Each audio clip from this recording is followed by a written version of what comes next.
is for adults only. Viewer discretion advised. If you haven't yet, hit the subscribe, like, and share.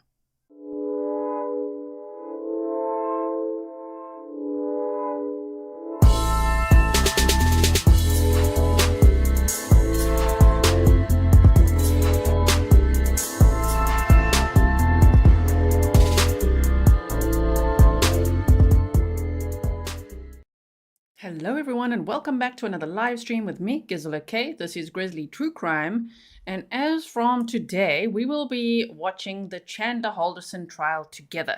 The last time that when this trial happened, that was 350,000 Grizzlies ago. Okay, so my channel, was in its early stages, and I had not covered a trial yet.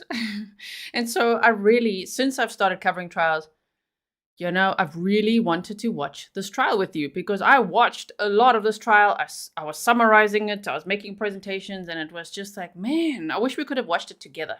So that's what we're going to do. So if you don't have plans for the last day of the year, now you do. First day of next year, now you do. We'll be busy with this for about 10 days. Now, for those of you, I made a poll for those of you who are watching live, okay? I said, have you ever watched this trial? Now, 26% said yes, all of it, let's watch again. And I agree. I'm in that camp too. But let's watch it together, okay? There's just nothing like watching this trial, like watching trials together as a Grizzly community, right? Okay, so 15% said yes, but only a little bit. And 59% of you have voted and said, never seen this trial. Wow. So these are some of the best opening statements that I have ever seen. I can't wait to watch it with you. Of course, I've defluffed everything, right? So it's already, even from the defluffs, I've defluffed it more.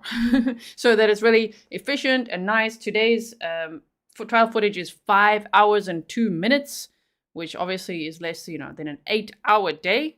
If I need to chip in between, I will. If you guys don't know anything about this case, oh my. Okay, let me just show you. This is Chandler Halderson, who was on trial in 2022.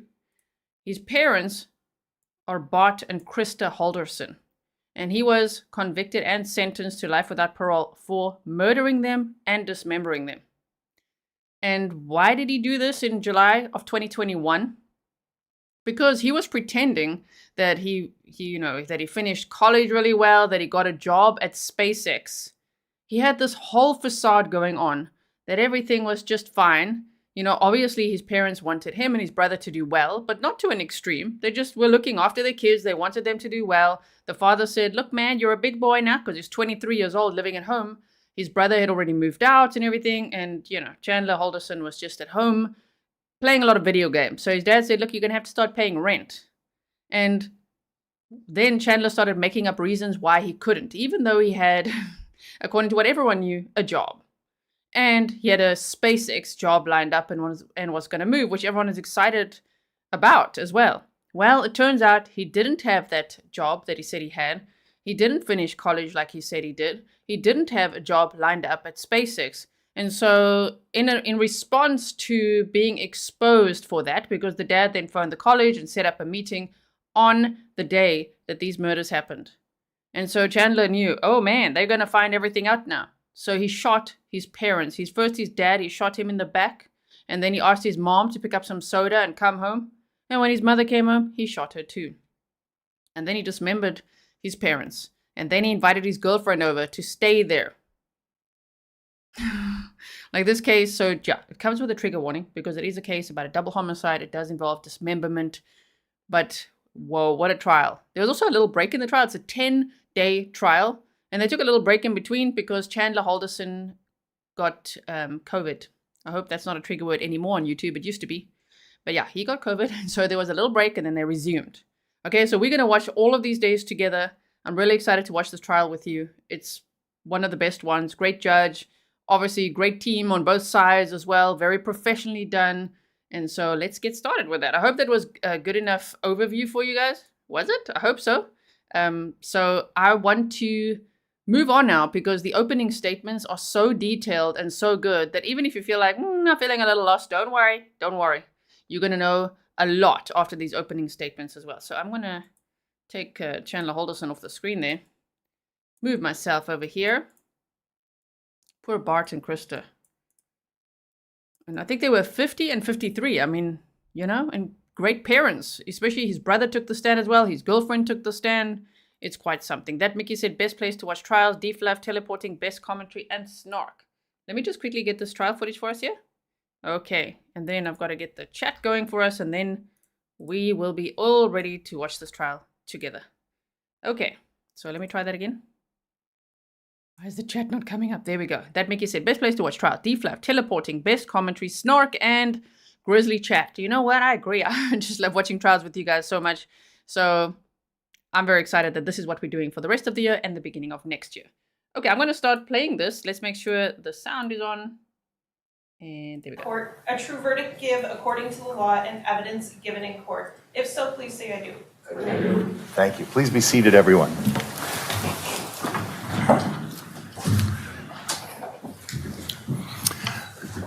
Let me inquire, Mr. Burkhardt, is the system working well for you? Yes, it is. Excellent, excellent. Folks, thank you very much for getting here this morning. I need to ask you whether... A great judge, Judge John Hyland. I think you're going to love him if you have never seen him before. Also, I should have said, this case happened in DeForest, Wisconsin. This is a Wisconsin case, all right? Okay. Whether or not any member of the jury panel was exposed to any information between 4 o'clock yesterday when I last saw you and this moment, whether you engaged in conversations with others, with each other, or sought intentionally or were unintentionally exposed to any information about the case. If so, raise your hand. Mr. Burkhardt. Yeah, I got a soup and a Campbell soup.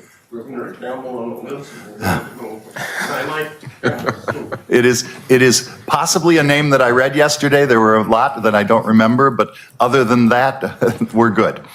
All right, good. Thank you. Thank you. I didn't see any other hands. The first thing we do this morning, folks, is provide you with preliminary jury instructions. We have, frankly, instructions for almost everything to help explain the law to the jury and to give guidance. And that's the intent of these. They first start out giving you some firm, concrete reinforcement of what I've already told you about what you need to do in this process and how this process will proceed. There are then standard instructions about evidence and about your role and what you... Sorry to interrupt. Isn't he so nice? Also, they are allowed to have notebooks, so that's great as well. Also, I see that Jen D is asking, when was the trial? Okay, so the crime happened July 1st of 2021 and over that 4th of July weekend. And then Chandler Halderson's trial began on January 4th of 2022 with jury selection starting on January 3rd of 2022. The trial was scheduled to run until January 28th, although there was a bit of a variation. It was just a little bit longer because, you know, Chandler Halderson got COVID. Okay, so here, let's listen to these jury instructions and then please buckle up for some amazing opening statements. Should and should not expect as far as evidence in this case, and then a substantive instruction on each of the counts, describing to you the elements that the state has to prove beyond a reasonable doubt and how to interpret some of those terms, including finally the meaning of reasonable doubt, the presumption of innocence, etc. Now, for purposes of this preliminary instruction, I did combine the counts in the information so that I'm not reading all 8, but I'm reading 4 with a reference in each to the count regarding Bart Halderson and the count regarding Krista Halderson, simply to save time and because you're not reaching determinations today. You don't reach any determinations until we send you to the jury room for that purpose. But just to save time, because the elements are the same, whether it's the first count or the 5th count. Before the trial begins, there are certain instructions you should have to better understand your functions as... Just a quick pause if you want to know what the counts were, because he murdered his mom and dad and dismembered them. He had 8 charges, okay, that he was facing, that he was convicted of, right? So 2 counts of first-degree intentional homicide, 2 counts of mutilating a corpse, 2 counts of hiding a corpse, and 2 counts of false information on a missing persons investigation. Obviously, he provided false information. He reported his parents missing and said they went up to a cabin up north with people. He doesn't know who they went with. He doesn't know what car they went in, but he said that they took a whole bunch of liquor, silver bars, and I don't know, all kinds of stuff that just didn't sound like them at all. So eventually, after the trial, and after he was found guilty, and then he was sentenced, those 2 counts of hiding a corpse were actually vacated in 2023, but it didn't change the outcome, for life without parole for him. And that was because of some procedural issue. Okay, but those are the 8 charges that at this time here, because we went back in time. We used our Grizzly time machine to go back to 2022 to watch this trial together, okay? As a juror, and how you should conduct yourself during the trial. Your duty is to decide the case based only on the evidence presented at trial and the law given to you by the court. Anything you may see or hear outside the courtroom is not evidence. Do not let any personal feeling about race, religion, national origin, sex, or age affect your consideration of the evidence. Do not begin your deliberations and discussion of the case until all the evidence is presented and I have instructed you on the law. Do not discuss this case among yourselves or with anyone else until your final deliberations in the jury room. We will stop or recess from time to time during the trial. You may be excused from the courtroom when it is necessary for me to hear legal arguments from the lawyers. If you come into contact with the parties, lawyers, or witnesses, do not speak with them. For their part, the parties, lawyers, and witnesses will not contact or speak with the jurors. Do not listen to any conversation about this case. Do not research any information that you personally think might be helpful to you in understanding the issues presented. Do not investigate this case on your own or visit the scene. Do not read any newspaper reports or listen to any news reports on radio or television or electronic devices about this trial. Do not consult dictionaries, computers, websites, or other reference materials for additional information. Do not seek information regarding the public records of any party or witness in this case. Any information you obtain outside the courtroom could be misleading, inaccurate, or incomplete. Relying on this information is unfair because the parties would not have the opportunity to refute, explain, or correct it. Do not communicate with anyone about this trial or your experience as a juror while you are serving on this jury. Do not use a computer, cell phone, or other electronic device with communication capabilities to share any information about this case. For example, do not communicate by blog, email, text message, Twitter, or in any other way on or off the computer about this case until after you are discharged from your duties. Do not permit anyone to communicate with you, and if anyone does so, despite your telling them not to, you should report that to me. I appreciate that it is tempting when you go home in the evening to discuss this case with another member of your household, but you may not do so. This case must be decided by you, the jurors, based on the evidence presented in the courtroom. People not serving on this jury have not heard the evidence, and it is improper for them to influence your deliberations and discussion and decision in this case. After this trial is completed, you are free to communicate with anyone in any manner. These rules are intended to ensure that jurors remain impartial throughout the trial. If any juror has reason to believe that another juror has violated these rules, you should report that to me. If jurors do not comply with these rules, it could result in a new trial involving additional time and significant expense to the parties and the taxpayers. You are to decide this case solely on the evidence offered and received at trial.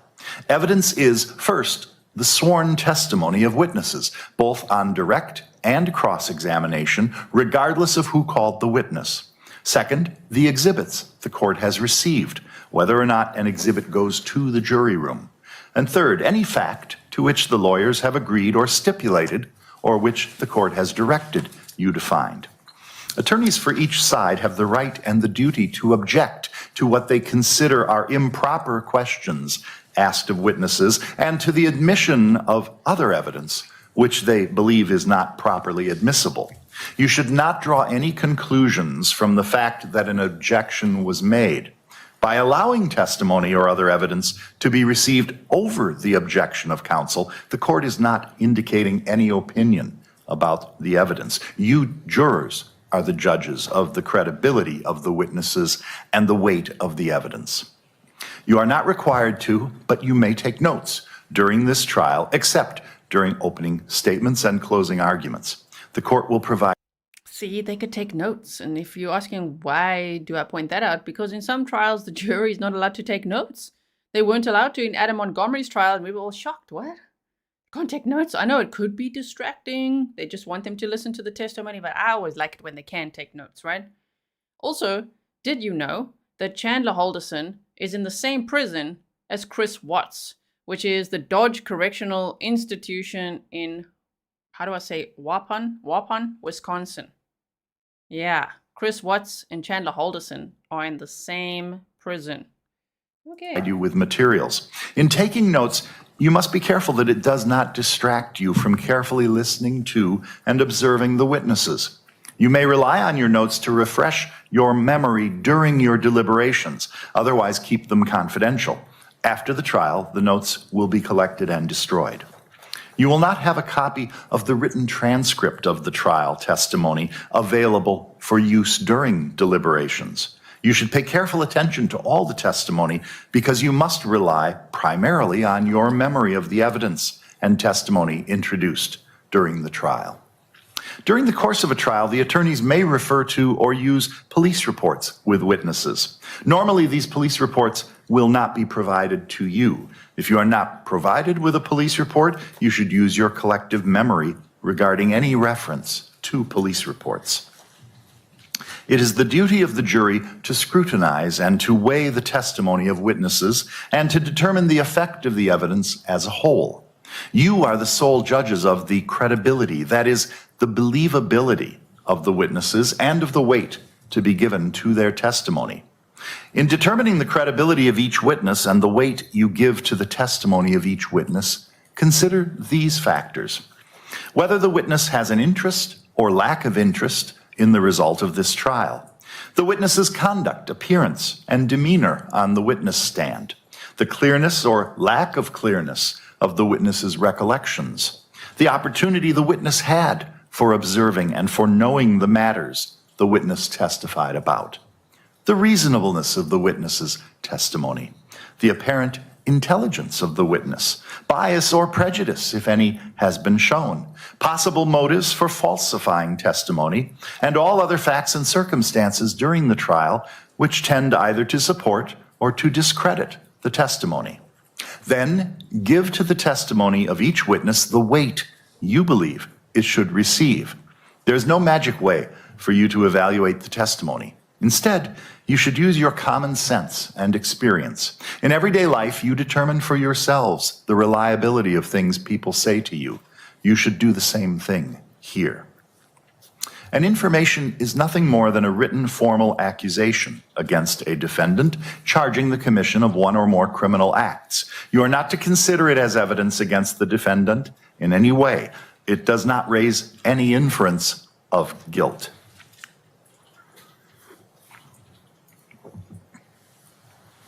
Count 1 and Count 5 of the amended information each allege that the above-named defendant, Chandler M. Halderson, on and or between July 1, 2021 and July 8, 2021 in Dane County, Wisconsin, did, as to Count 1, cause the death of Bart A. Halderson with intent to kill that person, and as to Count 5, cause the death of Krista R. Halderson with intent to kill that person, both contrary to WISSTAT section 940.01, sum 1, sub A.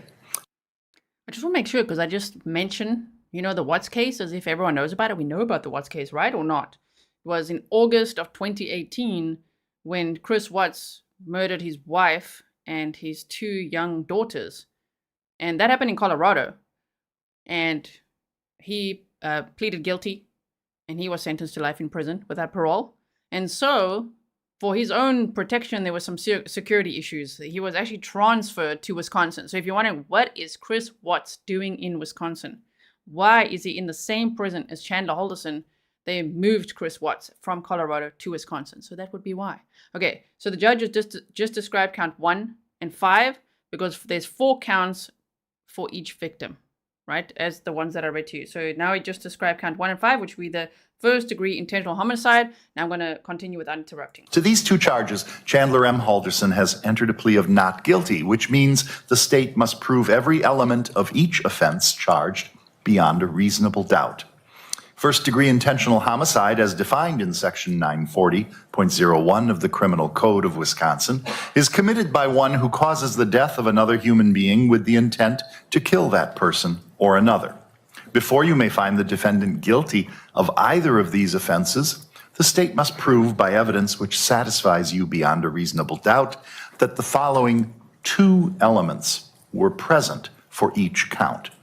Number 1, the defendant caused the death of Bart A. Halderson and, as to the second charge, caused the death of Krista R. Halderson. Cause means that the defendant's act was a substantial factor in producing the death. Element 2, the defendant acted with the intent to kill Bart A. Halderson and, as to the second charge, acted with intent to kill Krista R. Halderson.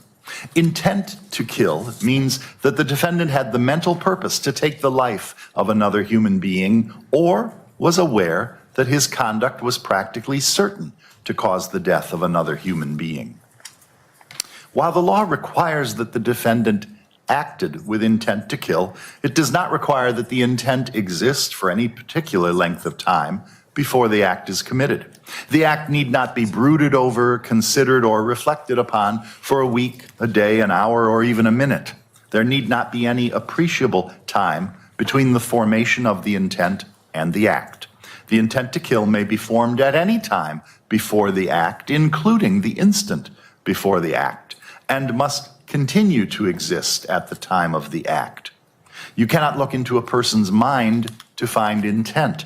Intent to kill must be found, if found at all, from the defendant's acts, words, and statements, if any, and from all the facts and circumstances in this case bearing upon intent.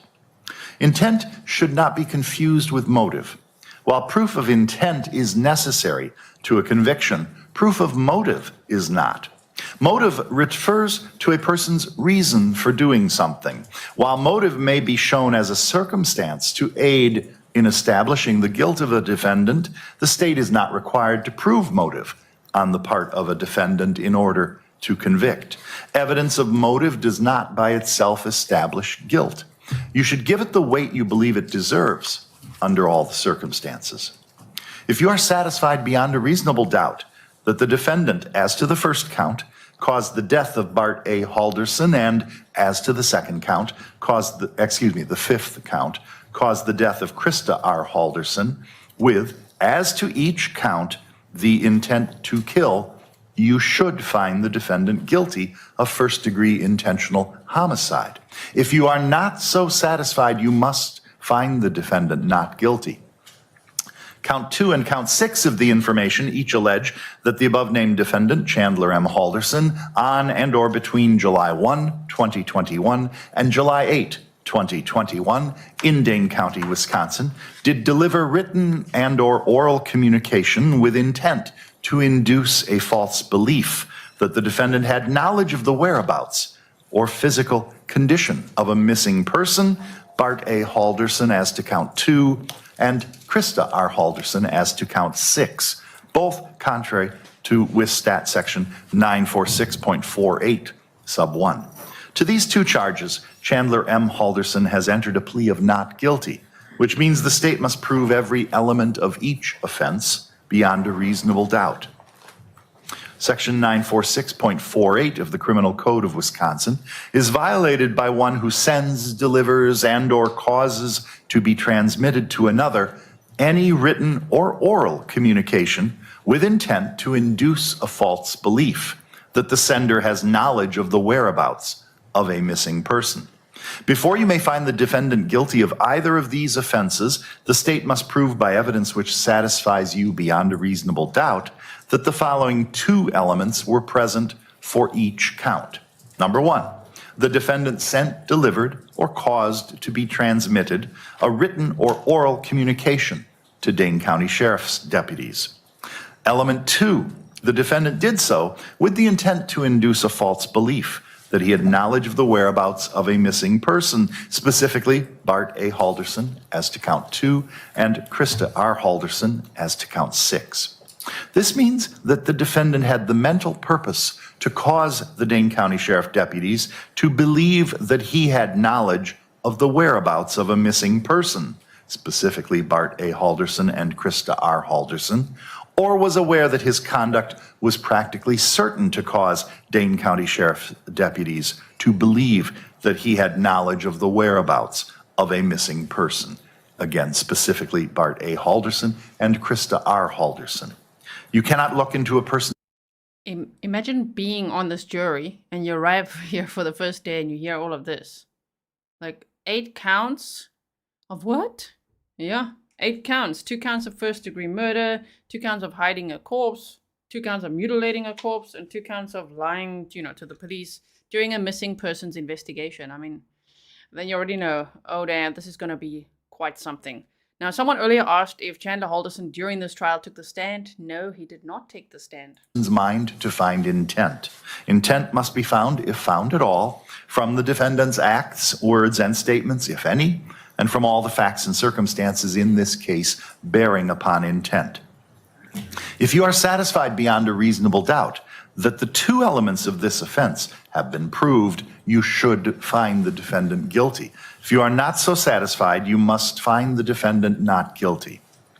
Count 3 and count 7 of the information each allege that the above-named defendant, Chandler M. Halderson, on and or between July 1, 2021 and July 8, 2021 in Dane County, Wisconsin, did, as to count 3, dismember the corpse of Bart A. Halderson with the intent to conceal a crime, and as to count 7, dismember the corpse of Krista R. Halderson with the intent to conceal a crime, both contrary to Wistat Section 940.11, sub 1.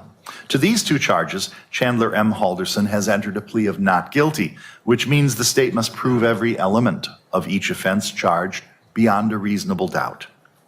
Section 940.11, sub 1 of the Criminal Code of Wisconsin is violated by one who mutilates, disfigures, or dismembers a corpse with intent to conceal a crime or avoid apprehension, prosecution, or conviction for a crime.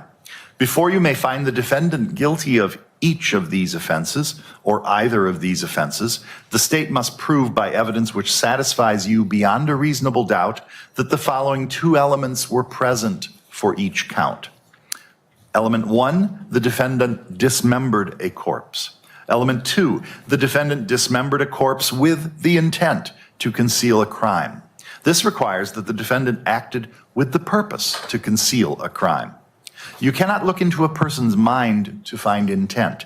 Intent must be found, if found at all, from the defendant's acts, words, and statements, if any, and from all the facts and circumstances in this case bearing upon intent. If you are satisfied beyond a reasonable doubt that both elements of this offense have been proved, you should find the defendant guilty. If you are not so satisfied, you must find the defendant not guilty. Count 4 and count 8 of the information each allege that the above-named defendant, Chandler M. Halderson, on and or between July 1, 2021 and July 8, 2021 in Dane County, Wisconsin, did, as to count 1, hide the corpse of Bart A. Halderson with the intent to conceal a crime, and as to count 8, hide the corpse of Krista R. Halderson with the intent to conceal a crime, both contrary to Wistat Section 940.11, sub 1. To these 2 charges, Chandler M. Halderson has entered a plea of not guilty, which means the state must prove every element of each offense charged beyond a reasonable doubt. Section 940.11, sub 2 of the Criminal Code of Wisconsin is violated by one who hides or buries a corpse with intent to conceal a crime or avoid apprehension, prosecution, or conviction for a crime. Before you may find the defendant guilty of either of these offenses, the state must prove by evidence which satisfies you beyond a reasonable doubt that the following two elements were present for each count. Element 1, the defendant hid a corpse. Element 2, the defendant hid a corpse with the intent to conceal a crime. This requires that the defendant acted with the purpose to conceal a crime. You cannot look into a person's mind to find intent. Intent must be found, if found at all, from the defendant's acts, words, and statements, if any, and from all the facts and circumstances in this case bearing upon intent. If you are satisfied beyond a reasonable doubt that both elements of these offenses have been proved, you should find the defendant guilty. If you are not so satisfied, you must find the defendant not guilty. In reaching your verdicts, examine the evidence with care and caution. Act with judgment, reason, and prudence. Defendants are not required to prove their innocence. The law presumes every person charged with the commission of an offense to be innocent.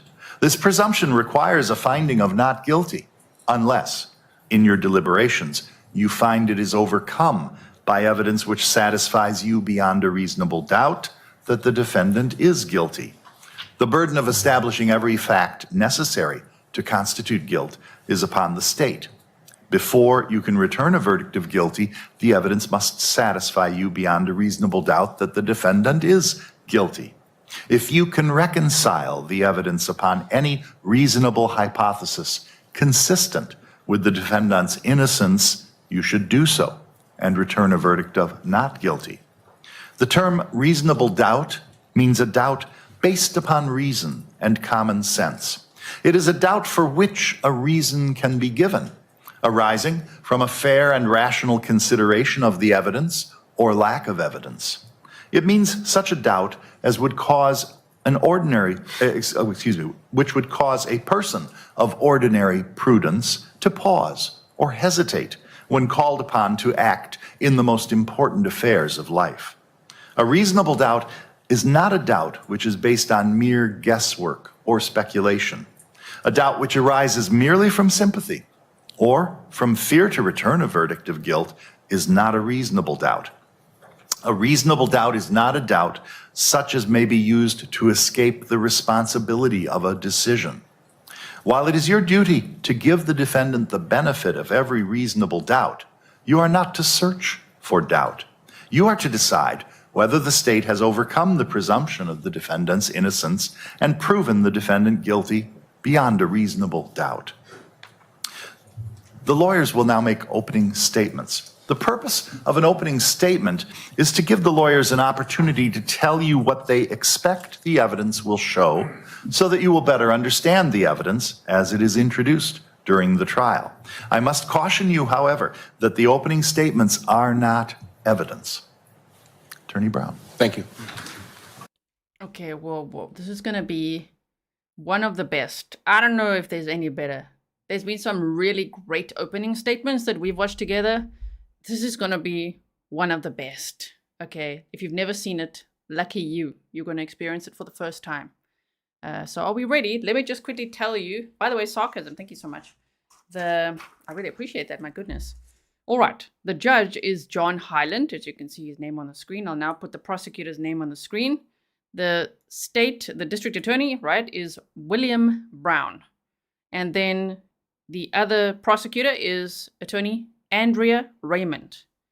The defense is Catherine Dorrell, like D-O-R-L, and Crystal Vera. And also Chandler Halderson obviously appealed his case, and he has an defense attorney, Michael Covey. This was after he was, of course, convicted and sentenced. So again, at this point in 2022, this trial happened in January 2022, Chandler Halderson was facing 8 counts, 2 counts of first-degree intentional homicide, 2 counts of mutilating a corpse, 2 counts of hiding a corpse, and 2 counts of providing false information on a missing persons investigation. And so, if you're brand new to this case, I'm looking forward to what you say after the opening statements, because you know how we say in trials, we want them to have really great timelines and visuals and really relay that information so that we get the full picture. I think that this District Attorney William Brown did such a great job at this as well. So thank you all for being here with me. Please like and share so others know we are live with us right now as well. Here we go. Could I have the screen turned on, Judge? On the left HDMI? While he's doing that, I'll promise you he'll give you a copy of that, by the way. You don't have to remember all of those instructions. My name is William Brown. I'm the Deputy District Attorney of Dane County. Yesterday you met Andrea Raymond. Together we're the prosecutors in the case. You heard a little bit about how the process worked in jury selection, and you probably thought you were being strung along the whole time, and in a bit you were. Everyone was trying to gauge your knowledge of the case, maybe any preconceived notions you had about the criminal justice system. Ms. Vera asked you a lot of questions about what you would think if she did nothing and sat there, and those were good questions. I won't do nothing in this case because it would be a very short trial if I did.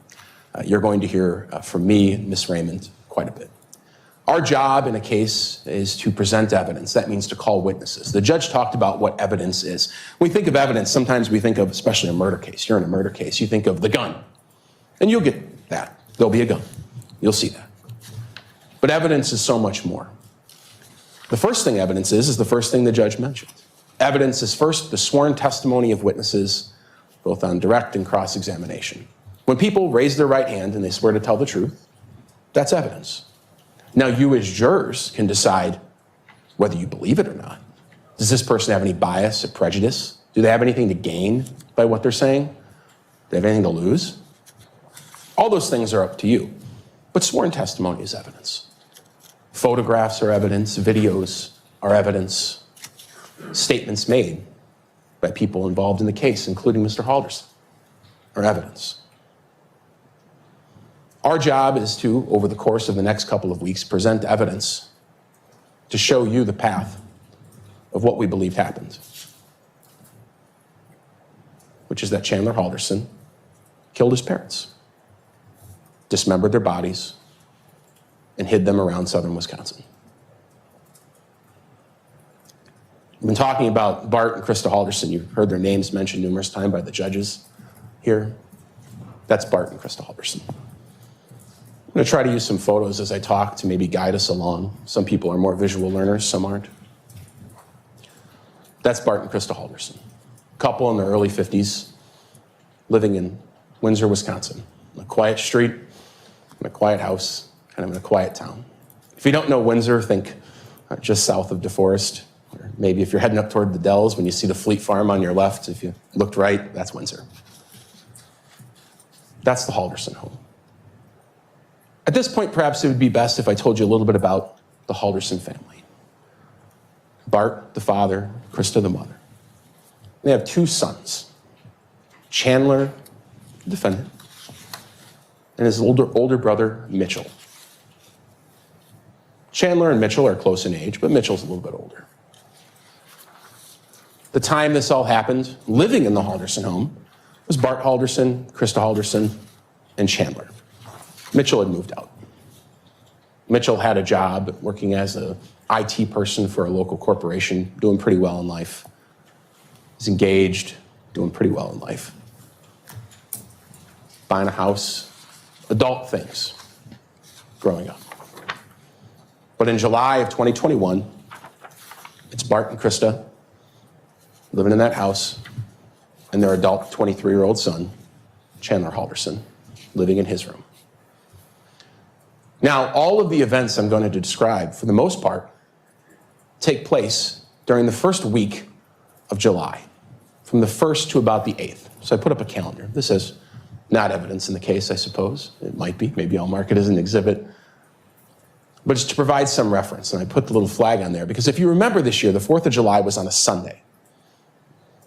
Everyone celebrated, of course, all weekend. A lot of places celebrated on Saturday, but the 4th of July was on a Sunday. Now I'm giving my opening statement. The judge told you opening statements aren't evidence. And in fact, that's the reason you don't have notebooks. I'd like to think so, you have to pay attention to me, but that's not true. It's because nothing I say is evidence. So as I say things up here, what I'm saying is what I expect to prove in the next couple of weeks. But what I expect to prove beyond any reasonable doubt is that on July 1st, 2021, somewhere between 3 p.m. and 5 p.m., Chandler Halderson murdered his parents.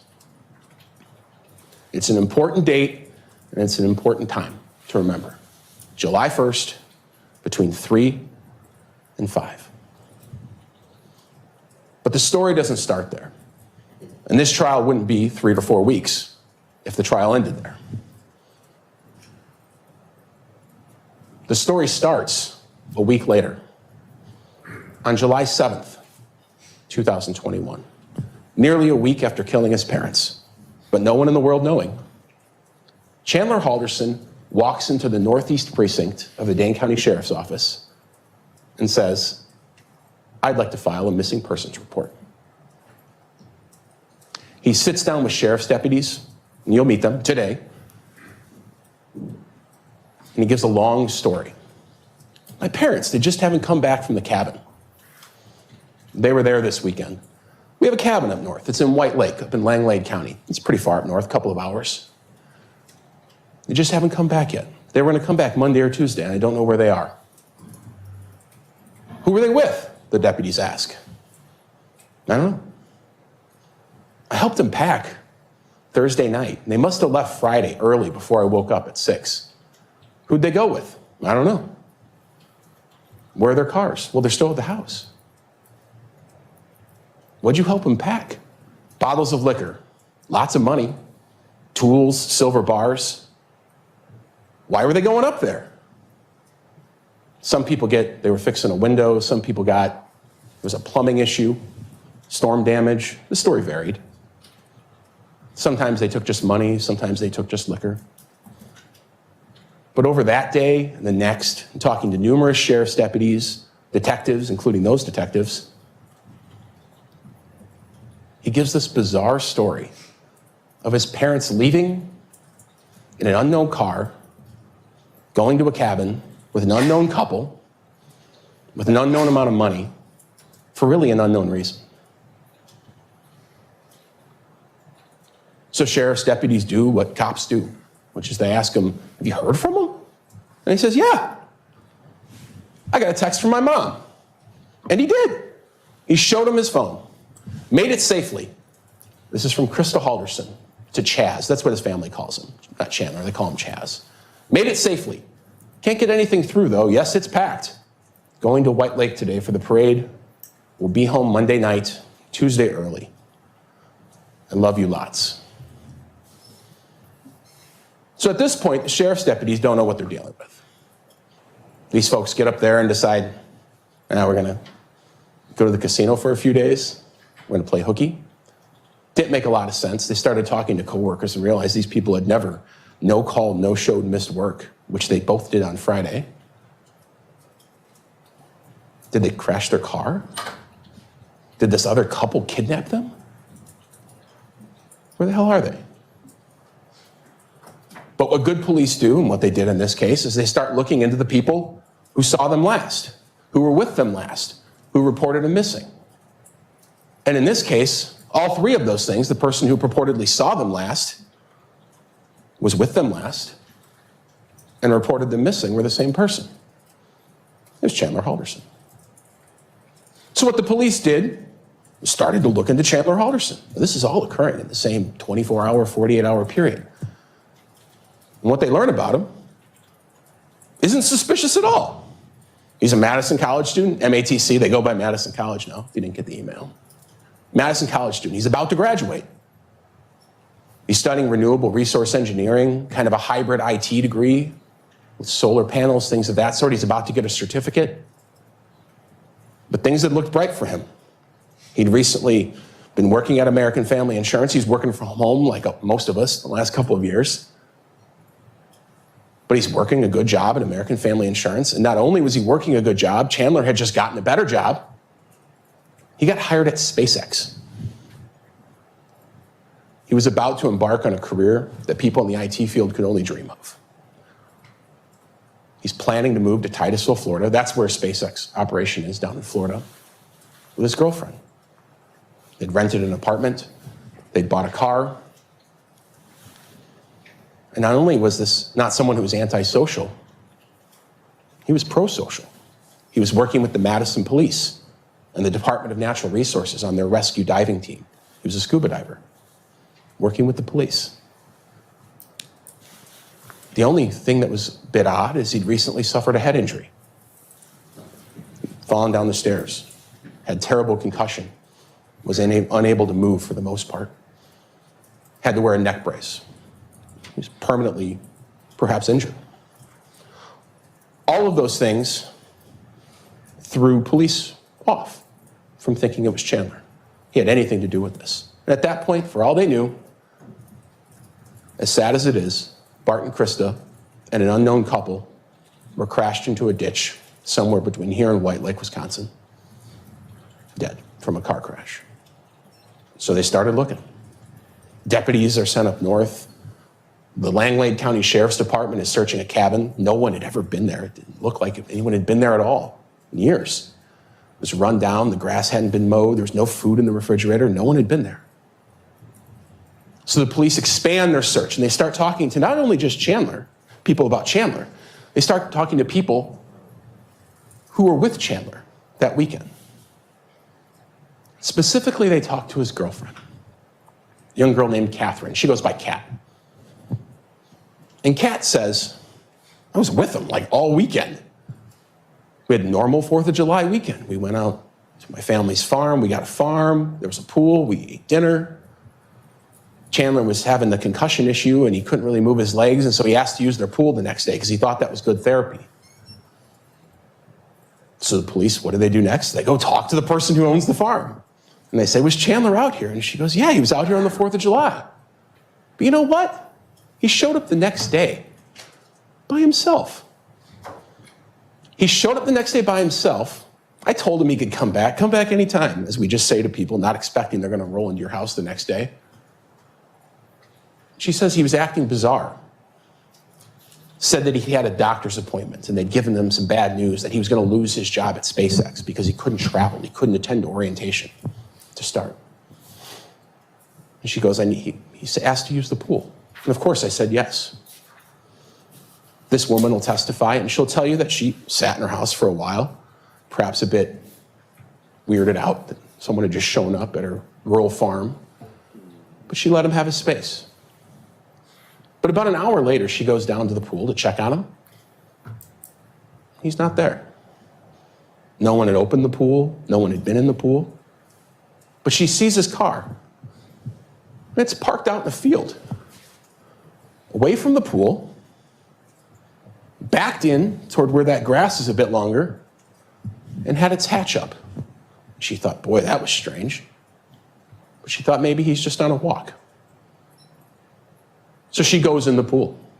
She said, I'm just going to go in the pool. If you remember that weekend, it's extraordinarily hot.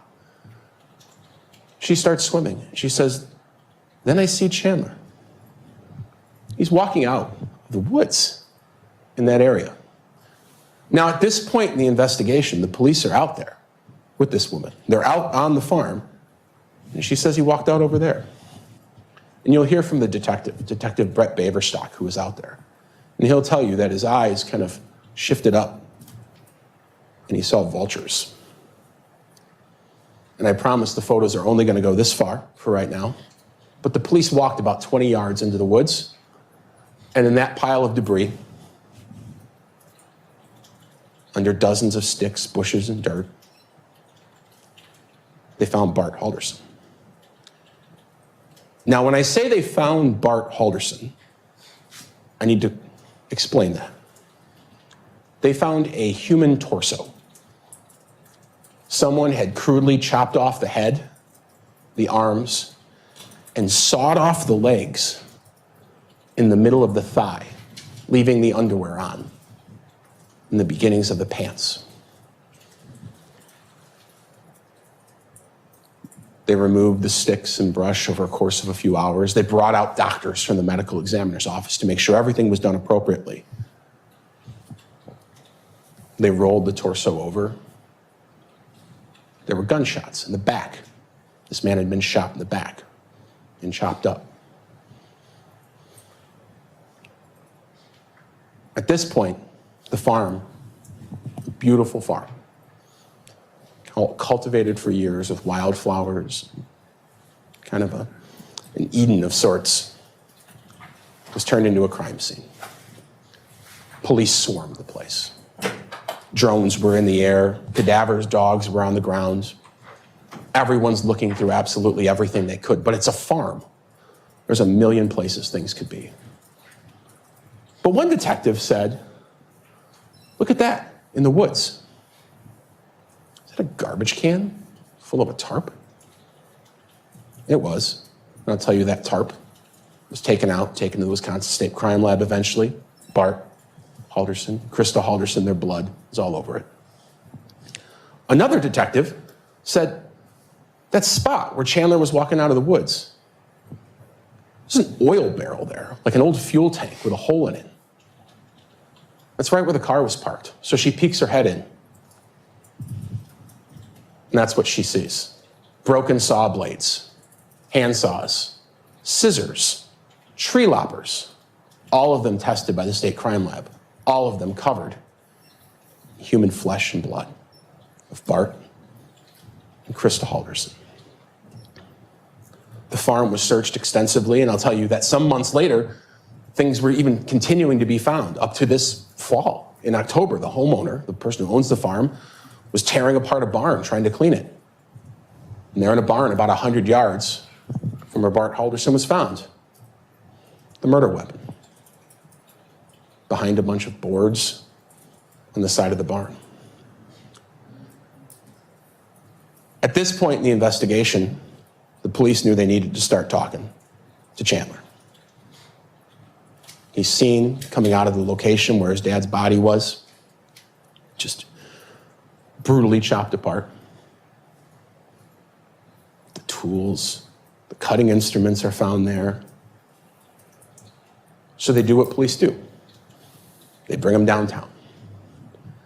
But they ask him, and he's at the house, and they ask him and his girlfriend to come downtown with them. And they do. And that girlfriend, Kat, is in one room, and Chandler is in another. Chandler, and you'll see this, we'll play it, for over an hour meets with police, and again regurgitates this odd story of his parents with this missing couple in a random car, going places that no one really knew. Or Kat, in the other room, she's vomiting information to the police. Literally vomiting at times, but also vomiting information in terms of she has her phone out. She's giving them pictures. She's providing every single detail she can because she'll tell you when she testifies. She's one of these people that watches these crime shows. And she knows when someone's missing, you got to exclude the people closest to him first. And she thought, that's what we got to do. Chandler didn't have anything to do with this. I didn't have anything to do with this. We got to get to the people who did. And the first step is we got to exclude us. She didn't for a second think that Mr. Halderson had done anything wrong. She thought she was with him most of the weekend. And I'll tell you right now, Kat did nothing wrong. Kat was an unknowing, unwilling accomplice to some of this, but she did absolutely nothing wrong. And she'll tell you, she liked Mr. and Mrs. Halderson. There were the normal disputes you'd have with your boyfriend or girlfriend's parents. Maybe you want to go out a lot and they don't let you. Maybe you want to hang out more than they don't want to. But she liked him. Her phone is full of messages between her and Mrs. Halderson.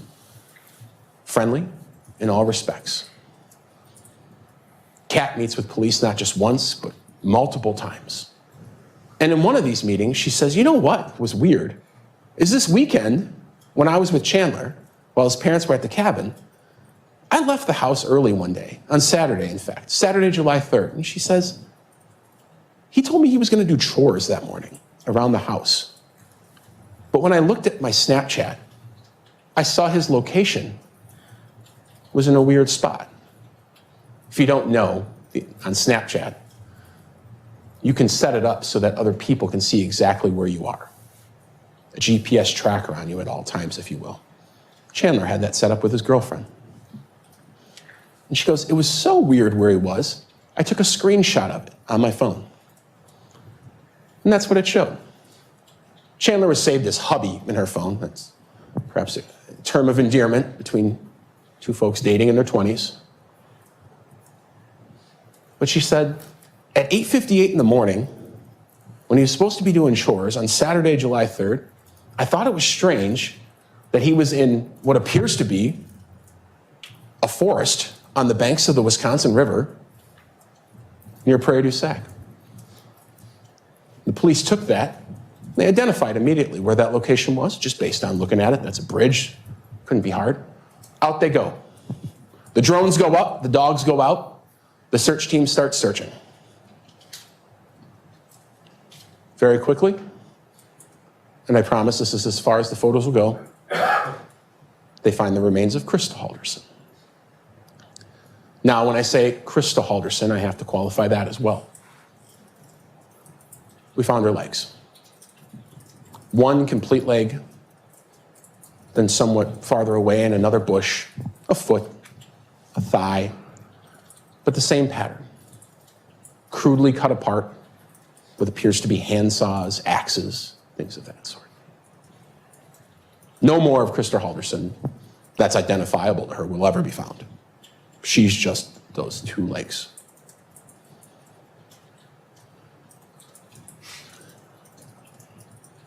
At this point, the police thought, this is just a strange location.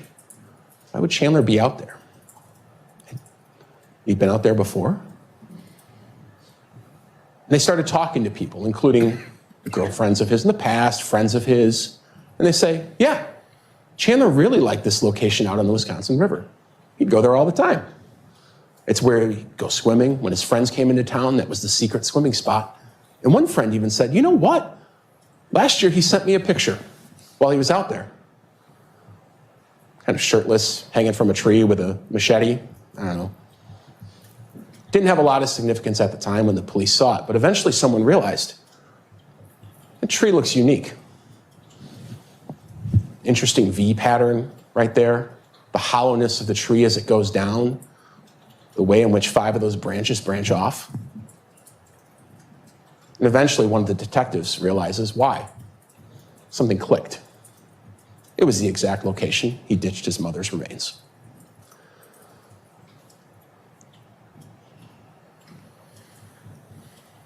That's about 100 feet away. So obviously, it shouldn't come to anyone's surprise, at some point Chandler was arrested. In fact, he was arrested on July 8th, 2021. When you're arrested for a lot of crimes, you go to jail, you get booked in, and not much more happens investigation-wise after that. They have what they need. But of course, that's not the case in a murder investigation, especially something like this. So Chandler's taken to jail, and the police start searching. When I say searching, you're going to hear about searches of the house, searches of this farm, searches of this property. You're going to hear about searches of landfills and ponds and ditches all across Dane County. But one of the things they started searching was, what was this guy doing on his phone that weekend? And oddly enough, most of what they found was nothing. Either Chandler hadn't Googled anything all weekend, except for the 8th, or he had deleted his search history. You'll never know. But remember, he was arrested on July 8th, taken to the police station, and that's where they told him, hey man, we know what's going on. So meaning, while he was still on his phone on July 8th, he was still telling everyone his parents were missing. Not just the police. This kid was standing in his front lawn giving media interviews to all the local media outlets about the cabin and the unknown couple and the unknown car. He was going door to door in his neighborhood. My parents are missing. Can you help me out? Do you have any security cameras, by the way? And you'll hear from these neighbors. Some of them were so weirded out by what was going on that they secretly recorded those conversations. One of them, you'll hear, was a man who'd only been retired as a detective with the City of Madison Police for about a month. He recorded his conversation with Mr. Halderson. But while he's doing this that morning, what's he Googling? This is what he's Googling. Body found, Wisconsin. Woman's body found, Wisconsin. Wisconsin dismembered body found. We'll come back to the next two. Dead body found in Wisconsin. Body found in Milwaukee River. He's He's searching for whether they found his parents. And you'll hear in this case, he's starting to search because he's starting to get worried because the amount of police in his neighborhood has been ramping up and up and up because unbeknownst to him, they're finding his parents' remains. And you'll hear that while this is going on, while he's Googling these things, he's frantically calling police officers. Hey, why are there more cops in my neighborhood? Calls this guy, Brian Shunk. He records him. What's going on? There's more cops. Did something happen? Did you find something? The middle ones, State versus Peter Capuzzo. Probably means nothing to everyone. It meant nothing to me when I first saw it. The name rung a bell, and I wondered why. Not only does it show he Googled State versus Peter Capuzzo, it showed that he clicked on a link on the Wisconsin court's website and read something. What he read was a legal case, much like this one is the State versus Chandler Halderson. The State versus Peter Capuzzo, though, was a case that made it to the Court of Appeals based on some legal technicalities about a man who dismembered part of his family members and threw their bodies in the river. So at the same time, Chandler Halderson is going door to door in his neighborhood, crying about his parents being missing, talking to the local news, telling sheriff's deputies, signing documents saying they're missing. He's conducting legal research to get himself out of today, so that today never happens. Now, when I started with that calendar a while ago, and I said the police were initially thrown off because of one thing, and that was this text message from Krista. And it's real. I'll tell you, that text message is in all the search warrant returns from US Cellular. It's on the phone that we were able to search. We're not able to search every phone, but some of them are. Made it safely. Can't get anything through, though. Yes, it's packed. Going to White Lake today for the parade. Be home Monday night, Tuesday. Love you lots. Sent on the 4th of July. So the police started looking into that. And the first thing they found was White Lake.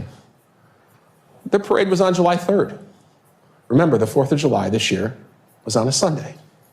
So everyone celebrated on Saturday. So they started thinking, well, how the hell did this message get sent? So they searched the Halderson home, where Chandler was. And in the garage, under a shelf, in a shoe, wrapped in aluminum foil, was his mother's phone, along with her driver's license.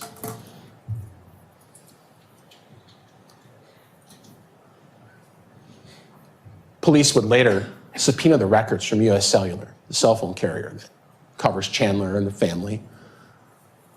And they would look into what cell towers were being used when that message was sent. If you didn't know, all of you probably have cell phones. At any time, your phone is pinging off of different cell towers. It's not always the same.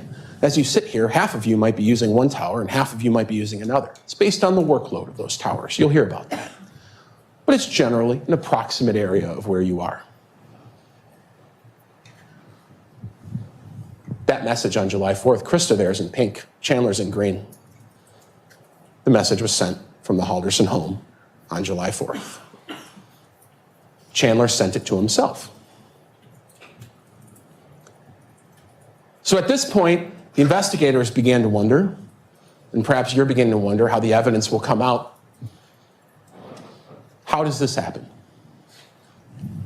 How does this kid, with everything in the world going for him, promising new jobs, school, a girlfriend that loves him, willing to move across the country for him, or even physically, a kid who just suffered this major concussion, was unable to use his legs for the most part.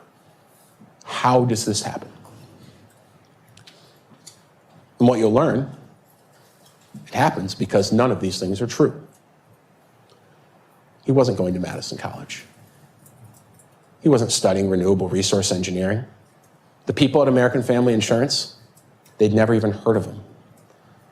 There's no indication he'd ever even applied for a job, much less had any job at SpaceX. The apartment he told his girlfriend he'd rented and the car he'd bought, none of that was real. The Madison police, they don't even have a scuba diving team. Neither does the DNR. and this concussion he apparently suffered. He did go to the hospital. You'll hear from the doctor who was there. He said, yeah, he came in, he reported that he hit his head falling down the stairs. I diagnosed him with a mild concussion, gave him a neck brace on the way out, told him he could use it if he needed it. But none of the things that Chandler reported to other people, the leg weakness, his inability to move, drive, travel, none of that was real. And given what you're going to find out in this case, you may conclude at the end of it, he never suffered any fall at all. What you may conclude is that it was all made up. Now, I never interrupt opening statements, but I have to compliment his fading bullets. Did you see that? The little bullet points? And how one by one, it just like, that's not true, fades away. That's not true. It's just so visually brilliant. Isn't this such a great timeline? And he's such a great storyteller, this district attorney, William Brown. Wow. Police started looking into all of these lies. Because how does a person who looks so promising, was able to convince so many people of his success, how are you able to keep this up? How are you able to catfish your family, your girlfriend, your brother, your friends? And they started to find things around the Halderson home in the email accounts of Bart and Krista Halderson, in the email accounts of Chandler Halderson. When they talk about American Family Insurance, the first big lie Chandler was making up, again, the people at American Family Insurance, you'll hear them testify, they're directors of human resources. You never worked there, never worked for any of their affiliates, never worked for any of the companies that are associated with them. Chandler had been claiming to work there for a year, but he never had any money. And his father was an accountant, so his father would ask him questions pretty much daily. Why don't you have any money? Why haven't you paid any rent? And Chandler spun an amazing web of lies. First it was, well, I'm a salary guy, but they were accidentally paying me hourly, so they just held my paychecks until they fixed it. Then it was, well, I gave them the wrong direct deposit info. And then it kind of shifted eventually. And he said, well, they were going to pay me, but now the amount is so much, they got to pay me so much money that when they deposited it in the bank, they thought it was fake. And police started to find emails like this. This from Tom Selznick, a guy at American Family Insurance, a Northeast remote human resources guy. Describing this, you're registered as salary, but you're making hourly. And these emails would go back and forth with Chandler and the HR person, and eventually he'd forward them to his father. But in the way a parent looks at their child as maybe telling the truth is not the way that you as jurors have to look at this. You, like the police, maybe have to take a more critical look at emails like this. And for one, notice, why is the guy who works at Human Resources at American Family Insurance using a Proton Mail generic email address? Why is the guy who's the Human Resources manager spelling the word resources wrong, saying he's the Human Recourses manager? It's comically fake. He emailed himself back and forth, trying to explain why he didn't have any money, and he forwards it to his dad. Now here's where the story gets maybe a little more complex. Having a fake job solves a lot of riddles in your life. No one's hassling you to get a new job. No one's hassling you to do chores all day. The problem is, if your dad works from home, if he was an accountant, for instance, which he was, and which he did, you actually have to wake up early every day and go to work. So there he was. Messages between Bart and Chandler. Hey, are you up for your meetings? Yeah. Over and over again. So Chandler woke up. But he had nothing to do all day because his job was pretend. And so he sat on his computer playing video games. And I'm not against people playing video games. I'm a guy myself. People play video games. But video games, if you don't know, He's sitting right here. You could just see the top of his head. He's got a mask on as well. Everyone does because, you know, it was that time. Yeah. Okay. Oh, COVID. Some of you are of an age where you do, and some of you are an age where you don't, are a much more social thing than they used to be. When you play video games, you don't just sit on Nintendo 64 and play Mario by yourself. You're playing role-player games with people from around the world. And who's up early in the morning when Mr. Halderson had to wake up to attend his fake work meetings? People in the military who are stationed overseas. They speak English, they're American, but they're on a different time schedule. They're on his time schedule. Most people here probably play video games at night during weekdays. But every day, Mr. Halderson was able to wake up and find a group of friends to play video games with online, one of which was stationed in Germany. This friend was a guy named Andrew Smith. Now, Mr. Smith, Mr. Halderson became kind of best friends. They would talk all the time. They communicated in this video game all the time. And Mr. Smith, he'll testify, he's coming up here, lives down south, he's back in the US. He'll tell you that Chandler really liked an SKS rifle when they'd play some of these shooting games. It was just something he liked. Not a big deal, there's nothing wrong with that. But this past summer, about a month before the murders of Bart and Krista Halderson, this online friend, Andrew Smith, comes to visit Mr. Halderson and in fact stays at the home with Bart and Krista. This is a picture of Mr. Smith in that perhaps crudely designed yellow shirt. That's Mr. Halderson. It's the only photo we have of them on that visit. You'll learn that Mr. Smith had gotten out of the military. He was done with it. But you also learn that he really likes guns. Like, he really likes guns. And he knew his friend liked SKS rifles. So when he visited him this year in June, he brought with him a gift. The SKS rifle that was found about 100 yards from Bart Halderson's body. Now, you'll meet Mr. Smith, and you'll probably concur with me after meeting him. He's not really probably a paperwork kind of guy. And so when he gave the gun to Mr. Halderson, he wanted to document that he transferred the gun. But he wasn't going to fill out any paperwork. So he just took the serial number of the gun, he put Mr. Halderson's driver's license next to it, and snapped a picture on his phone. There's a clear picture of that. But that serial number matches the gun found in the barn 100 yards from Bart Halderson's body. And before Mr. Smith left, he decided he would gift his friend something else, which was about 400 rounds of high-powered ammunition.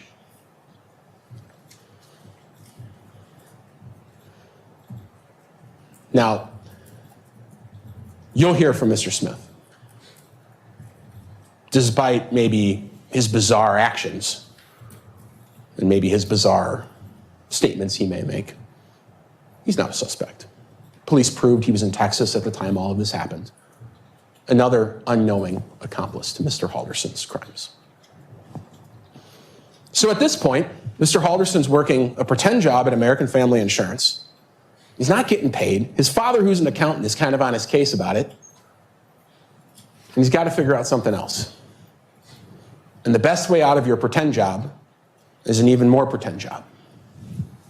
So around May going into June of this past year, American Family wasn't going well, so Mr. Halderson decided to get a new job. He's going to be an astronaut. I work at SpaceX. This is messages to his girlfriend. I have a good feeling about SpaceX. I have a follow-up interview for Florida tomorrow. Shoot, sorry, I got the job. I have training next week over the computer and leave June 11th and start June 14th. He didn't give himself a lot of time, but what he gave himself was an escape hatch. He could move. He could end the lies that he had going on in his life about being a rescue scuba diver and working for American Family Insurance by simply moving to Florida. That presented with it one major problem, which was that job, which was also make-believe, would pay absolutely no better than the last job that was make-believe.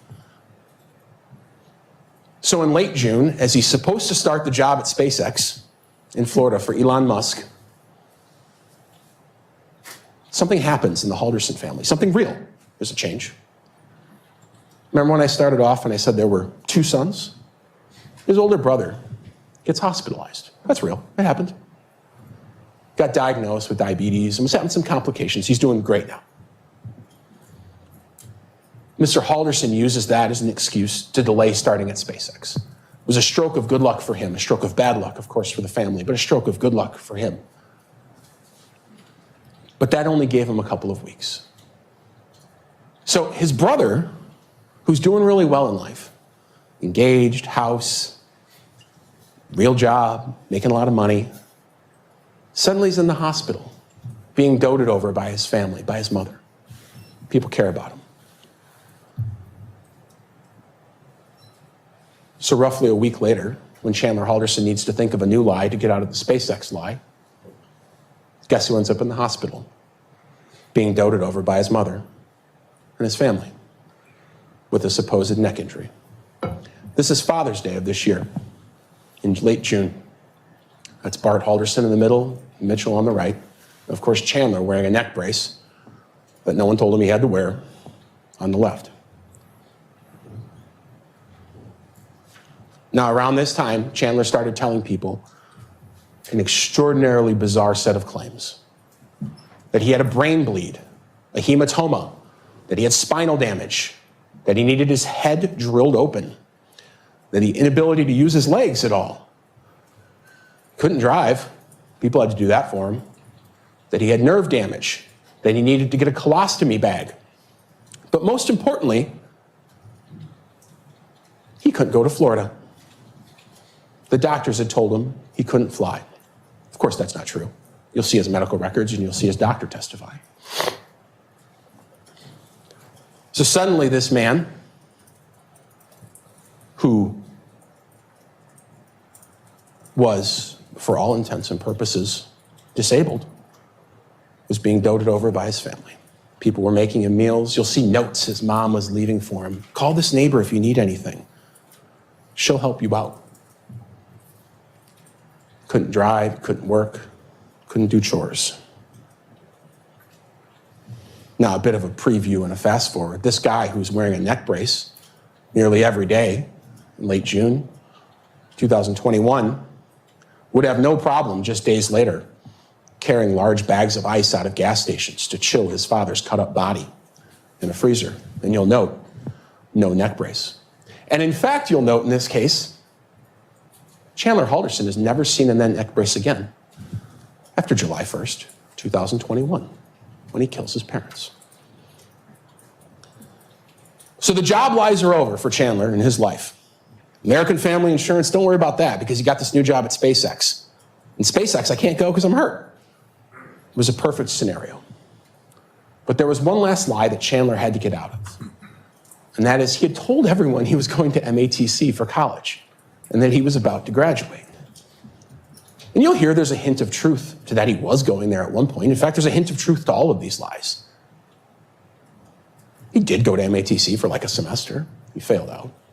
But he wasn't going there anymore. And the parents were starting to grow suspicious. And we knew this because when we searched the house, we started to find notes on Bart Halderson's desk. Bart Halderson was one of these guys who prints his emails. I don't know if any of you print your emails, but some people, they get an email and they print it out. That was Bart. And we find one. It's an email between Bart and Krista, detailing a conversation that he had had with Chandler's advisors at MATC. Supposed to meet with someone else, so we met with this guy, Daniel Spieth. Chandler's going to get a solar certificate. He wasn't. He's registered for fall classes. He wasn't. He's in the IT program. He wasn't. All of these things, line by line, none of them true. But Bart Halderson talked to this person. So police honed in on something. That line. When I talked to the advisor, he sounds just like Chaz on the phone. And he gives this number. That is, of course, because Bart Halderson, when he talked to Chandler's college advisor, was just talking to Chandler, who had bought a burner phone, cheap phone from like Walgreens that you can buy with no service carrier. And police know that because they searched Chandler's bedroom. And in his desk drawer, they found that phone.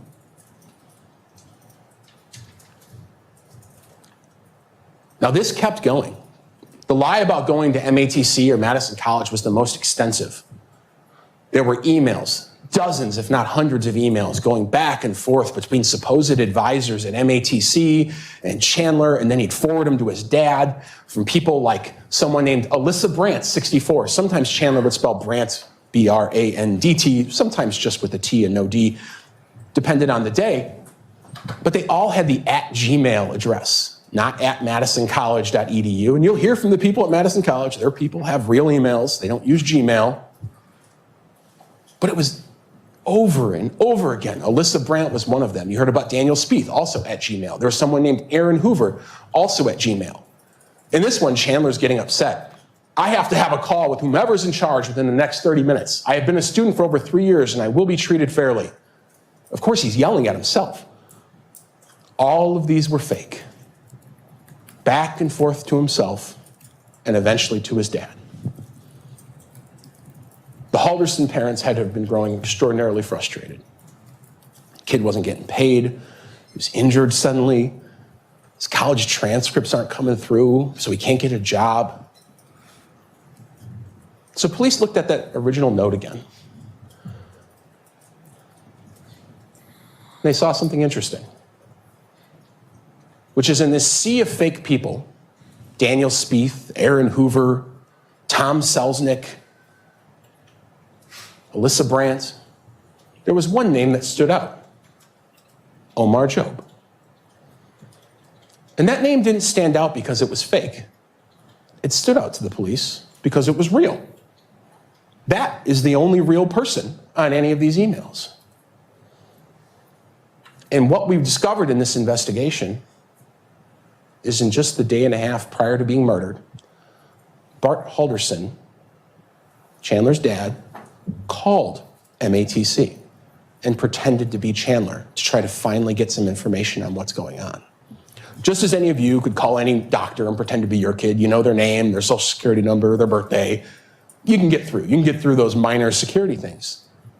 Bart called MATC, said, I'm Chandler, and I want some answers. And for 17 minutes, Bart Halderson, just before his murder, talked to a man named Omar Job. Omar Job is a entry-level customer service guy at MATC. He's got no skin in the game, doesn't even really remember the call, but it was recorded for customer service purposes. And Bart Halderson questions Omar, and he's very mean at first, because in his mind, he'd been getting screwed around for a year on where his son's transcripts were and what degree program he was in and why he hasn't graduated yet. But toward the end of the call, Bart asks Omar Job, hey, do any of these people work there?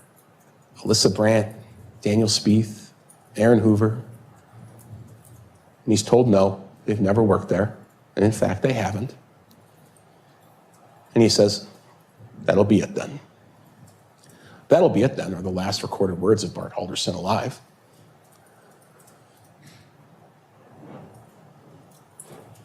Bart Halderson, shortly after that, sends a text message.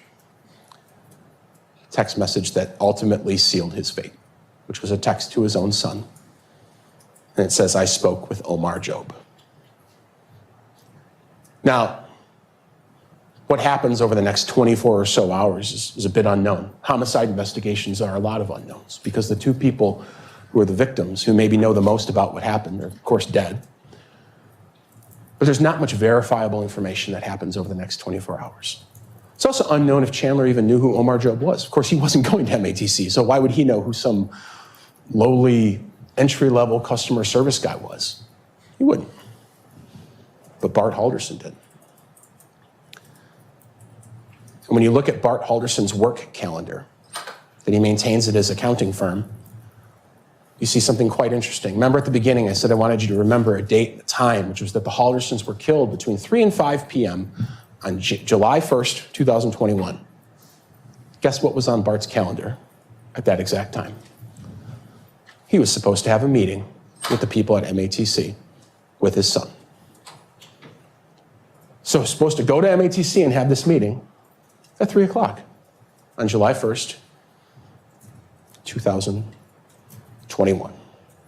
Of course, that meeting couldn't happen because he wasn't going there, and none of the people were real, but Bart Halderson knew that.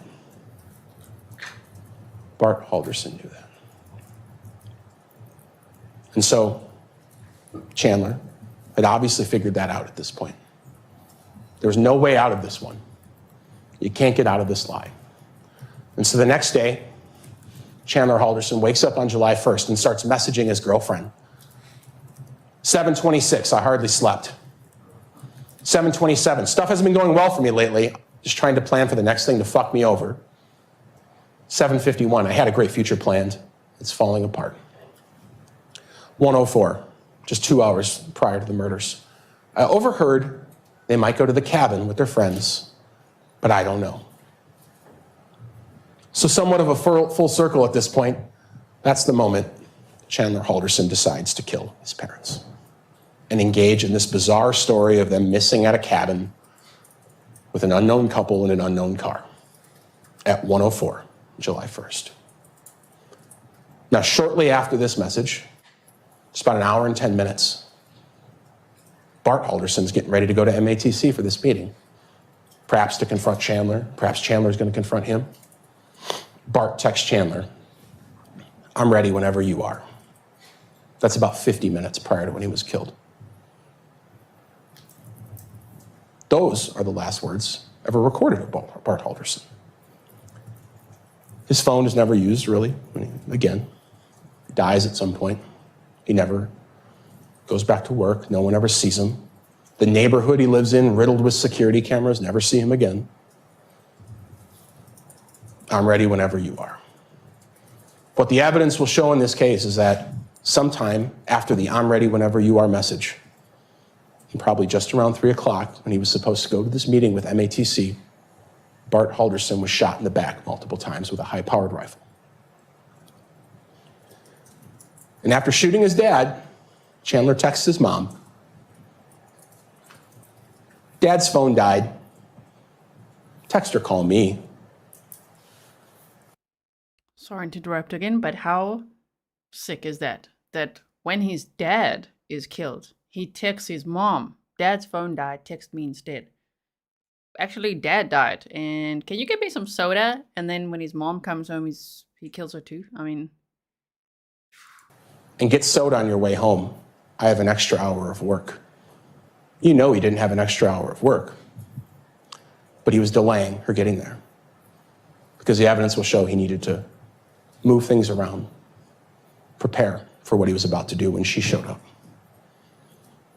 She responds, K, I can, smiley face. Those are the last words of Krista Halderson alive. Shortly thereafter, around just after 5, neighborhood security cameras, the Haldersons didn't have one, but the neighborhood, a lot of people did, show Krista pulling in, getting out of the car, walking in. She's never seen again until her legs are found out by the Wisconsin River. But just after killing his mom and his dad, the evidence in this case will show that Chandler went on his phone. If you go on your phone, I don't know if any of you have ever taken a note. You can take notes on your phone. iPhone has an app called Notes. We got some raw data, and I'll put it up here in a second. I won't put the raw data because it's a bit challenging to see. But Chandler creates a note about 5:11 that day on July 1st, probably minutes after killing his parents. And the note reads, weekend chores, H2O2 lemon. H2O2 is the chemical name for hydrogen peroxide. You'll hear from people in this case, it's essentially a household cleaner to clean up blood. Lemon, it deodorizes things. Mixed together, it's a pretty cheap cleaning product you can have at home. So Chandler writes a note after murdering his parents, H2O2 lemon. Door handles, move your shit upstairs, get a job, and clean the floor. He then does just that. Spends the afternoon cleaning the house, eventually jumps in the shower. We know he's in the shower because his girlfriend and him FaceTime when they're in the shower. No judgment, but that's what happened, and the girlfriend took a screenshot. We know he's in the shower. They say they're good nights, and Chandler says, I'm going to bed. But he doesn't. He goes to gas stations. He's carrying out large bags of ice. Because what Chandler had done that night is what you all probably suspect by now. he had dismembered his parents, or at least started the process, and had to fit them inside of freezers that were in the Halderson home. And you'll see some of these freezers, they're cleaned, but there's still some evidence around. That night, I'm not going to show many photographs for a little bit, just because I think you deserve to kind of be eased into some of the things you're going to see. That night, what appears to have happened, what the evidence will show, is Mr. Halderson took items from around the house and began cutting apart his parents. Saw blades covered in Bart and Krista's blood. An axe, Bart and Krista's blood. Handsaws, things of that sort, covered in Bart and Krista's blood. He cleaned the house as best he could, and you'll hear about that. But still, blood spatter found of Bart and Krista's blood around the house. And he had a plan. It wasn't a well-thought-out plan, but he had one. And that was he was going to burn the remains in the family fireplace there in the house. So it's July 1st. And if any of you remember, 4th of July weekend's pretty hot this year. People in the neighborhood thought it was a little bit weird that someone's fireplace was going on. They smelled stuff. One person, this neighborhood's full of retired cops, but one retired cop said, I smelled like a barbecue, smelled like a pig roast. And he said that just not knowing what it was at the time, talking to the police. And that night, a neighbor who had a security camera behind the Halderson home, way far away, was able to catch something. Because it was pitch black at night, he was able to catch just a little glimpse of all the windows in the Halderson house. We have an expert that's going to come in who works with video and light analysis. And he's going to tell you, he was able to figure out which window that was. And the window it was that he was looking at in that camera footage that kind of just piqued his attention was the window by the fireplace. And for many hours over the course of that night, the light flickered, came on, died down, on, down. But in the early morning hours the next day, he'd been up all night doing this. Because you'll learn, you really can't burn human remains. Your home fireplace is not going to get hot enough to do that. It takes an extraordinary amount of heat. If you go to like a crematorium, you're inducing it with oxygen, chemicals, not a residential fireplace. But eventually, in the middle of the night, the fire started going well. It appeared that air was being pumped into it, and you'll see when they searched the Halderson home, there was in fact a fan found right next to the fireplace, next to a tape measure, trying to make sure the remains were the right size as they went into the fireplace. But that light at one point grew and grew and grew, and it got very bright in one room. And then all of a sudden the kitchen light came on, and then all the lights went out.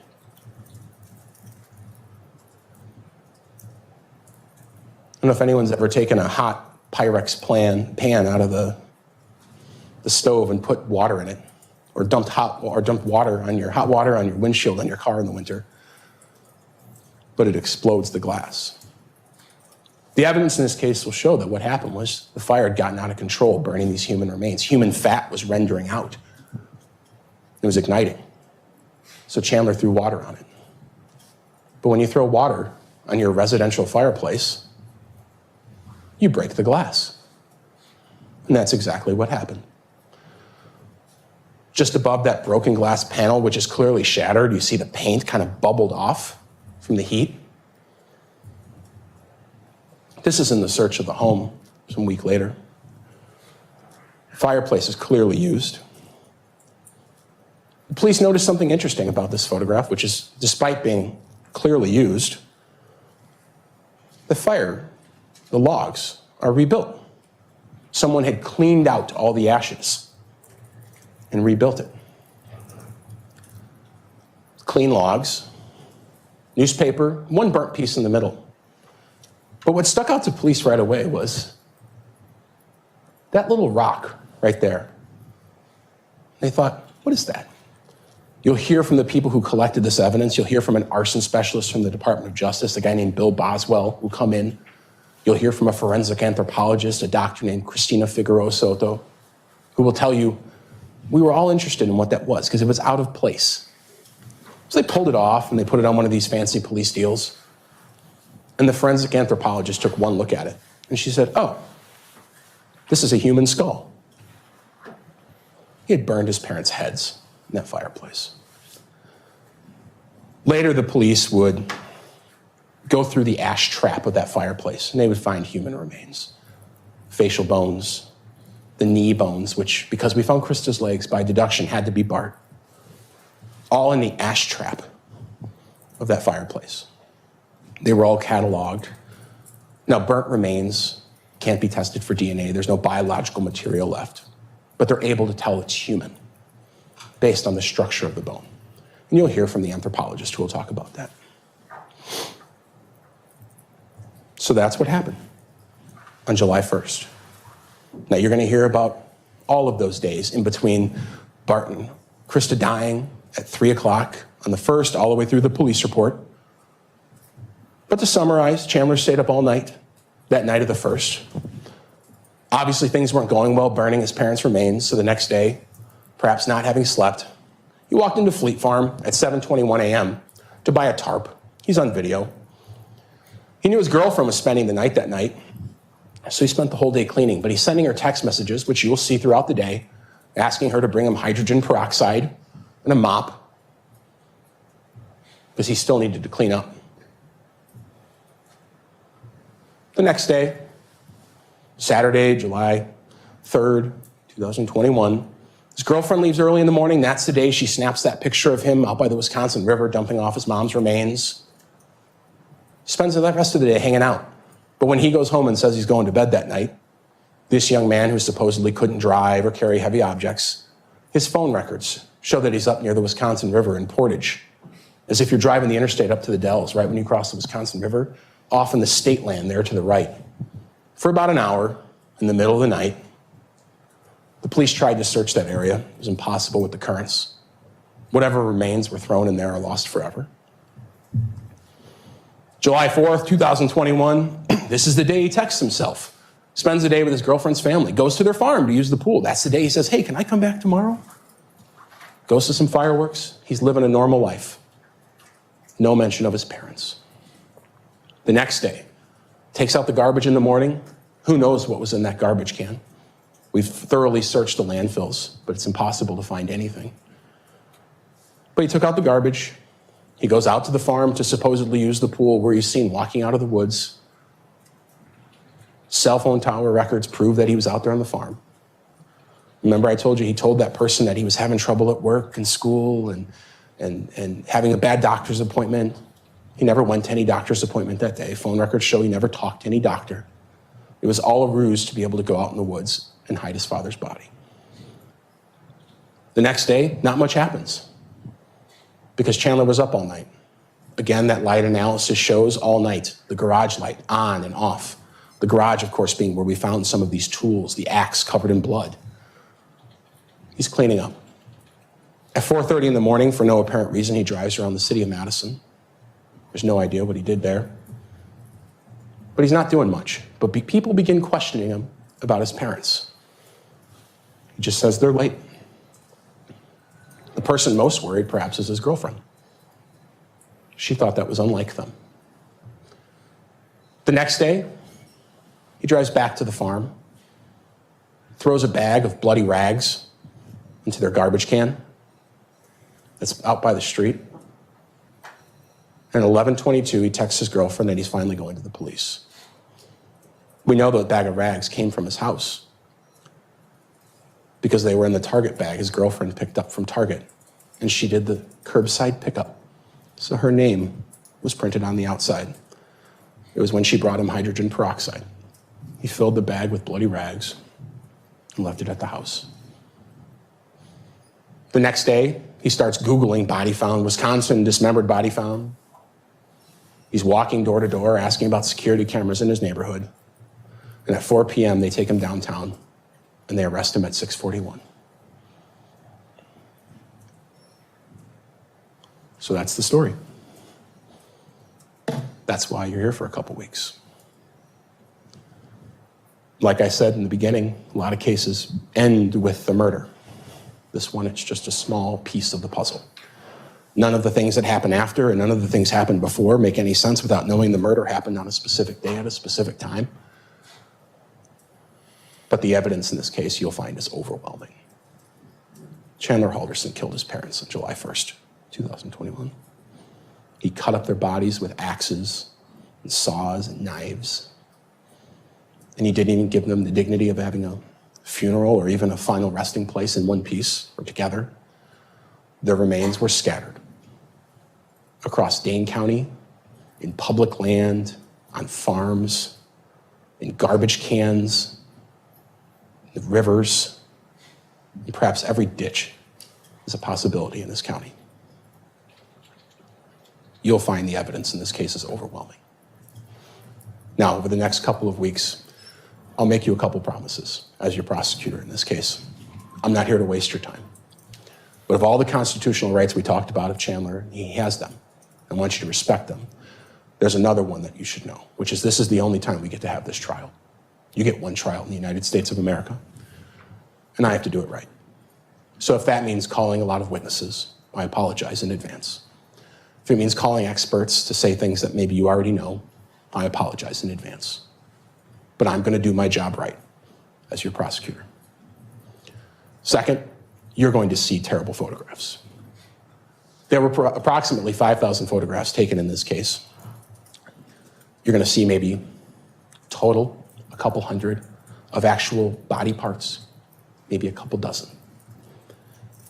We have scoured those photographs and tried to remove ones that are just horrible to see because of the conditions the bodies were in, because of insects and maggots and things of that sort, and instead are trying to only show you photographs that help you understand how the remains were hidden, where they were hidden, how they were dismembered. To the extent possible, we're using cleaner photographs that were taken by the Dane County Medical Examiner. I promise you, I'm not trying to pull on anyone's heartstrings. I'm not trying to make this overly emotional. You might feel emotional. I suspect many of you have never seen anything like what you're going to see in the next couple of weeks. But I promise to do my best to limit the amount. And lastly, I promise to just ask questions, a lot of questions, because you're the jury in this case, and you deserve to hear absolutely everything. It will be a struggle. You'll get sick of walking back and forth to these jury rooms. You might get sick of each other. I hope not. But it's an important task. What happened here shouldn't happen, but it did. And so in a couple weeks, when I stand up here and Ms. Raymond stands up here, I'm going to ask you to deliver a verdict of guilty, to finally bring some much-needed truth to Chandler Halderson. Thank you. Thank you, Attorney Brown. Now, Grizzlies, was that or was that not one of the best opening statements that you've ever seen? In my opinion, it's really right up there. It could be number one. It was just so well done. The way that he told the story, the timeline. I mean, we didn't get to see, the public. The camera wasn't on his presentation the whole time, but he had a presentation. He had receipts, the timeline, everything. It was just delivered so well. Thank you all for being here. If you're watching live with me in December of 2024, I really appreciate it.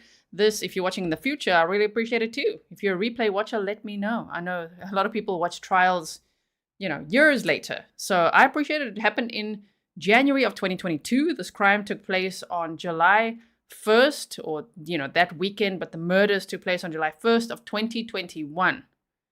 So Chandler Halderson was charged with 2 counts of first-degree murder for the murder of his parents, Bart and Krista Halderson, who were 50 years old. Bart was 50, Krista was 53.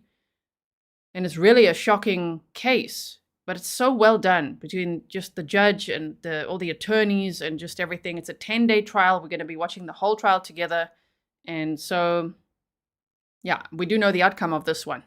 Why? Some people are joining the chat and saying why. Maybe you're watching the replay and saying why. Well, I did explain it in the beginning, but also because I can. It's my channel, Grizzly True Crime, and I have always wanted to watch this trial with you.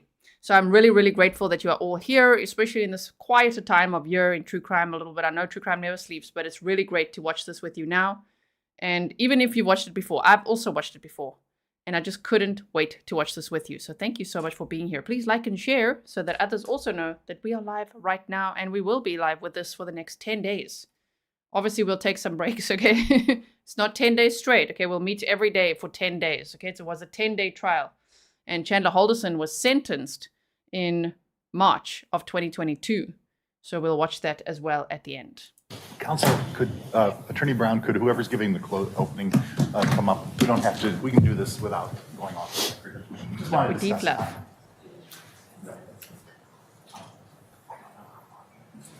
Quick discussion, and then off they go to the defense. Okay, perfect. Thanks. Defense is Ladies and opening gentlemen, we're arguments. going to take our morning break at this point.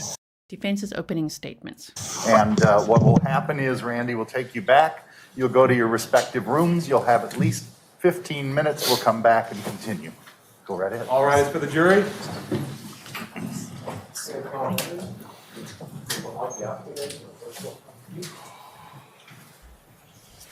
We're not taking a break. We're going to defluff.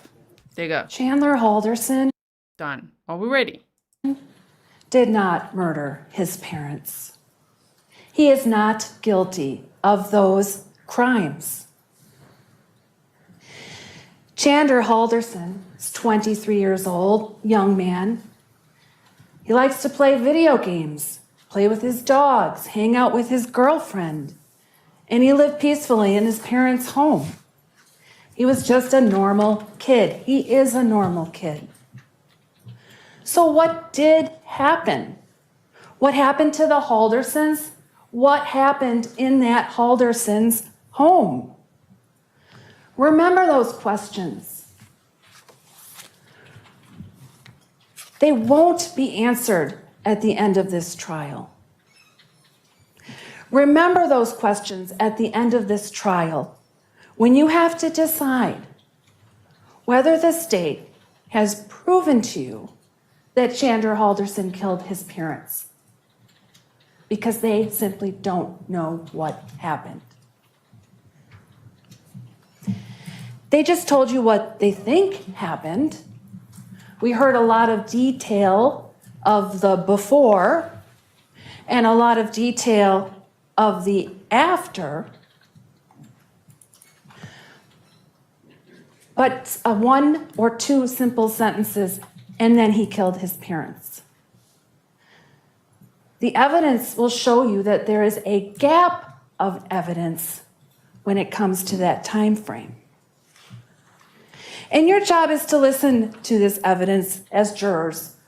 Listen to the evidence from the perspective of a juror, not from the perspective of a story corroborator, corroborating the state's story. The role of being a juror is a different role than being a person. And that may sound strange, but it is. I think of when I went to law school way back in 1991, and there's a big part of me that feels I went into law school a human being who lived my life feeling things emotionally and relating to things emotionally. And I left law school a really different person. I learned how to be very logical, to apply facts, first to assemble facts, and then to apply these facts to the law as I learned it. Facts, laws, and rules, plus logic. That's your role here as a juror. Don't assume anything. Assumption is the mother of all mistakes.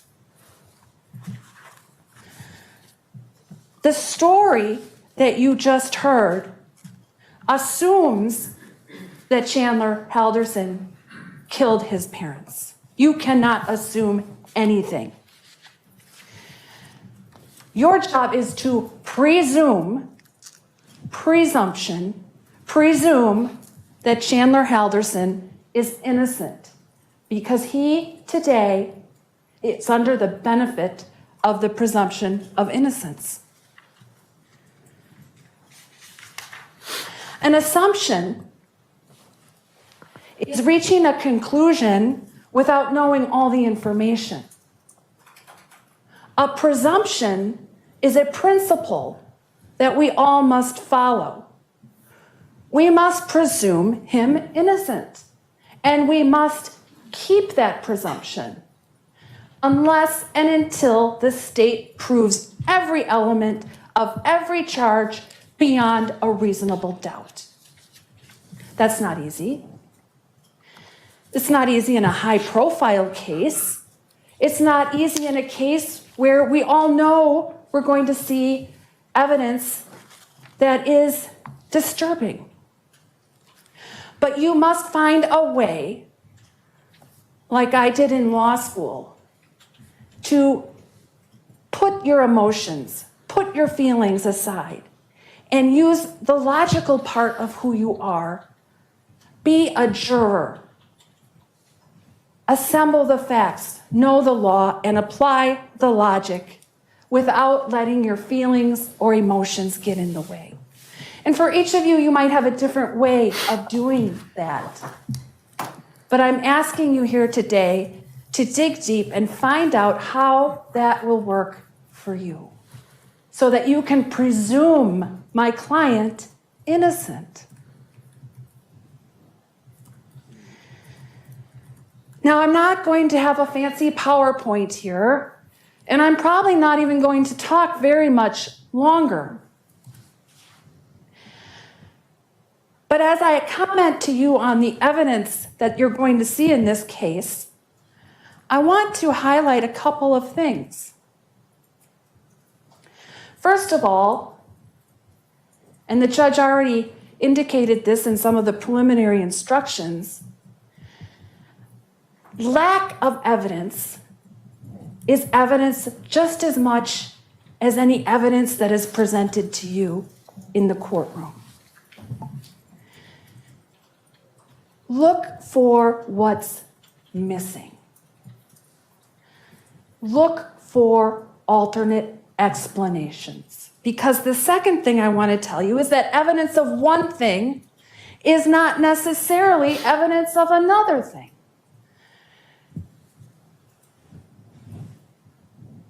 One fact here could mean a different fact here, but it also could mean 3 or 4 other facts. So you have to avoid jumping to conclusions and really dig deep and look at what this all means. You're going to notice that many of the facts, many of the witnesses, aren't going to be hotly contested by the defense in this case. And that goes back to what I was just saying. 12, 18, 100 reasonable people can look at a certain situation and form a different conclusion. And when you're talking about a system where you need to be convinced beyond a reasonable doubt, you better make very sure that you're excluding all of the other things that these facts could mean. Because you just aren't going to know what happened. You're going to know some about the before. You're going to know some about the after. But you're not going to know what happened in the Haldersons' home. Who did it, what happened, how it went down, whether it was intentional or not, which is an element of homicide. You're just not going to know. You're also going to not know how Bart and Krista would have reacted to these lies.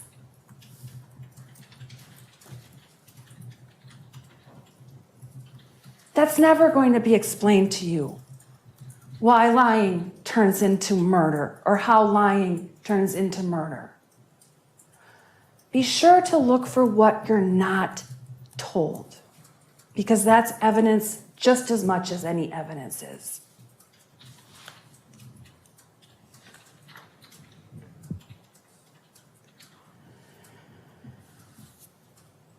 I'm going to ask you to resist some things in this case as jurors. We already talked a little bit about proof beyond a reasonable doubt. What that means is you must resist guessing. You must resist speculation. You must resist storytelling. And only convict when it's proven, or if it's proven, which it won't be, beyond a reasonable doubt. I'm going to ask you to resist losing your objectivity. Objectivity may be hard for people in this case because of the graphic nature of what you've just been told or what you're going to see. But you need to resist losing that objectivity. I've put it on 1.1 speed. Let's just see. Hopefully it's not too fast. Just a little bit sped up for us grizzlies over here. Commit to being jurors, dispassionate, logical. Don't be swayed by fear. And I ask you to resist any pressure you might feel to convict Mr. Halderson of murder in this case. It's a little unorthodox, but I'm going to tell you, at the end of this case, Attorney Vera and I may stand before you here and say, you know what? They did convict him of this, but what evidence do you have of murder?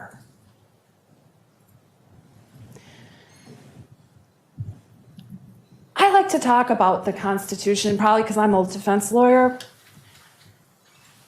But I think as jurors, as people coming into the system who aren't dealing with this every day, like we are here in the courtroom, you have to remember how important the Constitution is, how important the presumption of innocence is for Mr. Halderson, and how important proof beyond a reasonable doubt is. It's the highest standard we have. And it was created and perseveres to this day for this very reason. When someone is on trial for the most serious crime possible, and every little thing they do, every little lie they might have told is blown up and thrown against someone. That's when proof beyond a reasonable doubt matters. You jurors, not the sheriff's department, not Mr. Brown or Ms. Raymond or me or the judge, get to decide this case. Individually, you all get a vote. You all get to make your own decision. I simply ask that you remember your role as jurors, that you find a way to stay objective, that you look for the key questions, the key facts that aren't answered, and that you hold the government to this high burden of proof. If you do those things, if you can resist these things, you will reach the right conclusion. Chandler Halderson did not murder his parents. Who did it? Lady, who did it? Okay, look, she's trying her best, man. Like, there's really not much to work with here. That was just the opening statements. Wait till you see all the evidence over the 10 days of this trial. The 10 days, of course, includes closing arguments and verdict watch, and then the verdict. Hey, we won't be on verdict watch this time. We'll just go from closing arguments to the verdict. Wouldn't that be great? So that's going to happen on day 10. All right. Defense's opening statements. Look for what they aren't telling you. Okay. Shame. Thank you, Attorney Dorrell. At this point in time, we have to do a slight bit of housekeeping. Randy will distribute the notebooks to you so that you can use those to the extent you wish as you're listening to evidence and testimony. Yay, they get notebooks now. Everybody, get your notebooks out. Okay, I've already been cheating. Okay, I've already got my notebook over here. Even when they said we weren't allowed to have them. Okay, so now the jury's going to get their notebooks. They weren't allowed to have or be taking notes during the opening statements, and they also won't be able during the closing arguments. But for the rest of the trial, now they could take notes. And then we'll get the podium moved, and the state will call its first witness. Attorney Raymond? Thank you, Your Honor. The state calls Deputy John Nelson to the stand.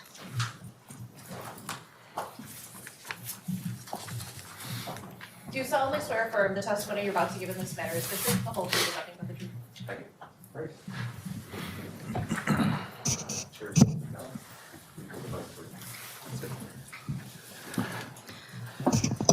Thank you, sir. I would inquire of you, if you believe you can do so safely and responsibly, would you testify without a mask at this time? Yes, I can. Thank you. Go right ahead.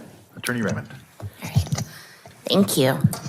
Deputy, could you please state your name for the record, spelling both your first and last? Yep. John Nelson, John, John, Nelson, Nelson. And how are you employed? I'm employed with the Dane County Sheriff's Office. As a deputy? Correct. And were you employed as such in July of 2021? Yes, I was. And just because you're the first witness in this case, can you just very briefly, in a sentence or two, let the jury know what sort of training did you have to go through in order to become a deputy? Well, I went through the Wisconsin Law Enforcement Academy, went through our department's in-house training, and have been employed there since 1995.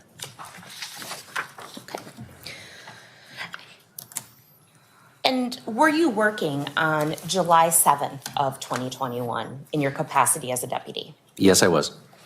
And where were you working that day? Where were you stationed out of? I'm stationed out of our Northeast Precinct, which is the Village of Windsor Town Hall, and so I cover the Northeast area of the county. And I'd like to draw your attention to around 11:25 a.m. that morning. What occurred at that time? I had just returned back to the precinct from a previous call, and as I was walking through the doors to the precinct, I noticed behind me it appeared that somebody had been coming up to the doors. So I met them at the door, and at that time had a conversation with an individual. Okay. And do you see that individual in the courtroom today? I do. At this point, for purposes of identification, I would ask anyone not inside the jury box or my court reporter to just lower their mask briefly for the count of 3 so that the full face of everyone in view is available. 1, 2, 3. Go ahead and replace masks. Thank you. You can answer the, oh, go ahead. Do you see that individual in the courtroom today? I do. Could you please identify him by where he is seated and perhaps the color of his shirt? Looks like a purple shirt seated on the left side of the table, straight ahead over here. And I'd like to note for the record, the witness did make a hand gesture towards the defendant as well. I'd like to note for the record that the witness has identified Mr. Halderson. It will. What did you learn from Mr. Halderson on July 7th, 2021? When he came to the precinct and spoke to me, he said that he wanted to make a missing persons report. Okay, and what did he tell you? He told me that he wanted to report that his parents were missing. I asked who his parents were. He said Bart and Krista Halderson. And I asked where they lived, and he said they lived on Oak Spring Circles, which is in the Village of Windsor. Okay, and in fact, that street's a little bit odd. Like one side of the street is Windsor and one side of the street is DeForest, I believe. Yeah, the portion that they reside in was the Village of Windsor. Okay. So in reaction to the information the defendant was telling you, what did you do? When I heard that they lived in the Village of Windsor, we have a Windsor contract deputy that was working, so I immediately called to see whether or not they were available to come up to take the missing persons report. Okay. Were they available? They were. Okay, and who is that? Deputy Josh Seeley. Okay. What did you do next? So I remained at the precinct in our day room area with Chandler Halderson until Deputy Seeley arrived. And at that point, Deputy Seeley began interviewing him in the day room. I was present during that portion of the interview. And how would you describe the defendant's affect, his demeanor? He seemed quiet, what I would describe as maybe like lethargic. Seemed like maybe he was tired as he was describing the fact that he had not seen his parents since the previous week. It just seemed like he was slow to respond to some of the questions. Okay. And do you remember any of the specifics of what Mr. Halderson told you during that interview? He had said that his parents had gone up to their cabin, which I believe was in White Lake, Wisconsin, that they had left the previous week he thought early Friday morning, and that he had not seen his parents since then, and that at this point he wanted to report them as missing persons. Did he give you any details about who, if anyone, they were with? He had said that they had left with another couple, but he did not know who the couple was and had not seen the couple, just that they had left sometime early, what he believed to be early Friday morning. And you know, he told the police that, I don't know who my parents left with, but they left to go to their cabin. And, you know, earlier we heard he said they left with tools, silver bars, and liquor. And he thought they went off to gamble. And he also said he had put their folding chairs out for them, and they didn't take that. That's weird. As if he would ever put their folding chairs out for them. He did nothing. Another one who didn't seem to lift a finger at home. And then it seemed like the motive is he got really upset when people were going to find out he really was just, you know, not working, lying, slumming it at home. Just making up all this stuff. Oh my goodness. All right. Okay. Did he give you any information about what, if any, vehicle they were in? He said that they had left in the other person's vehicle because both the vehicles that belonged to his family were still at the residence. But I did not have a description of the other vehicle. Okay. What did you do after this interview? So after he was interviewed by Deputy Seeley, we determined that probably the best course of action was for us to go back to the residence to kind of check out the residence. So I told Deputy Seeley that I would accompany him back to the residence for that.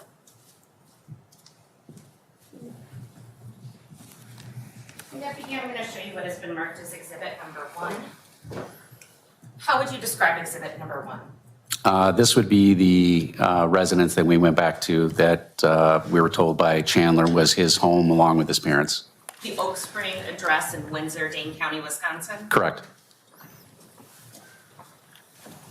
And does this appear to be does exhibit 1 appear to be a true and accurate picture of the home? Yes. Okay. I would ask to publish. I would move exhibit 1 into evidence and Any ask to publish. Any objection? No objection. It is received, it may be published.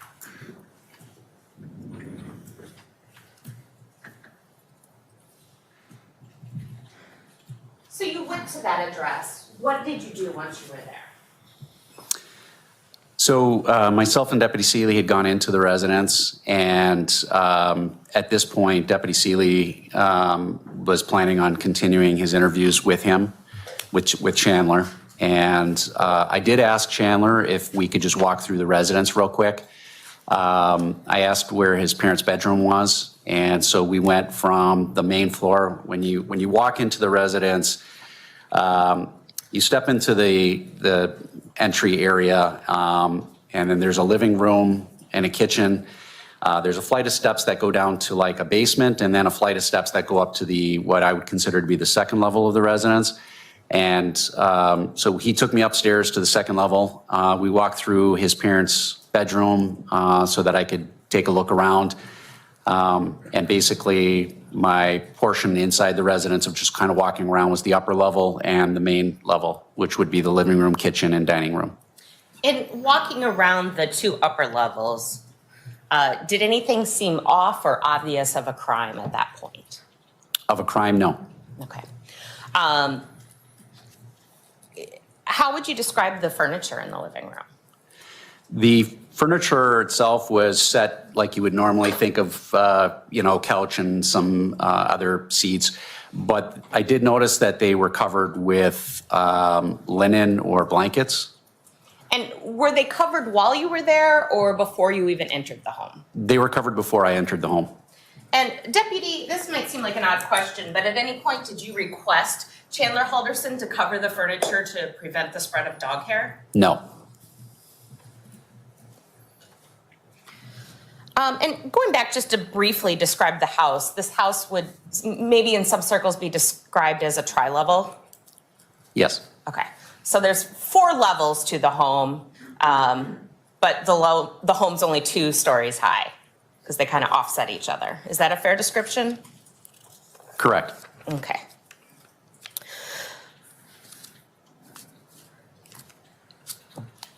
After just observing the home, what did you do next in your portion of the investigation? So we started asking him whether or not there were any other persons that lived at the house.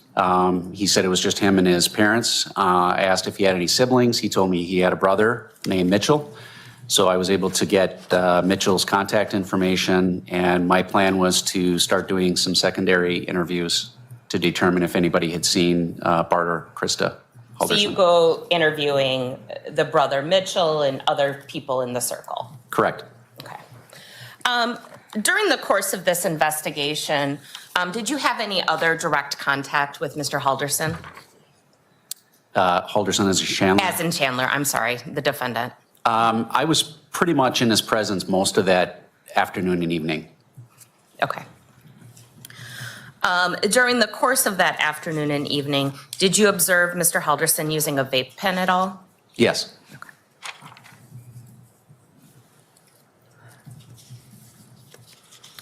At some point, did this investigation get turned over to detectives, and your role kind of, you moved on to other cases? We did contact our ISB, which is our detective division, as we felt that there was enough information now that there might be a reason to get detectives involved.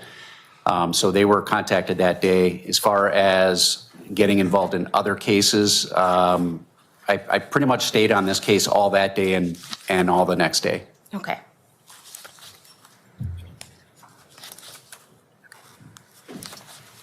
Nothing further. Cross-examination. Yes, thank you. Deputy Nelson, you walked through the house, correct? Yes, You walked upstairs, I walked upstairs to the top floor. downstairs, No, well, it depends. Downstairs being, that second level that you were talking about. so that day that I was there, the only floors I went to when you walk in would be what would be the living room, the kitchen, dining room, and then up to the second floor, which would be the bedrooms and I believe a laundry room and bathroom. Okay. But at some point you did become familiar with the whole house At some point that day or it? throughout the course of this investigation? Yes, And they being the Haldersons, were doing renovations in that house, correct? yes. No further questions, thank you. Any redirect? Nothing further. May this deputy be excused The state has no problem with that. and released from any subpoena further? No objection from the state. All right. All right. Thank you so much, sir. Have a good rest of your day. The state calls Joshua Seeley. Deputy, good morning. If you are able to respond. Do you like the defluff, everyone? If you don't know what a defluff, if people are new here, you're like, what's a defluff? It's when we literally cut out the fluff, like all the long breaks, you know, when the witness leaves the stand and then they call the new one and then the new one starts walking and then they get sworn in. Yeah, that's all chopped out. You know, we're fishing over here. So you'll just see put in a little fade effect every time. It's like, oh, okay, we've chopped that and now the witness is just teleported onto the stand. This is the next witness. Responsibly and safely testify without a mask. That would be my preference if you would. Thank you so much. Go right ahead. Good morning. Please state and spell your name for us. Josh Seeley, Seeley. And what do you do for a living, sir? Deputy Sheriff at the Dane County Sheriff's Office. How long have you been doing that? I have been a deputy for 20 years. This past July, you were working with the Sheriff's Office, correct? Correct. Any particular role? Currently, I perform full-time patrol duties for the Village of Windsor. Tell me about that. Village of Windsor. First, let's start. I don't know where everybody's from. Where's the Village of Windsor? Just north of Madison and just south of Village of DeForest. And they don't have their own police department? They do not. And so they have a contract with the Dane County Sheriff's Office. Correct. What kind of things do you do as the guy who's assigned to be essentially their police officer? Same thing most other police agencies would do. We provide daily patrol, call taking, other community services, blood drives, such stuff of that nature. Where is your home base when you're over there? Do you have like a precinct you work out of, or how's that work? So there's two facilities up in the northeast area. We have a Dane County Sheriff's Office Northeast Precinct, and then we have our own PD, which is located right in the heart of the Village of Windsor. I'm going to take you over to July 7th of 2021. That day, were you asked to respond over to the Northeast Precinct for someone referencing a missing persons complaint?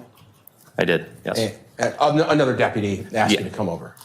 Yep, I heard a radio call from Deputy Nelson stating that there was someone at the Northeast Precinct, what we would call a walk-in, and wanted to report a missing persons. So I responded up to the Northeast Precinct to make contact. Are walk-ins common at the Northeast Precinct? Not typically, no. Most people call. This person didn't call. They did not. Okay. You went over there? I did. And tell me what you found when you got to the Northeast Precinct. So I walked into the Northeast Precinct, what we would call the day room. It's where we have our desks and computers. And sitting at the table was a male who I later identified with the Wisconsin driver's license as Chandler Halderson, and Deputy Nelson of the Dane County Sheriff's Office. At this point, we're going to do an interesting procedure where everyone that's not in the jury is going to remove their mask for a second, and the judge is going to count to 3. If everyone would do so, please. 1, 2, 3. Go right in. Do you see the person here in the courtroom who you identified with the driver's license as Mr. Halderson, Chandler Halderson, that day? I do. Tell me where he's sitting and what he's wearing. He's sitting over at the desk to my right with a black tie. I'd ask the record to reflect identification. It shall. What'd you do? Asked him more or less what was going on, and he proceeded to tell me that he had not had contact with his parents, that they had gone up to their cabin, which is up north in Langley County, and he was concerned. Sure. Did he give you any details at that time at the Northeast Precinct about who they were with? He stated that he had left their residence, which is in the village of Windsor, and had left with friends, and that they had gone up to this cabin to work on a fire pit and a water pump that might have been damaged during a storm. Did he tell you at that time at the Northeast Precinct what car they were in, or if he knew what car they were in? He did not mention anything about a car, and he provided some names of people that he might have gone up there, or that they have gone up there with, but he was not for sure who they had gone with. Sure. After you take this initial statement at the Northeast Precinct, what do you do? Initially, we released Chandler from the Northeast Precinct, had a conversation with Deputy Nelson, at which point then we drove down to the residence down on Oak Springs in the village of Windsor, where we again made contact with Chandler. Is that here in Dane County, Wisconsin? And that's in the Dane County, yep. What was the purpose in going to the house?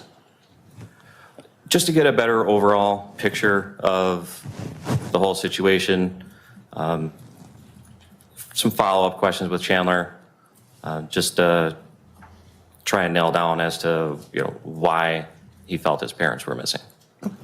You probably know this neighborhood as good as anyone, being assigned there, but just tell us about that general area they live. What's it like? It's very well kept, very quiet. It's a two-way street, and it is actually the type of street that has a tree growing out of the middle of it, that's so that the 2 lanes have to go out and around this tree. And the Halderson home is on the middle of the block on Oak Springs. It's in the middle of the block on the north side of the road, yep. In general, the Halderson home is one of many homes in that area that's on a pond that's behind the house, correct? Correct. Okay. When you get to the house, did you go right in or did you stay outside and talk for a while? We just briefly made contact with Chandler outside, at which point we were invited inside. And then we continued our conversation and interview inside the residence. Sure. Where'd you go in the house when you first went in?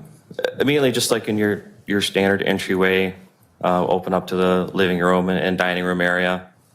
At which point he asked us if we wanted to look around the house, at which point I said yes. I believe the first place he took me was upstairs, went up the stairway, pointed out some bedrooms and another room that was off to the left, which I observed was under construction or renovation. So it is down to the studs and insulation. There's nothing else in there except some laundry machines. Oh my, can you imagine that Chandler Halderson actually pulled that off? Remained calm, showing the police around the house. He was interviewed on July 7th, right, of 2021. The murders were committed on July 1st. And on that July 4th weekend, he was very busy with very sinister things. He was dismembering his parents and inviting his girlfriend over and going to watch, fireworks for the 4th of July at one of his mom's work colleagues' homes. So then to be like on July 7th, reporting them missing, They're coming out to the house. He's like, I'll walk you around. Oh my. Overconfidence. Sure. He was arrested on July 8th of 2021.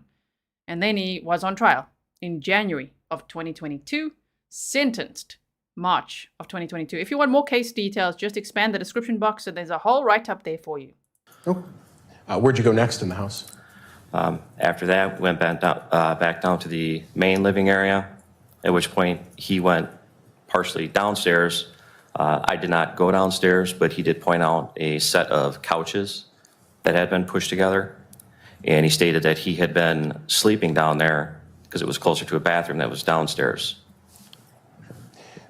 Let's talk about that for a second. The room in which the couches were pushed together, was that the room with the fireplace in it? One of the fireplaces? I believe so, yes. And you say they were pushed together. What do you mean by that, if you could describe it better? So if you think of your average couch and how it looks, take another couch and push it up against it so it looks just like a square or a box. And that's what he was using as a bed, supposedly. And he told you that that was needed because it was close to the bathroom? Correct. Did Chandler tell you why it was important that he be close to the bathroom? Just that the room that was upstairs and under construction was the other bathroom, and there was no functioning plumbing up there at that point, I guess. Sure. Were you talking to Mr. Halderson around this time and kind of interviewing him further as he was showing you around the house? I did. At one point, he did hold up a neck brace and said that was another reason why he had been downstairs. But again, started to ask him again about why he felt that his parents were missing.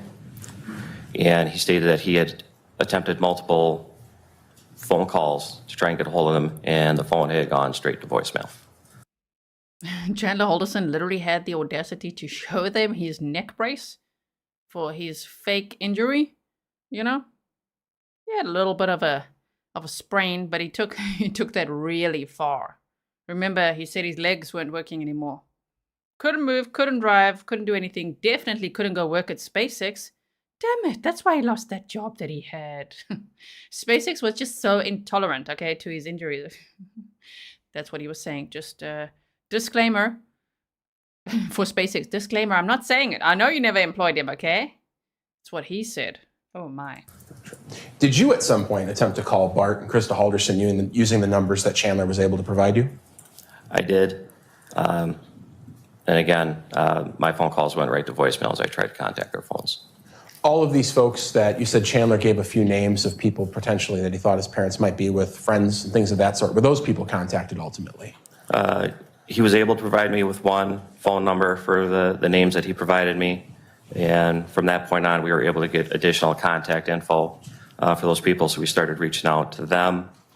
I also asked about employment information for the two subjects, at which point he provided those. So again, we started reaching out to employers, all in attempts to try and get in contact with them. At this point, maybe you'd call this kind of your standard missing person stuff. Pretty standard, yeah. Were any of those conversations with potential people that the Haldersons might be with fruitful? Meaning, did you learn that they were with any of those people? Objection, hearsay. Overruled. You can answer. From the contacts that were had while I was there, no one had contact with the two subjects. When you were in the Halderson home, did he walk you down into the actual basement of the house? I personally did not go into the basement, no. Did Chandler make any comments to you about things his parents may have packed before going to the cabin? He did. He stated that they had grabbed several bottles of liquor. He said the norm that they might take a bottle or two, which would include a bottle of wine. He then went on to tell me that his father had grabbed a large sum of cash, about $4,000, and this was also unusual, saying that they would only usually take a couple hundred and that maybe they were going to a casino at this point. Did he give you any time on when he thought his parents had left? He was very specific and stated that they had left at 6 a.m., which I believe was on July 2nd. 6 a.m. on the Friday? On Friday, yes. So he was telling police that his parents had left with a bottle or two of liquor, some silver bars and tools, and about $4,000 in cash. And he thought they were going gambling or something. and he knows they left at about, well, he said 6 a.m. It's pretty specific, but he also didn't know because he was sleeping. So they just vanished, really. They just drove off. How did he think that story was ever really gonna fly? Oh my, I can't believe it. Okay, we're 2 hours in, by the way, out of our 5 hours of trial footage for today. Okay. Did he say that he saw them leave? He did not. And at any point in your contact with Mr. Halderson, either at the precinct or at the home, was he actually wearing that neck brace that he showed you? He was not wearing the neck brace, no. What was his demeanor like as he was making these reports to you? How was he acting? He seemed very matter of fact, just as you would be telling someone about your day. To me, there was no sense of urgency. Did he cry at any point or anything like that? He did not. 1 second, Deputy. No further questions. Cross-examination. Deputy Seeley, had you ever met Chandler Halderson before? Not that I can recall, no. That's all, thank you. Any redirect? I actually should have expected that question, because then if they say, well, he just seemed like there was no sense of urgency, then usually defense attorneys will, because that's a good cross-examination tactic. Be like, oh, do you know his baseline?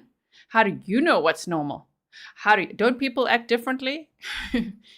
They react differently to different situations, right? Yeah, I think if I was a defense attorney, I'd also ask that one. Just like, oh, you walked right into that one, sir.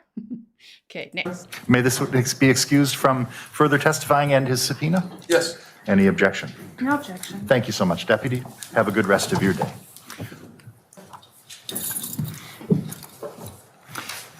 Deputy, I would ask if you believe you can do so safely and responsibly that you testify without a mask. Absolutely. Thank you. Attorney Raymond. Good morning. Could you please state your name for the record, spelling both your first and last names? Deputy Hayley Collins-Lafevre, Hayley, COLLINS-LA, capital FEVRE. How are you employed? I'm employed as a deputy. Did anyone catch that? I should have listened way more carefully. I was writing down a little bit, so I'm just gonna go just to. Hayley. Here we go. Are you ready? Collins-Lafevre, Hayley, COLLINS-LA, capital FEVRE. How are you employed? I'm employed as a deputy sheriff with the Dane County Sheriff's Office. And were you employed as such on July 7th, 2021? Yes, I was. And when did you first become involved in the Halderson case, the missing person case of Bart and Krista Halderson? I had received some communication with my partner, Deputy Seeley, prior to the start of my shift on July 7th, stating that he requested that I respond to the Halderson home shortly after checking on. And that's how I became informed and notified of the call. And about what time was that? Do you remember? Shortly after 1 p.m. Okay. And do you in fact go to the home? I did go to the residence. And on the Elmo, there's Exhibit 1. Was that the home that you went to, the Oak Springs address? Yes, it is. Okay. What did you do once you got to the house? I met Deputy Seeley outside on the front porch, and he just briefly summarized for me the information that he had already gathered. Okay. Then what did you do? Deputy Seeley took a phone call, and then at that point I went inside the home and was introduced to Chandler. Okay. And the judge is going to ask everybody who's not a juror to remove their mask for 3 seconds. If they would, please, for the count of 1, 2, 3. Thank you. Do you recognize anyone in the courtroom as Chandler Halderson? I do. Okay. Could you please identify him by where he's seated and the color of his shirt? He is seated at the defense table wearing a light purple shirt. And did you end up talking with Mr. Halderson? I did. Okay. What, if anything, did Mr. Halderson tell you about his parents being missing? Well, I was a little hesitant to ask a lot of follow-up questions because I knew Deputy Seeley had already asked him a lot. But in the small talk that we had had, it began with me asking if his parents had had any medical issues. Okay, and what did you learn? He told me that his psoriasis had recently flared up and that he also needed stronger reading glasses. In regards to his mom, he said that the week prior, she had been diagnosed with skin cancer. Okay. What did the defendant tell you next? He had said, in regards to the skin cancer, I'd asked about how did his mom take that, what was her demeanor, and he said that she was very nonchalant about the diagnosis, that it had been, she had known about this for about 15 years, but the actual diagnosis had been just the week prior. Why did you ask about those medical conditions? What? So he told police that his dad had psoriasis that had recently flared up again, and that his mom knew about having skin cancer for 15 years, but was only recently diagnosed. What is he even saying? In his police interview, if you've never seen that, don't worry, we're going to get to it. We're first watching the whole trial, and eventually we're going to watch, they do show quite a bit of in the trial as well. But of course, FOIA requests are being made. I've got a lot of the files already, but I want to receive all of it. And so hopefully we can go through that. But in the police interview, he was implying that all the red liquid for YouTube in the home was because, he hurt his toe. He hurt his toe. That's what it's from. All right. Like, oh man. So I'm not surprised with what he told this deputy. Just to determine if for their safety, if we should be doing a bit more on our end from the law enforcement standpoint. In addition to the skin cancer, he had mentioned that she had had a mini stroke a few years prior. And as a result, she had brain lesions, which now that she was experiencing frequent headaches and some forgetfulness and also a change in her speech. So we were also possibly concerned of a medical issue with Mrs. Halderson. Sure. What did you do next? Continued to speak with him, asked a variety of questions, again, just small talk and, again, not trying to maybe ask the same questions that Deputy Seeley had done, but continued small talk with Chandler. At some point, does he talk to you about what his parents took to the cabin? He did. He told me that he had helped his parents pack on Thursday, July 1st, and that they had packed their own bags for clothing, but he had helped his mom pack her medication, and had also packed for them some tools, also food, phone chargers, and then tools. And when I asked him specifically what tools he had helped pack for them, he said they were all for cabin repairs, and they included a wrench, a hatchet, a bow saw, some additional saw blades, as well as 2 10-gallon containers for gasoline. I mean, could you be more specific? All the tools that I've hidden at my girlfriend's mother's girlfriend's property, that's what they took. Okay? Really? And he's like, I helped them pack. No, you didn't. Okay. Did he talk to you about any cash or valuables that were packed? He did. He told me that he was aware that his parents had taken a large sum of cash out of a safe. He did not disclose to me any sort of estimate as to the amount of cash, but that there was a large sum of cash taken from a safe that they took with them, and also a larger than normal amount of alcohol that they took also. Did he elaborate on the need for the cash or the alcohol or anything else to the best of your recollection? In regards to the cash, no. He did not know why they would have taken that much. As far as the alcohol, he assumed that given his mom's recent cancer diagnosis, that maybe she was a bit more stressed and overwhelmed, and that has led to more alcoholic drinking by his mom. Or maybe he poured more alcohol than usual, onto the fireplace because it wasn't really working out for him. Who, if anyone, did Chandler Halderson say picked up his parents? He claimed that he did not know the couple that picked them up. He said, and I asked a variety of ways multiple times, trying to determine if we could figure out who these people were. And he claimed that he had also asked his parents on Thursday the 1st who these friends were that he was going with, and they were not direct with him and never told him the friends that they were going up to the cabin with.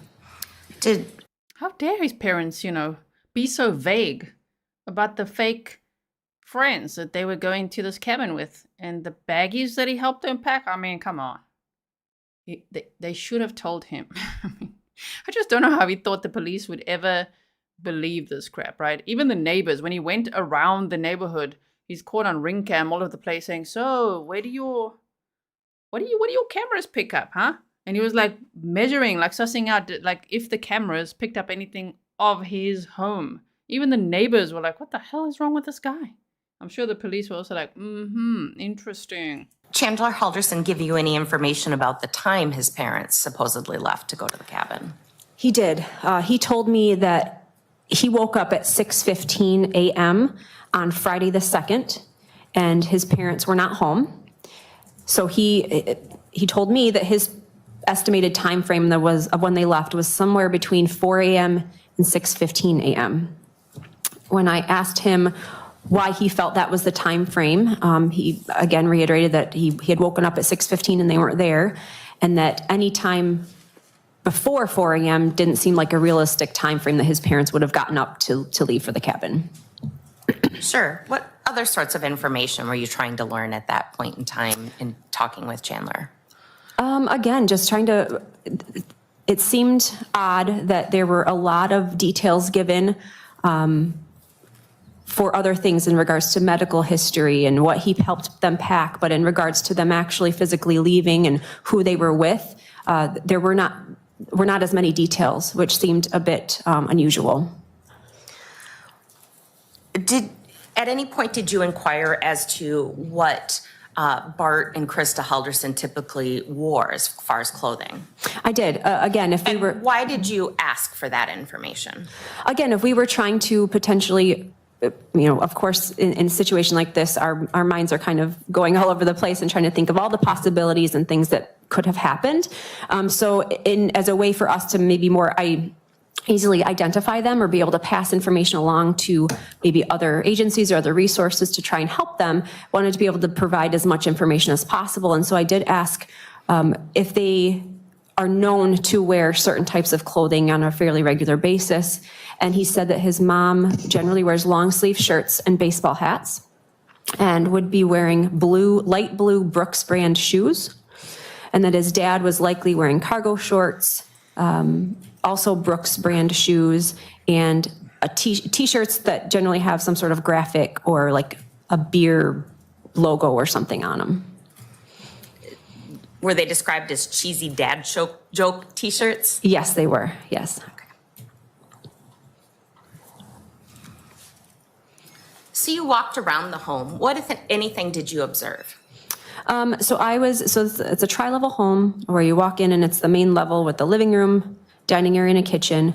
And there were blankets or canvas like over some of the furniture in the living room. Dining room table, lots of mail and things on the table. And the kitchen didn't seem to be anything overly glaring that would have. Let's talk about that table. You said there was mail and things on it. Were there any like notes or instructions or anything that seemed to have been laid out? Yes. Chandler had told me that he had a doctor's. I think the officer is going to lead into something that's going to call for hearsay.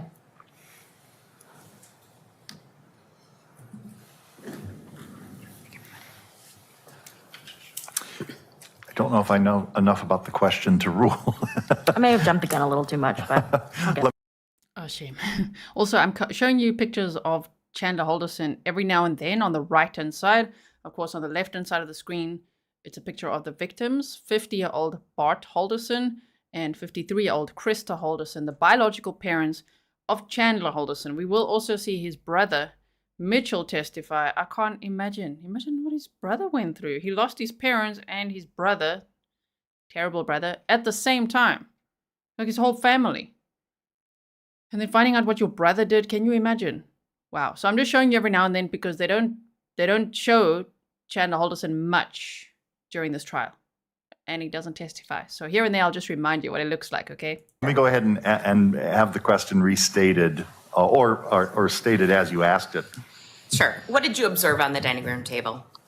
I observed several insurance cards that Chandler claimed were left out by his mom because he was going to be having, or had a couple days prior had told me that he had a doctor's appointment, and so his mom left the insurance cards out for him.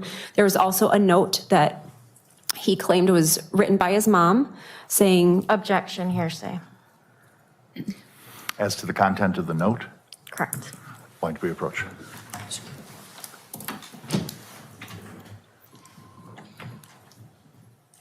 The objection is overruled. You may answer. If you need the question repeated, go right ahead and ask. Sure. I believe, Deputy, I was asking you concerning a note that you observed on the dining room table. yes. And just very briefly, what were the contents of that note, and what did Mr. Halderson tell you about the note, if anything?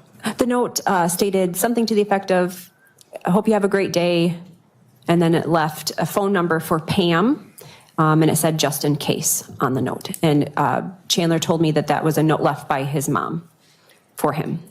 In connection to their visit to the cabin? Yes. Deputy, I'm going to show you what has been marked as Exhibit 35. Could you please identify Exhibit 35? Exhibit 35 is the note that I saw on the kitchen table, and based on Chandler's telling, this was his mom's note to him stating that hope your day goes really well, with a phone number for Pam saying just in case. And it's in one of these fancy evidence bags. Is that fair, Exhibit 35? Yes. So that means it was collected by your department. Yes. So does this appear to be the actual note that you observed on the dining room table? It appears it is, yes. I would move Exhibit 35 into evidence at this time. Any objection? No objection. It is received. And permission to publish. You may publish.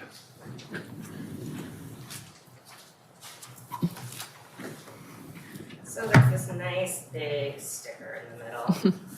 And we can open that later, but I was hoping not to do it right now.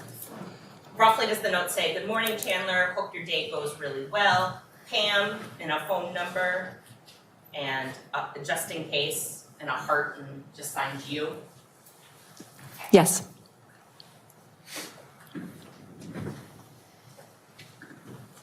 Did Mr. Halderson give you any context of this note? Why would a 23-year-old, did you have any information as to why a 23-year-old was being left a neighbor's number? Yes. Objection. Speculation. Speculation. And I'm sorry, still foundation. here. Sorry, speculation and foundation. I can lay some foundation, that's fine. Very good. Deputy, did Chandler Halderson explain why this note was left to you? Yes, he did. Tell us, what was that reason?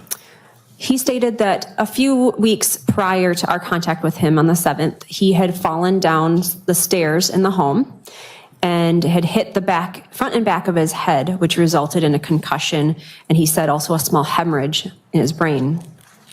His mom was very concerned about leaving him alone for the weekend with no one else at the home to kind of care for him or make sure that he was okay.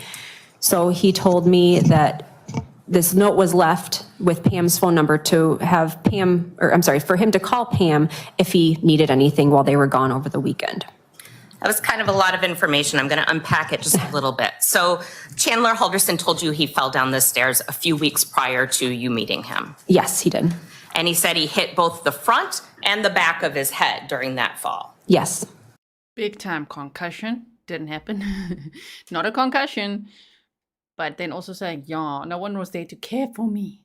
Meanwhile, if you look at the reality, that's his story. Is that he murdered and dismembered his parents that weekend. Meanwhile, he's telling police, well, no one was here to look after me, okay?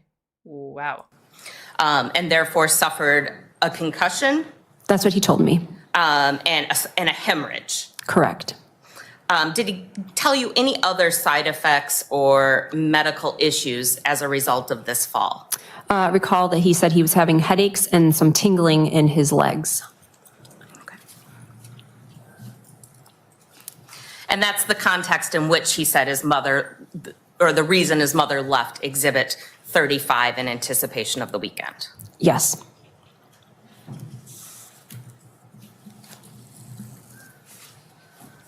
Did he tell you anything about any upcoming doctor's appointments or doctor's appointments that were scheduled to have occurred? For himself, I believe it was for Monday the 5th. He had said he had a doctor's appointment scheduled.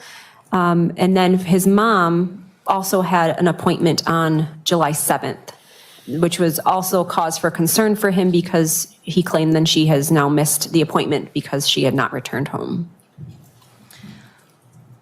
During the course of your investigation, did Mr. Halderson present any proof or any evidence that he had been contacted by his parents since July 1st, 2021? Yes, he had shown me a text message on his phone that he stated was from his mom, and he'd received that shortly after 11 a.m. on July 4th, and it stated something to the effect of, "We made it, we're going to a parade, and we will be home late Monday or early Tuesday." And of course, you're meeting on a Wednesday. Correct. Mr. Halderson. At some point during the course of your part of the investigation, do you have Mr. Halderson fill out missing person certifications? Yes, I did. Can you describe what those are? Yes, so in law enforcement, we have this form that we fill out for a missing persons report, and there's some criteria that need to be met. It can consist of someone who is physically or mentally disabled, someone under the age of 21 who we feel is in physical, they're in harm's way, someone who has been abducted or kidnapped, things like that. And Mr. Halderson was the one filling out the form, stating that he was wanting to list his parents as missing, and it met criteria 6, which is that the person is over the age of 21 and they don't meet any of the above criteria, but there is reason to believe that their safety is in jeopardy. Deputy, I'm going to show you what has been marked as Exhibit 2. There's a front and a back, so I would ask that you observe both the front and back side. Yes. How would you describe Exhibit 2? Exhibit 2 are the original copies of the missing persons forms, both filled out for Mr. Halderson and Mrs. Halderson. I signed the form as the witness for Mr. Halderson, and the form is signed by Detective Sims for Krista Halderson, and it's in a sealed evidence bag. And did Chandler Halderson sign either or both of the forms of Exhibit 2? He signed both forms. I would move Exhibit 2 into evidence at this time. Any objection? No objection. It is received. So remember, he was facing 8 counts, and 2 of them, so there were 4 for each victim, and 2 of the counts were for basically giving the police false information during a missing persons investigation. Really, it was a homicide investigation, but they learned that very quickly. I think they caught on pretty much from day one, from when he waltzed in there on July 7th of 2021, like, ooh, my parents are missing. And that whole interview was so sus. And then they went to his home and he was arrested on July 8th, of 2021. So just briefly, because I don't expect you to memorize, on the date that they were reported missing, how old was Bart Halderson? Marked as 50 years old. And how old was Krista Halderson? 53 years old. And permission to publish Exhibit 2. Yes.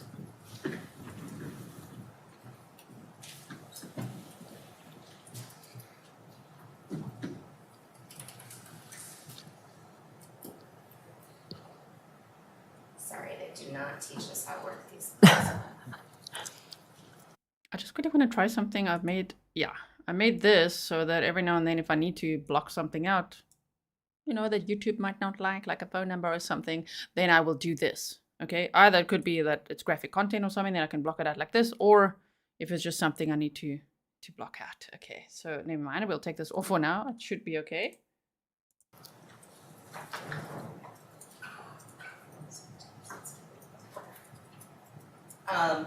But just briefly, Deputy, this one, the first form is for Bart Halderson, Yes.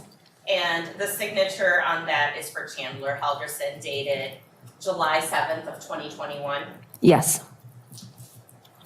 And then the second form is for a Krista Halderson, Yes. and again, signed and dated by Chandler Halderson on July 7th of 2021. Yes.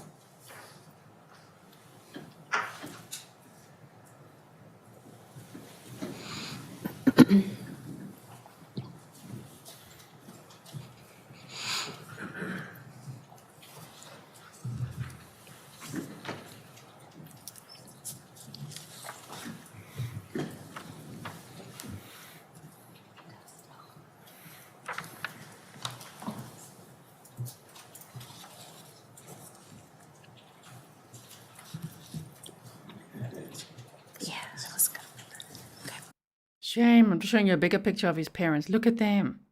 They look really sweet, you know? Poor Mitch, losing both his parents, as I say.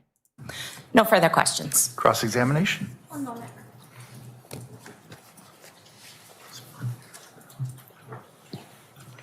You can, if you want. No questions, thank you. May this witness be excused and released from her subpoena. Yes, Your Honor. Thank you so much, Deputy. Have a good remainder of your day.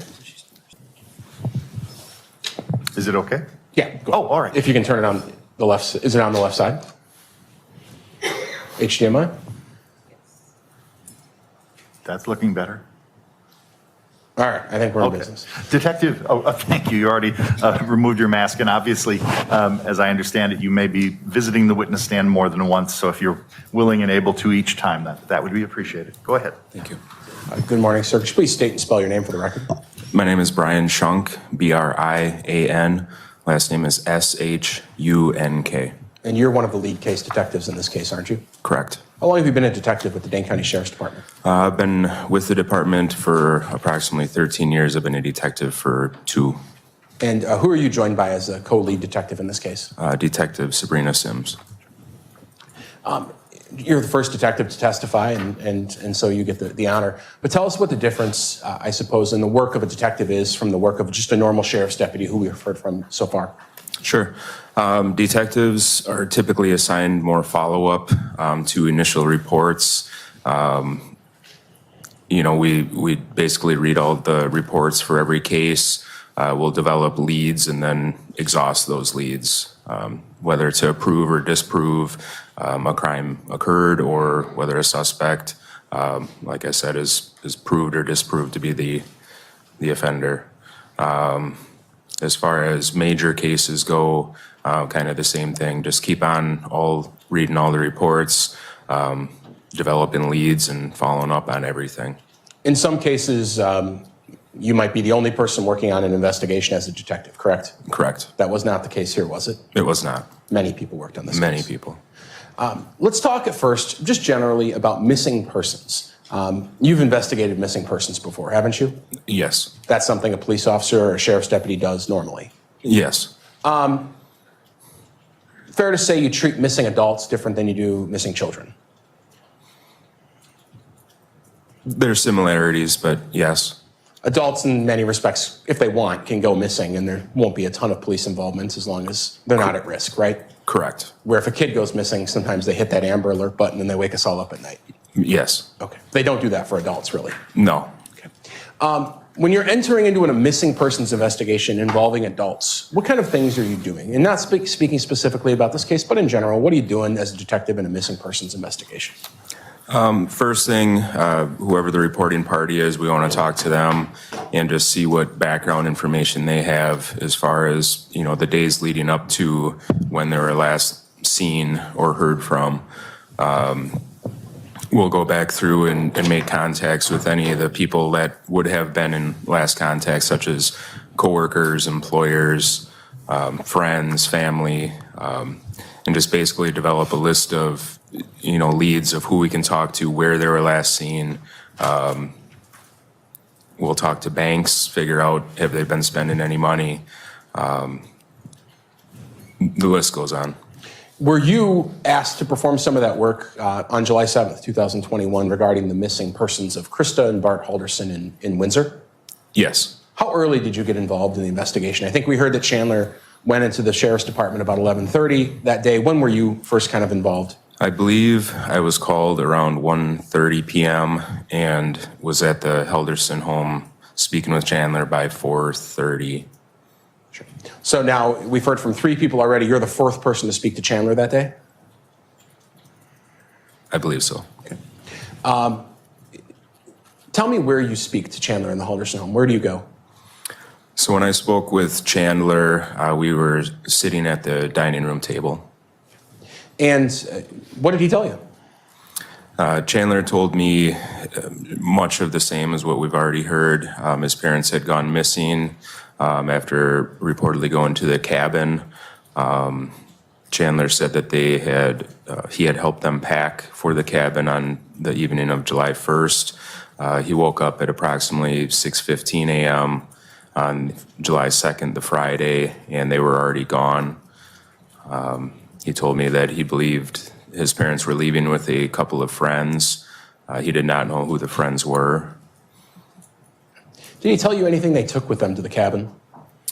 Yes, Chandler told me that he had helped his parents pack tools, wrenches, pipe sealant, a hatchet, and 2 gas cans for the chainsaw. He also later told us that there was a bin in the garage for the cabin that they would take every time, and that bin was no longer in the garage, so they had taken that also. Did Chandler mention if he had heard from his mom or his dad since July 1st? So he's talking to you on the 7th. Had he heard from him in that intervening period at all by text message or phone? Yes, Chandler told me that he received a text message on Sunday, July 4th from his mother. Did he show it to you? Did Yes. he show you that message? Yes, he did. I'm showing you what's been marked in this case as exhibit number 3. It's 2 pages. Could you tell me what that is? These are screenshots that Chandler had shown me that evening and then sent me. And who are these communications purportedly with?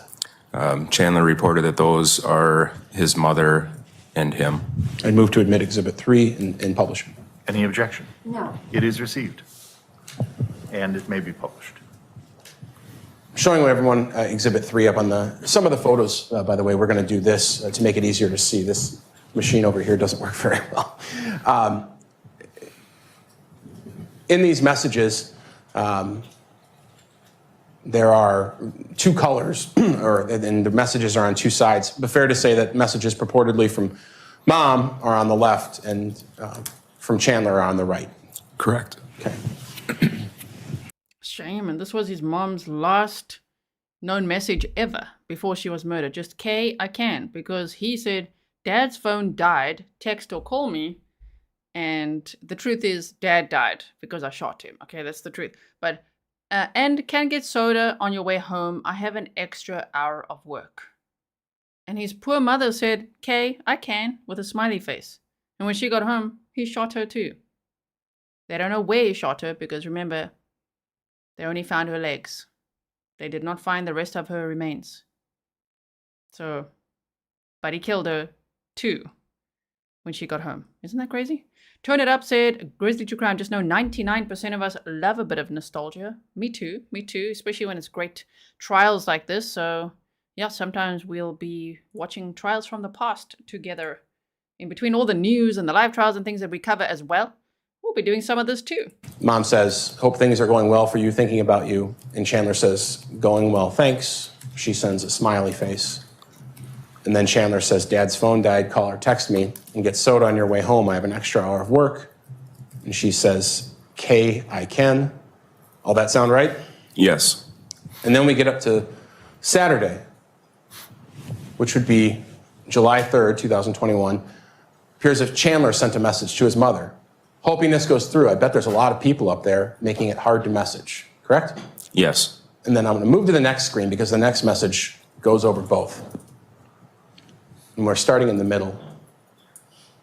Krista reportedly responds, made it safely, can't get anything through, and yes, it's packed. going to White Lake today for the parade, will be home Monday night, Tuesday early, love you lots, 2 exclamation points. Sound about right? Correct. And that was sent at 11:04 a.m. on Sunday, the 4th of July. Yes. And then lastly, Chandler. Don't you just love how they showed us earlier how Chandler really messed this one up by texting this on the 4th of July when the parade was actually on the 3rd of July? Shame, Chandler. That was a huge oversight. He's like, I'm going to be so smart about this now. Look at this, everyone. Made it safely. Can't get anything through. Yes, it's packed. Going to White Lake today for the parade. We'll be home Monday. That's not when the parade was. He was so busted. He's really, really not a smart criminal. Texted his parents, texted his mom that day that he went to the police station. Hey, I'm worried. I'm at the police station. Can you text or call? Yes. Okay. These were the messages that you found on Chandler's phone? Correct. He showed me. Okay. You had an opportunity both then and at many, perhaps, occasions in this case to observe the Halderson home and be in the Halderson home and view it and tour it, correct? Yes, Chandler showed us around the home July 7th. Throughout the course of the investigation, you've seen inside and outside the home. Yes. And you've been in every room in the home. Yes. You're aware perhaps thousands of photographs were taken of the home in the last 6-7 months, correct? Several thousand. Okay. I'm going to show you, not several thousand, but I am going to show you exhibits 4 through 25. And if you could just briefly page through those. And the question is going to be, are those photos of the inside and the outside of the Halderson home? But we'll have you look through them first.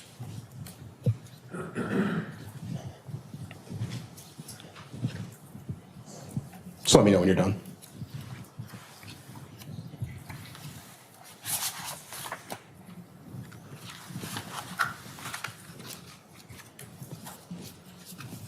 Yes, those are all photos of the Halderson residence. And move exhibits 4 through 25. Any objection? Thanks.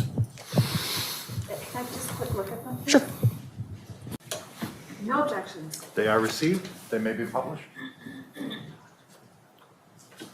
And Detective, we've been talking, I'm sure my mic's on here.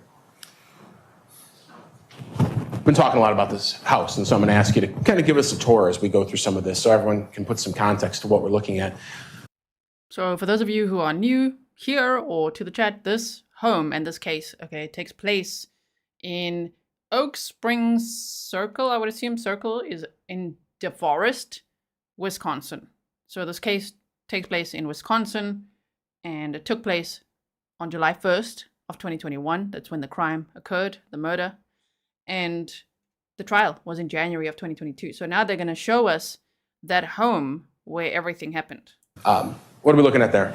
That is the north side or the back side of the Halderson home. Backyard, essentially. Backyard. Exhibit 5, what are we looking at there? This is the pond located behind their home, taken from their backyard. Exhibit number 6. Same pond behind the home. Exhibit 7. This is going to be the garage door and then also another entry door into the home. Goes into like a little foyer. If you take a sharp left, it goes to the garage. Got it. So there's an entry right there, and then there's another maybe traditional front door in the front of the house? Correct. Okay. Exhibit number 8. What are we looking at there? This is going to be the, what I would call main living room of the home, taken as if you had just walked in the front door of the home. You can see the kitchen to the left and the dining room to the right or center. Furniture there with some sheets on it, right? Correct. Did you ask Chandler to put those sheets on the furniture? I did not. They were covered when we arrived. Showing you exhibit 9, what am I looking at there? That's going to be the dining room table, and then the kitchen to the left. When we talked earlier about that note from Ms. Sidwell, was that note found on that table? Correct. It was on the table. I guess the upper left corner of the table is where it was located when Chandler showed it to myself. Exhibit number 10? This is Chandler's bedroom. Now we're upstairs in the house? Correct, upstairs. All the bedrooms are upstairs, right? Yes. Exhibit number 11? Same, Chandler's bedroom. Now Exhibit 12. This one is going to be the parents' bedroom, Bart and Krista. At the time you arrived, had people been looking around the house at that point? I was aware that a few deputies had been shown around the home. This was not the state that the parents' bedroom was in when I first saw it. Sure. What state was it in when you first saw it? I stood in the doorway as not to enter. The bed did not have any of those items on it. The end table, I believe, was a little bit more organized. Fair to say this picture was taken partially during the police search, and so things are out. This was taken before the actual search warrant was conducted. Chandler told me that he had pulled out some drawers looking for certain things that would help in the investigation. Understood. Exhibit number 13. Chandler was pulling open drawers, you know, looking for things that would help in the investigation. Yeah, right. This is going to be what I guess you can call the office level of the home, fireplace. And there was couches pushed together if you were to look to the left from this view. And we're going to talk a little bit about Exhibit 13 later on, but just a quick question about this fireplace. Is there a pane of glass broken out of that fireplace? Yes, there is. This is a different view looking over the table, Exhibit 14, looking back at the fireplace? Yes. And the stairway there goes up that half flight to the kitchen. On the table. So remember, he claims that he fell down the stairs weeks before because he was obviously jealous of his brother getting all the attention after his brother had been hospitalized. Oh man, I need to remember what his brother was hospitalized for. What was it again? But yes, he was very jealous of that. So he's like, that's it. I have a concussion. Big time. Fell down the stairs. Also, this is where the fireplace is, where he would then attempt to burn his parents' remains. There was also measuring tape there. That's what they told us in opening statements. So that he could make sure that everything was the right size to put in there. Can you believe it? And what a beautiful home, right? I know, whenever I do map time or we look at houses, and I always say, what a beautiful area. But really, what a beautiful home. You know? So, is that so? Diabetes. Okay, thank you. Thank you so much. I couldn't remember now. I couldn't remember now. Got to take more notes, okay? It was a box fan when you arrived, correct? Or a small fan? Yes. Exhibit 15, is this that couch pushed together thing we've been hearing about? Yes, this is the same room. That door goes to the backyard, and then these are the couches that were pushed together that Chandler reportedly used as a fort, is what he called it. And these are very close to that fireplace, correct? Correct. Exhibit number 16, just briefly, what are we looking at there? This is going to be the shower, which is the only working bathroom in the house, on that same level as the couches we just looked at. Now we're in the basement, correct, with Exhibit 17? Yes, this is the storage area, the lower portion, the basement, south side of it. As a sheriff's deputy for quite a while, I imagine you've searched quite a few homes, right? Yes. People keep their basements in an array of states. Yes.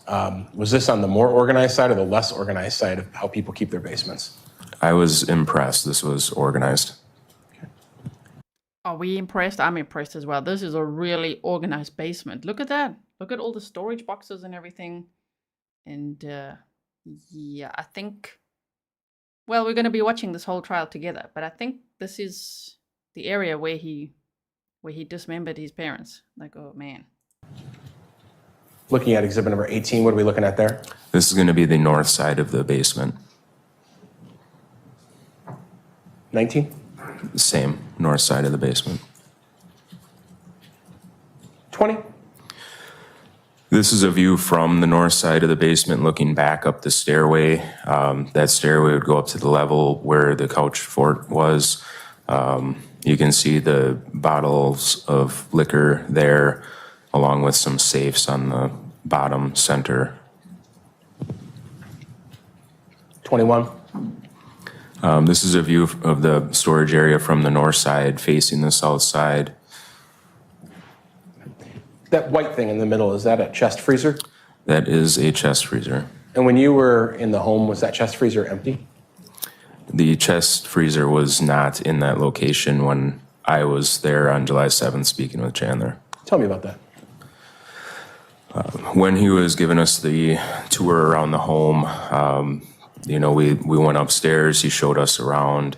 We went in the living room, dining room, kitchen, down by the couches, and then ultimately down into this level.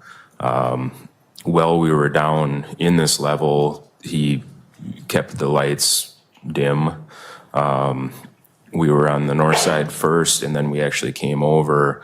I specifically remember looking at this location because just beyond where that freezer is, there's a cutout. Guesstimate would be 4x4 void, which I believe is under the front steps. That's beyond that, and then also the shelf to the behind the freezer there, the cleaning supplies. I just took note of all the cleaning supplies and toilet paper and whatnot. So that shelf was clearly visible. I was probably standing right where that freezer is. So when you're on that, this picture's not taken on the 7th of July, by the way, correct? It is not. But when you're in the basement staring at this location on July 7th, you're saying that freezer's not there. It was not. Do you have any recollection of where it was? I do not recall seeing that freezer anywhere in the house. At that initial time when you were doing the tour with Chandler and walking around, were you taking photographs at that time?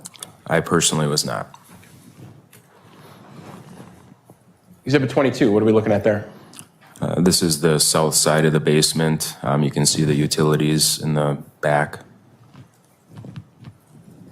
23, more of the same? Correct.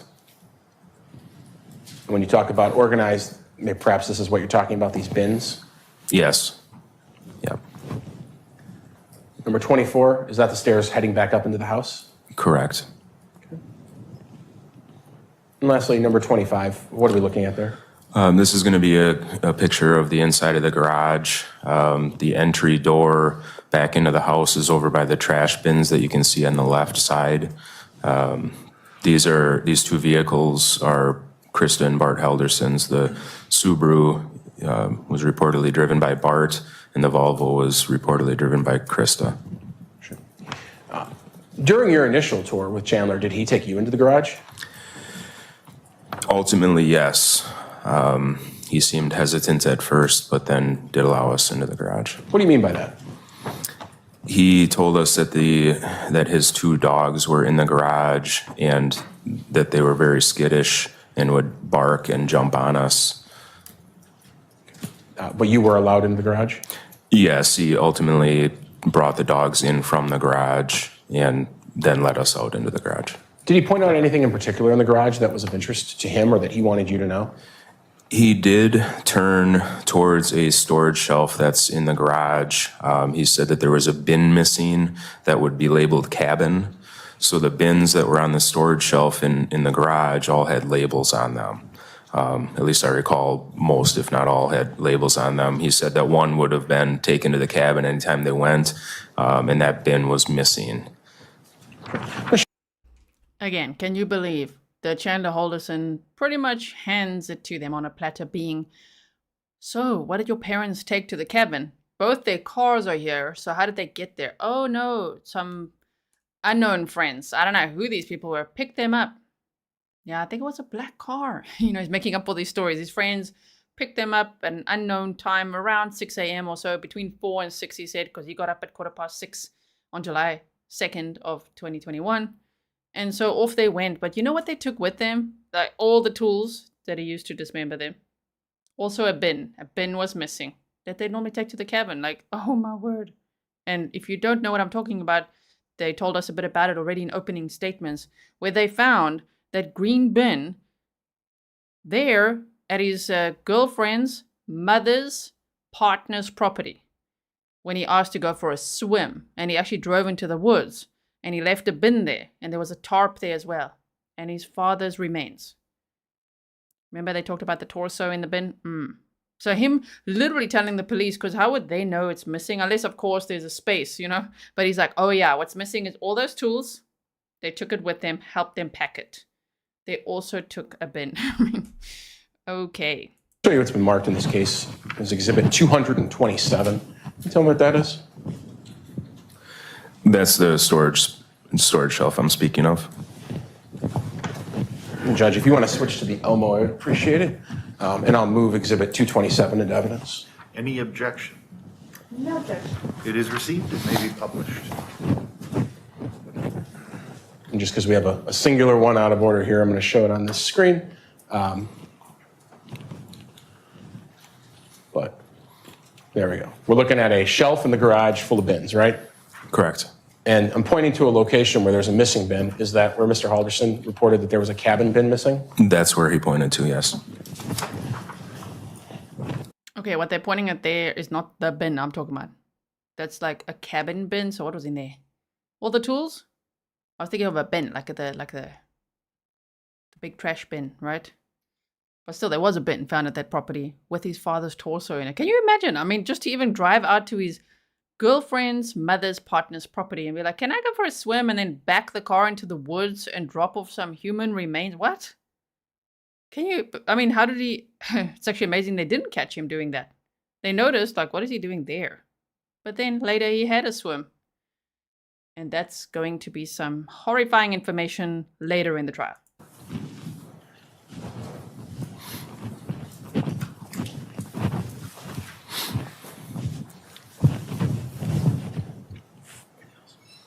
No further questions at this time. Cross-examination? Not at this time, thank you. Very good. Then, Detective, you may be reseated back at counsel table, and I assume the state and the defense would agree this is a good time for a break. It is.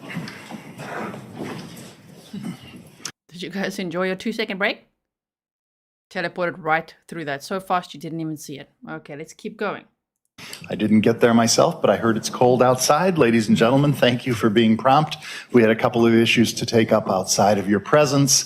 Let me inquire of you whether anyone inadvertently or intentionally was exposed to any information, any discussions, or participated in any discussions or investigation about the case while we were separated over the noon hour. I see no hands. As a housekeeping matter, I want to draw your attention to one thing. We do in this courtroom, and we're using this courtroom because it has a media room which is behind you. And that's intentional because the media is directed to not show the faces of any jurors. That's an important part of our protection and our honoring your participation as citizens unwillingly, although I hope willingly, through this process. It was pointed out to me that if I do at any point in time invite you to go ahead and stand and stretch, that if you turn around in that process towards the media window, you might inadvertently be photographed or recorded.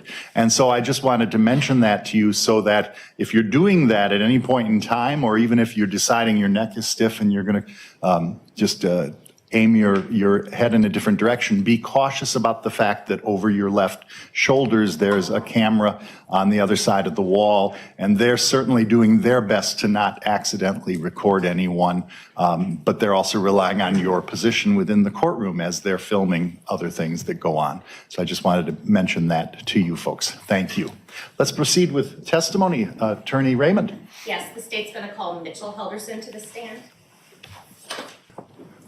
Mr. Halderson, if you are able to... So this is Mitchell Halderson, Chandler Halderson's older brother, who I think Chandler just wished it could be as successful as him. He'd already moved out the house. He had a great, I think, IT job. He already was in a serious relationship, you know.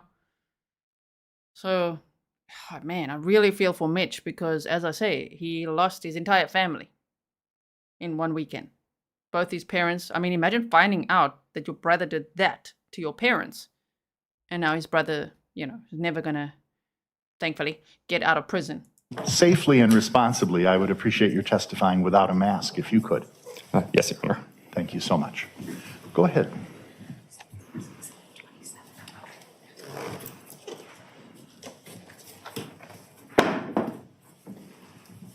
Good afternoon. Could you please state your name for the record and spell both your first and last name? My name is Mitchell Halderson, and that's Mitchell, and then Halderson is Hald as in David, Erson.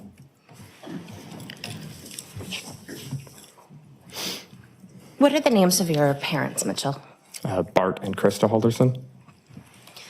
And do you have any siblings? I do. And who's your sibling? Chandler Halderson.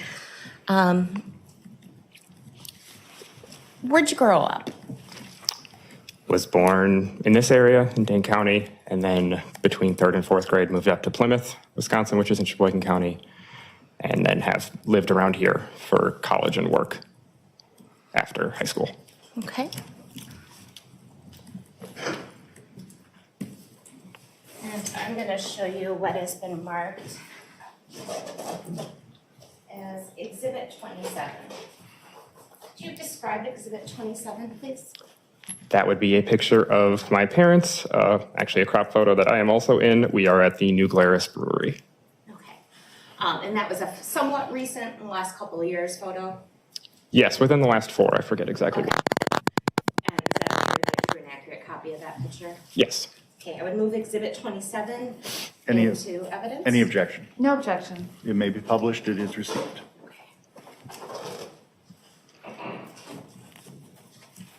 So how old was your dad, if you know, in July of this year? He was born in 71, so in July he just turned 50. And your mom, she was a few years older? Correct, about 3. What did your dad do for a living? He was an accountant. Do you remember the name of the firm that he worked with last? BDO USA.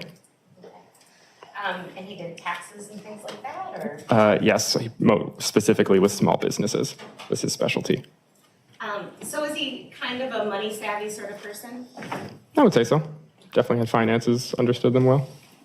Did he believe in banks? Yeah. How old was your mom? My mom was 53. What'd your mom do for a living? Was a stay-at-home mom for us growing up and has recently gone back to work as a receptionist at a car company. Describe what was your dad like as a parent, just very briefly. He worked a lot, so slightly absent during the time, but I would say had good expectations for us and overall was a good parent. How would you describe your mom as a parent, just briefly? A bit of the typical helicopter parent, very involved in our everyday lives, but again, because she cared. Okay. So she stayed in communication with you often, is that a fair statement? Yes. What is the age difference between you and your brother Chandler? 18 months. And are you the older or younger sibling? I am the older. And just for the record, I think the judge is going to ask everyone but the jury to remove their mask for a few seconds. Do you see your brother Chandler Halderson in the courtroom today? If everyone could lower their masks briefly, and after 1, 2, 3, replace your masks. Thank you. I do. Could you please describe by where he's seated and what sort of, maybe the color of his shirt? Table to the right with a purple shirt and a suit. I would ask the record to reflect that the witness has identified the defendant. It shall. So Mitchell, if you're 18 months older, are you 24 or 25? I just turned 25. Okay. And in July of 2021, where were you working and what did you do? I work at Epic Systems, and I am a technical services representative. A computer guy. Sure, yes. Okay. And are you married, single, something else? Engaged. Engaged, okay. And how long have you been engaged? A little over a year. Okay.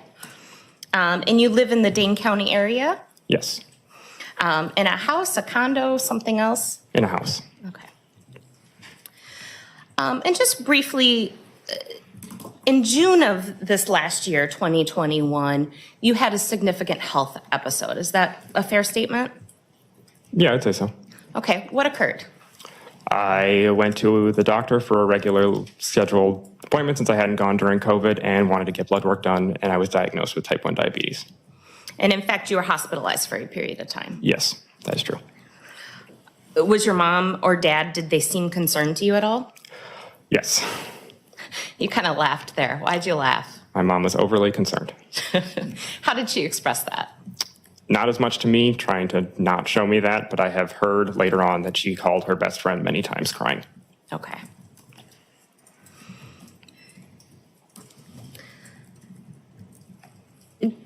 Growing up and moving into recently, what sorts of things did you and your brother Chandler do? Since we didn't live in the same house, we would do things online, like play video games and just talk that way. Okay. What sort of video games did you play? Wide array, but generally first-person shooter games. Okay. And did your brother have a favorite weapon or gun in these games? Usually those of Russian descent. Okay. Like the SKS? That's correct. And in fact, during your illness, your brother gave you a gift. Is that fair to say? Yes. What did he give you? A unknown type of bullet with the words "get well soon" on it. That is a huge threat. I just got goosebumps all over again. I forgot about that. Oh, are we watching this for the first time together as a community, right? Even though many of us, I'm sure, have seen this trial. Many here also have not. Wow. He gave his brother a bullet with the words "get well soon" on it. What?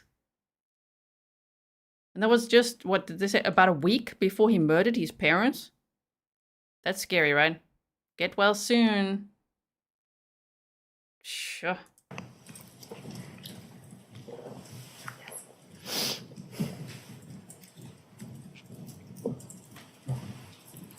I'm going to show you Exhibit 26. How would you describe Exhibit 26? That is the same one. That's the bullet that your brother gave you and wrote to get well on. Yes. Move Exhibit 26 into evidence.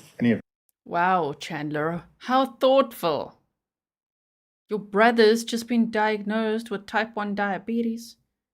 And you're like, get well soon on a bullet. Objection. No. It is received. It may be published.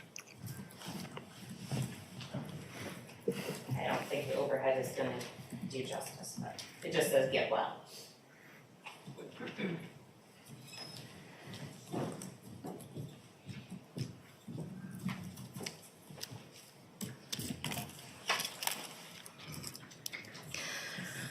I want to turn your attention to when your parents went missing this year. How did you learn that your parents were potentially missing? I don't remember the exact date, but I did receive a call from my mom's best friend that had let me know that they had gone up, she had heard that they had gone up to the cabin. Okay. So I did not suspect them missing at that time. I just had heard that. Okay. And what is your mom's best friend's name? That would be Jane Hilgendorf. Okay. So you get a call, and in fact, you call her Aunt Jane. I do. Okay. So you get a call from your Aunt Jane. What do you do, if anything, in response to that call? I don't recall the exact events, but I did not think much of it because they would be known to go up to the cabin during the summer. Let's talk about that. So your parents own a cabin. Correct. Where is that cabin? Langlade County, Wisconsin. Okay. And how would you describe that cabin? My grandpa had built it, so it was mostly wood logs, pretty run-of-the-mill, what you would think of as a rustic cabin. Okay. Is it on waterfront, in the forest, something else? Yes, it is on Sawyer Lake, Wisconsin. Okay. Is there any other outbuildings associated with this cabin, such as a shed or a boathouse or anything like that? Both of those. There is a shed out in the front, a boathouse in the back, and a in-shambles treehouse in the front yard as well. Okay. And did your parents own a boat of any sort? I believe so. There was definitely a canoe. I don't believe there was a full boat, or at least not that I remember. And nothing like a pontoon or a ski boat or something? Nothing with a motor that I'm remembering. Okay. How often do you believe your parents went to the cabin? They would at least open and close it every year and go probably 1 or 2 more times in addition to that, so 3 or 4 times a year over the summer. Okay. And what were your parents' habits about keeping in touch or not keeping in touch with you in connection when they went to the cabin? My mom would reach out any chance she could, so she would have told me. Did your parents tell you in the last week of June or the very beginning of July any idea that they may be going to the cabin? No. Okay. So you first hear from your Aunt Jane. What is the next thing that happens that you remember in concerning your parents being missing? The next thing that I remember is Chandler texting me that he is worried about them. Okay. What, if anything, did you do in response? Asked more about why and just to hear what they had told him about leaving, because I didn't hear anything about it. And what did you learn from Chandler? That they had gone up north with friends, that he didn't know who those friends were, and didn't know the car that they had taken. Okay.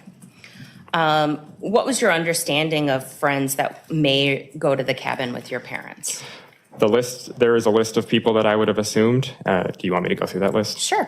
That would be my Aunt Jane, Uncle Mike, also Dan and Mary Sesto, who lived on the same street, as well as Gail and Rick Kanapaki, who you might also hear from. And I had reached out to each one of those families and had heard back that none of them were the ones that had gone up north. Did you have any understanding about who would drive when your parents went to the cabin? Unless it was one of those three, I would assume that they would drive because they're the ones that know the way. And there are certain folks, notably Dan Sesto, that goes up there often enough that I would understand driving, but nobody else. Okay.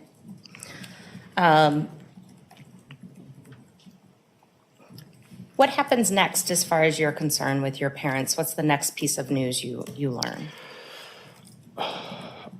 Eventually, a detective comes to my house, Rich Bennett, in order to just ask some more questions of me during the investigation. I believe that was the next thing that had occurred. Okay. What happened after that? I believe it was Wednesday. It was whatever day Chandler was originally arrested. I had actually gone up to the cabin myself in order to check it out, just to see what was going on. And why did you go to the cabin? Wanted to do something myself about it. I felt like I needed to do something. So at this point on Wednesday or whatever day you ended up going to the cabin, were you fairly concerned? Yes. Okay. And what led you to being so concerned? Not having heard from them, not being able to get a hold of them, and not being told that they had gone up there to begin with. So during this time period that you learned they're missing, did you reach out to your mom or dad via text or phone calls? Yes. Did you hear anything back? No. And did that concern you? Yes. At any point during the time that you learned your parents were missing, did anybody tell you that perhaps they were out gambling? I don't believe during that period of between July 1st and July 7th I had heard anything about gambling. Okay. Let me just ask, were your parents gamblers? No. Have you ever been to a casino with them? No. To your knowledge, have they ever taken a vacation with entertainment that is gambling? Not that I'm aware of. Okay. Were your parents big drinkers? They've gotten more into drinking, I'd say, since they moved back down to Windsor. Yes, but not huge drinkers, no. Did you ever know your parents to drink tequila? My mom would drink margaritas, but not from mixing it herself. It was the Costco brand pre-made stuff. Okay. Did you know either of your parents to drink gin? No, I do not. Did your parents take their work or their jobs seriously, not seriously, or something else? Very seriously. To your knowledge, have they ever no-called and no-showed for work in the past? That would be very strange for them to do.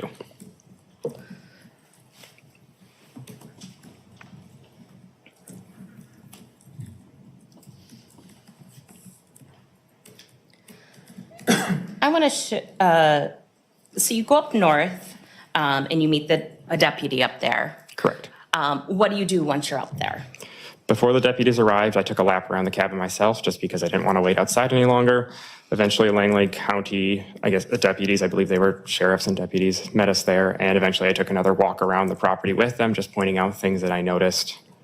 And also they busted into the doors because they were all locked and the keys that I had were not working. Okay. Remember the exact date between July 1st and July 7th that he had an appointment, and he was asking if I could help give him a ride in case he needed one. Okay. Did you guys ever firm up any plans to take him to his appointment? We had offered a ride if needed, but he never ended up needing it. Okay. And Do you know roughly what date you were diagnosed with diabetes? If the weekend was June 13th to 15th, it was in the middle of the month, whatever weekend around there. And did Chandler's fall occur before or after or during your hospitalization? After. Okay. Within days? I don't remember. Could have been a week. Okay.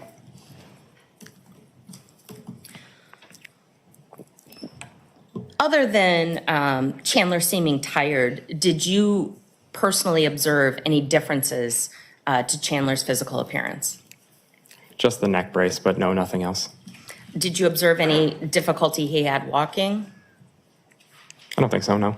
Did you observe any weakness of limbs, picking things up, anything like that? I didn't see him pick much up either, so I guess I can't say. Okay.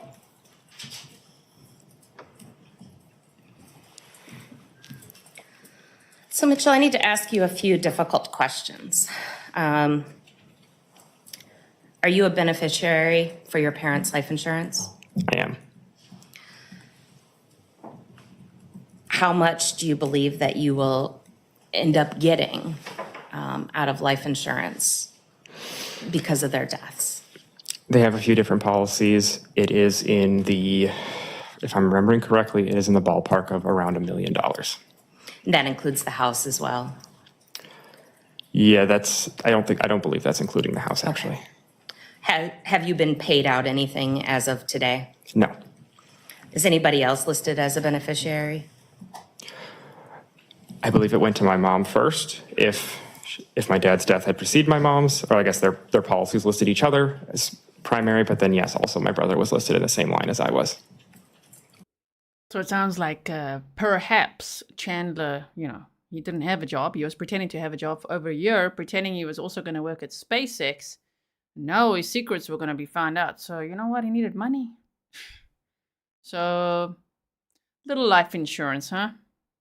There was a $1 million approximate life insurance and the house that I would assume Chandler Halderson wanted. Right? Michael, welcome. And Mitchell, did you have anything to do with your parents being missing? I did not. Going missing? No. And were you fully cooperative in the investigation? Yes. Did you provide a DNA or a buccal sample upon request? Yes. Did you provide proof of work during the first week in July upon request? I did. And did you participate in multiple interviews with multiple different officers? Yes. Nothing further. Cross-examination. Good afternoon, Mr. Halderson. My first questions have to do with you living at that house in Windsor, Wisconsin. Did you ever live there yourself? I would never have listed that as my address, no. But I have stayed there over weekends. And before July of 2021, you would be at that home 1 or 2 times a month, perhaps, to visit? Probably in the ballpark of two to 3, possibly even 4 times a month. Yeah, we visited often because they were close. And would those be overnight visits? Occasionally, yes. And when you say we, is that with your fiance? That's correct. Now, in June of 2021, you did visit there on Father's Day, is that right? Let me rephrase that. You visited there for a Father's Day celebration. That's correct. But it wasn't on Father's Day. I don't remember the date. And that was a meal with everyone? Yes. Yes. I believe I'm remembering the date you're talking about now, yes. How many other times did you visit that home in June of 2021? I don't believe I would be able to give an accurate number. It's a couple, but I don't remember the exact amount.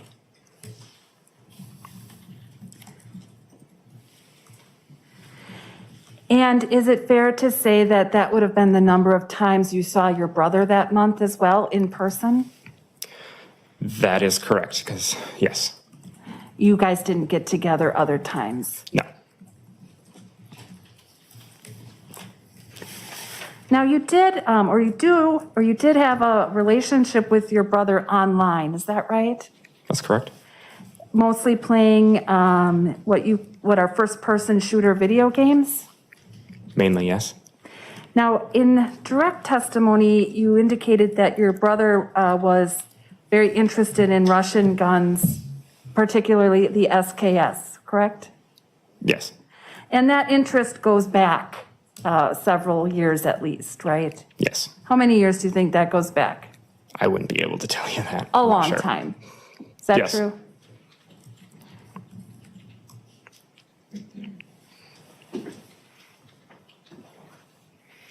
And in fact, when you would play, he'd always pick that weapon if possible, correct?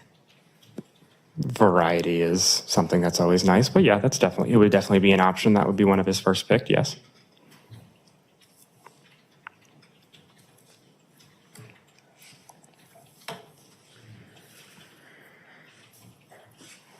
Now, I'd like to ask you a little bit about the cabin. It's been a number of years since you've actually, before July of 2021, it was a number of years since you actually went there, correct? That's correct. I did not frequent it as often as my parents.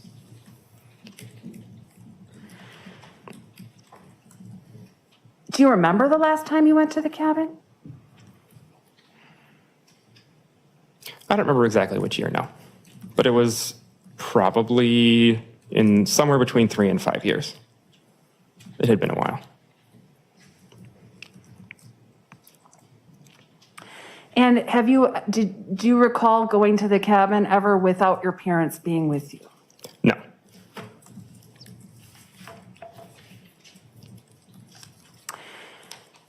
And when your parents would go to the cabin, you say maybe 4 times a summer, it wasn't uncommon that they would turn their phones off, correct? I think cell reception has gotten better over the years. However, the area is a little spotty in cell reception, so it wouldn't be uncommon for them to turn them off to avoid roaming charges.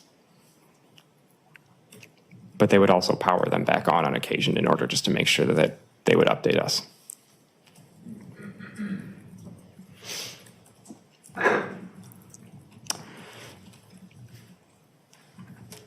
Over the weekend of July 4th, 2021, you weren't concerned about your parents until what point?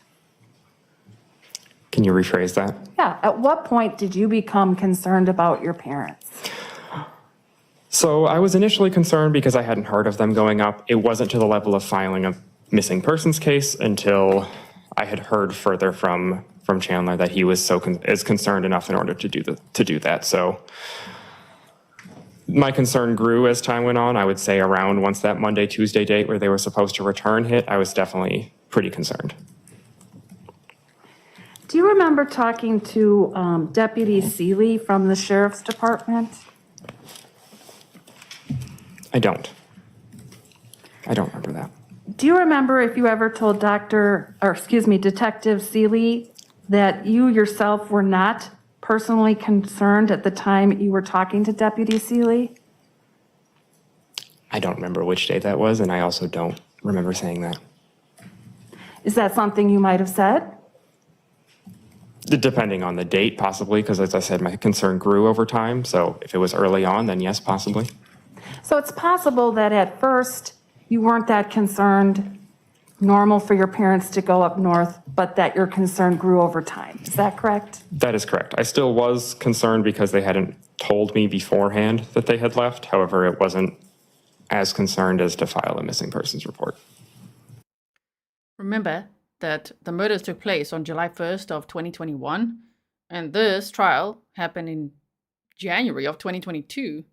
So it's only been a few months, and here Mitchell is, he's on the stand. He's being so incredibly strong. Can you imagine how devastated he must feel, and how angry and disgusted by what his brother did? Even just be in the same room must be terrible. Thank you. I don't have any other questions. Any redirect, Attorney Raymond? No. May Mr. Halderson be excused and released? He's excused from his subpoena for right now. He remains exempt from the sequestration order, but he remains under technical So subpoena. you would still have an obligation to be recalled if recalled, and thus you have to follow the sequestration as if you hadn't testified so far. Thank you, sir. You can return back to the lobby or the waiting room. Thank you, Your Honor. Judge, I'll note his exclusion from the sequestration order. Because Oh, of his okay, I status. see. I'm sorry, I misunderstood. There's an exclusion so that you don't have to stay or avoid the courtroom even if you were to be recalled to testify. Thank you. And Attorney Raymond. Yes, the state is going to call Sergeant Grones to the stand. And sir, if you believe you can responsibly and safely testify without a mask, that would be our preference, if you would. Thank you so much.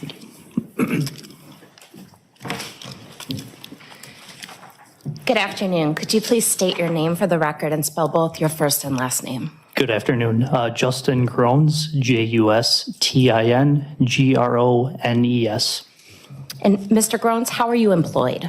I am a detective sergeant with the Langlade County Sheriff's Office. And where the heck is that? The county seat would be the city of Anago, Okay, so it's north of here about 2 hours? just shy of 3 hours. Oh, okay, a little bit further, 3 hours. So this would be a detective sergeant from the area where the cabin was, where the parents' cabin was. Remember, they lived in DeForest, Wisconsin, and now the cabin that had to be searched because Chandler had reported that his parents had gone to the cabin and they went missing, doesn't know what happened to them, so they had to do a thorough search there as well. Okay, so Detective Sergeant Justin Grones. And in early July of 2021, was your agency requested to be an assist agency by the Dane County Sheriff's Office? Yes, we were. What did you know about that? On Wednesday, July 7th, we received a teletype from the Dane County Sheriff's Office asking us to check the cottage or lake home property, which belonged to Bart and Krista Halderson of Dane County.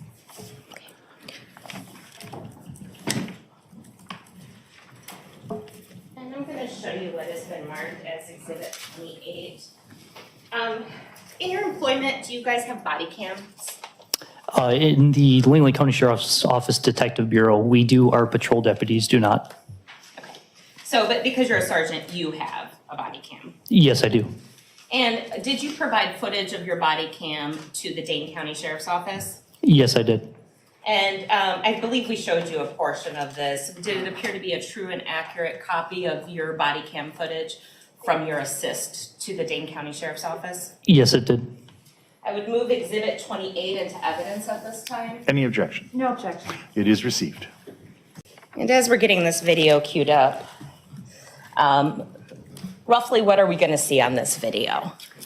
As I mentioned, on July 7th, we had a patrol deputy go and check the property and surrounding area.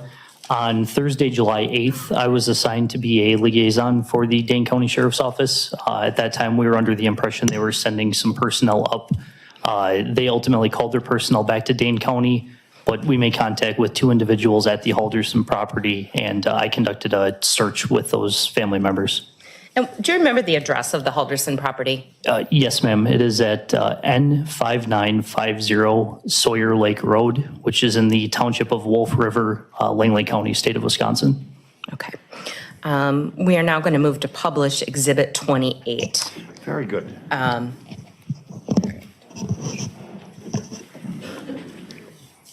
Oh, and thank you. Ladies and gentlemen, this instruction applies to any and all audio or video exhibits which you may be viewing during this trial. You are about to hear and view an audiovisual recording. Recordings are proper evidence, and you may consider them just as any other evidence. Listen carefully. Some parts may be hard to understand. You may consider the actions of a person, facial expressions, and lip movements that you can observe on videotapes to help you determine what was actually said and who said it. This video has been closed captioned. You will not be provided with any other type of transcript to help you listen to the recording.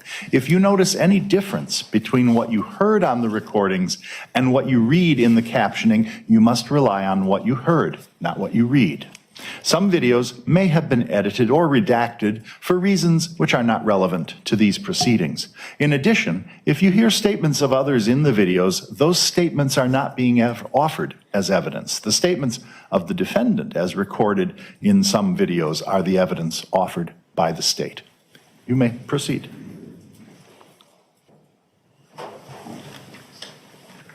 Judge, is the sound on with you? Just figuring that out. We'll go off the record for a moment. Now it might be on. Or it was on before. Hi there. I'm Detective Sergeant Grones with Lake County. Are you guys The Halderson? you are affiliated with them? Yes. Okay. What's your relation? I'm their son. You're their son. Okay. Yeah. All right. Yeah, it's my understanding someone from the Dane County Sheriff's Office is going to be up here soon. I don't know if you've. They unfortunately were just called, from being informed, they were just called back actually. Oh, So they will not be here. really? Yeah. Okay. That's news to me too. Yeah, it's okay. This is actually someone from the Sheriff's Office if you want to talk to them. Oh, sure. Hello? Hi, this is Detective Mitch from the Dane County Sheriff's Office. I was actually just on the phone with Mitchell telling him that unfortunately our two detectives that were going up there to meet with them, they got pulled back and they're here now. And I just found out about this and was told to give them a call and let them know. So I apologize for the miscommunication. Okay. Sure. Yeah, I guess we'll touch base with them up here. Is there anything else that you guys would need us to do while we're out here? At this moment, no. But I mean, if you feel like it's worth going around with them, if they wanted to talk to neighbors or something, because they mentioned they might want to. Sure. But I mean, that's something you certainly don't have to do. Okay. So, but at this time, I'm kind of one of the peanuts, kind of following orders. But sure.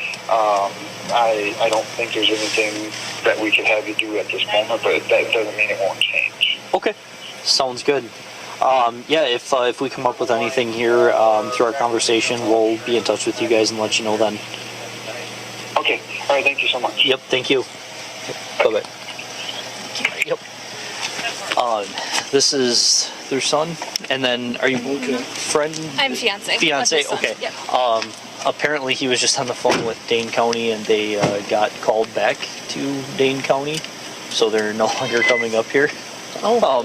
So at least they let you know that, I guess. No, I was just calling to see what was going on. Sure, yeah. Told me now. Yeah, because we were kind of thinking the same thing too, based on when they said they left, that they should probably be here. So this is, of course, Mitch and his fiance at the time. Do you guys want to see some map time? I feel like you might want to see a little bit of map time just to, if you're not from the area, if you're not from Wisconsin, if you're not from the USA, let's just quickly have a look where it is, okay?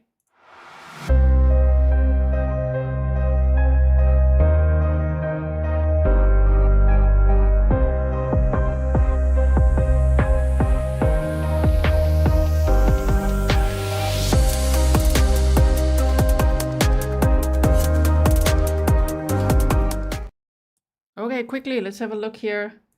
The home where the Haldersons stayed, meaning Bart, Krista, and Chandler Halderson, their 23-year-old son, who murdered them, right, was here in this Oak Springs Circle area in DeForest, Wisconsin. And the area where Chandler said his parents went is where they had a cabin, which you could see is about, let me just see the miles. 178 miles, 2 hours, 55 minutes, depending, of course, on the route you take. It's about 3 hours north of their home. So if we zoom in there, then somewhere around here, I mean, this is that Sawyer Lake that they talked about as well. So they had this very beautiful, rustic little cabin that the grandfather built for the family. And so they would go there many times a year to spend some time there. So that was easy for Chandler to actually come up with that story of saying, well, they're there because, they go there all the time. And I don't know what happened this time because they took liquor, tools, silver bars. Maybe they went gambling, he said. Also, I don't know who they went with. I mean, I'm sure usually they'd go in their own vehicles, but this time he's like, I don't know. They went with friends, Okay, so we have that. Just wanted to show you that. And then we can bring this back up here where they walk around. I think they're going to walk around the cabin any minute now, because there is footage like that. So yeah, I'm Detective Sergeant Grones with Langley County. Sergeant O'Neill, Deputy Rojas. Deputy Rojas has been out here a little bit yesterday and then this morning as well. This is my first time at this property. I haven't seen anything. One thing that he mentioned that I think would be a good idea is, have you like walked around or anything yet? Yeah, I did a once around just quick. Okay. Do you have a key or access? We were hoping so, but no. No? Okay. We found a set of keys we were hoping were the right ones, but it doesn't look like it. Gotcha. If it works for you, I just want to roll my windows up and lock my car, but maybe we could just take a walk around and see. You would know the property probably better than we would. It's changed a bit since I've been here, but yeah. Sure. How long has like it been in the family? It's always been in the family since the 40s. Okay. Do you guys typically use it a lot, or? A few times a year. This is when my parents come up. I haven't come in a while. Okay. If you had to guess, I mean, how long has it been since you were up here? Me personally, probably 5-6 years. Okay.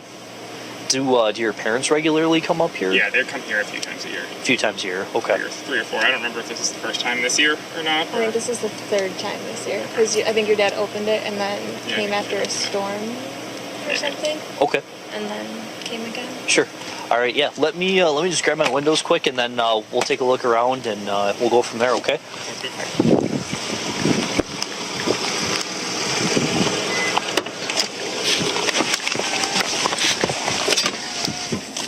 419 Langley 1043. 19, go ahead. Uncoded. Apparently Dane County canceled their detectives, so they're no longer coming and returning to Dane County. We are out with the Halderson's son and his fiance, and we'll be taking a walk around the property with them. 10-4.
Yeah, I think he was monitoring the radio, but.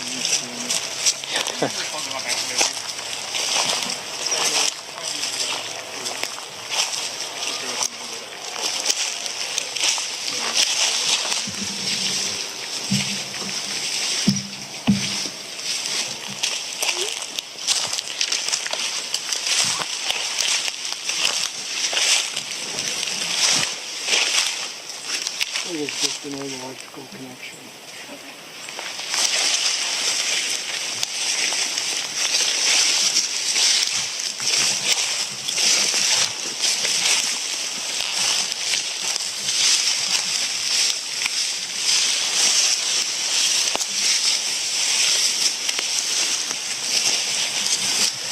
Do you guys have a boat or anything up here? Yeah, that's what I wanted to try to get in there as well to see if any of them were missing. Boathouse? Okay. Yeah, that's the boathouse there. I mean, everything looks still pretty closed up like it.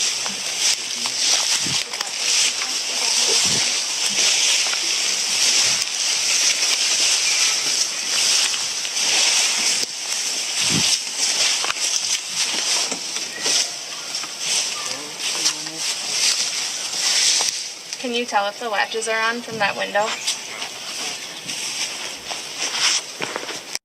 Judy said it doesn't look like anyone has been there in quite a while, and that is what they noticed. They were like, sure, Doesn't look like they were even here. So really, Chandler's story wasn't adding up.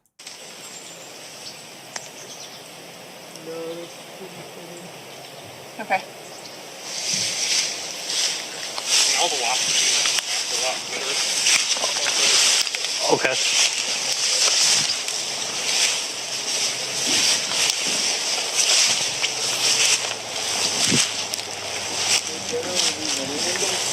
Let's just go to the one upstairs here.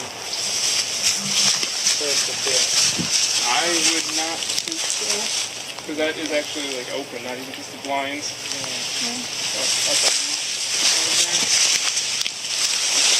Yep. Yeah, I wouldn't think so.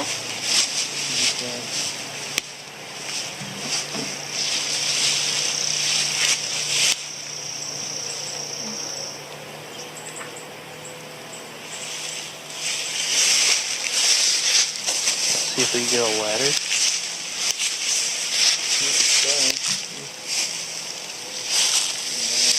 There's people that like me though. No? No. Campground place. Ah.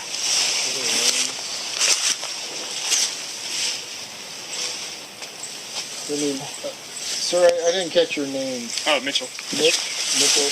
Because otherwise, I mean, we probably could get in if you wanted us to. Obviously, there'd be some damage. We'd try to minimize it as best we could. But Yeah, no, I think that honestly at least makes sense at this point. Yeah, to be safe rather than sorry. Yeah, and, pretty I mean, much. yeah, we're not going to drive a truck through a wall, but no, unfortunately, if it's locked, we would have to do something. But Yeah, I wouldn't expect the locks to be crazy strong anymore at this point. Is it just the padlock on the front door? Yeah, it's just a padlock. okay, yeah, and I have a pry bar, and we might have some other options to. Yeah, a lock is a lot cheaper to replace than a wall, but yeah, let's maybe take a look at the boathouse and. Same thing down here, it's just a padlock, but there is a window, but it's kind of tall, so it's Okay.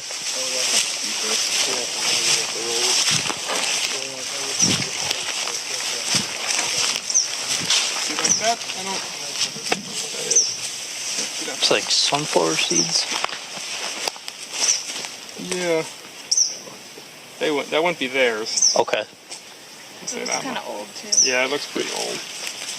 Do you, based on, I guess, your experience with the property, do like a lot of people walk the shoreline, or I know there's the campground and stuff. Is that like common for people to kind of wander? I guess it's hard to say because not when we're here at least. Sure. It's possible, I guess they do when we're not here. Yeah.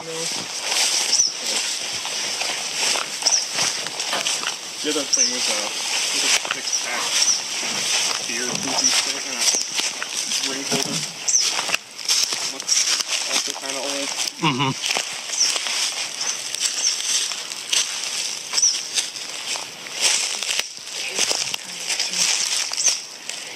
Yeah, and to be, depending if your parents only come up here a couple times a year, if the neighbors know that, and you have a nice little beach here, they might just kind of poach on your little territory here.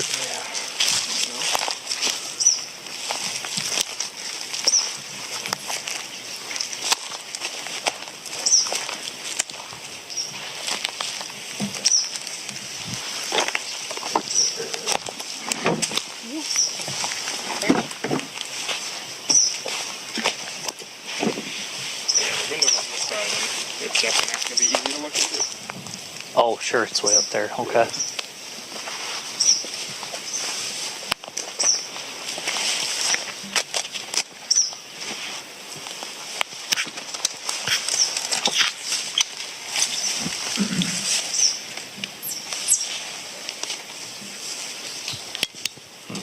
Yeah, I'm not gonna be able to see for a ladder.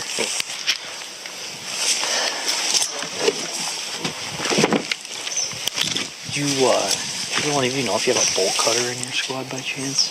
I do not have a bolt cutter, but yeah, I got a pry bar. I got a pry bar, yeah. Well, you can grab that, we can go from there. That window is interesting. Yeah, I just told you. You guys don't hang around and see a bunch of plants. Right. I'm not too concerned. No.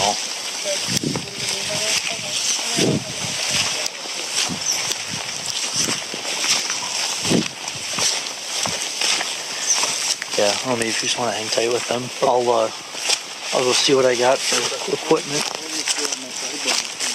Yeah, start there.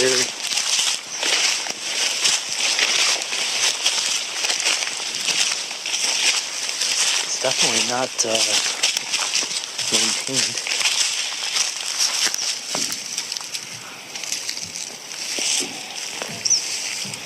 Is it just me, or does that not look faded like it should be? You'd think it would be faded.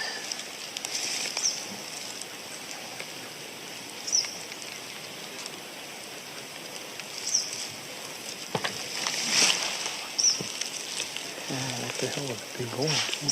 There's just this thing here, but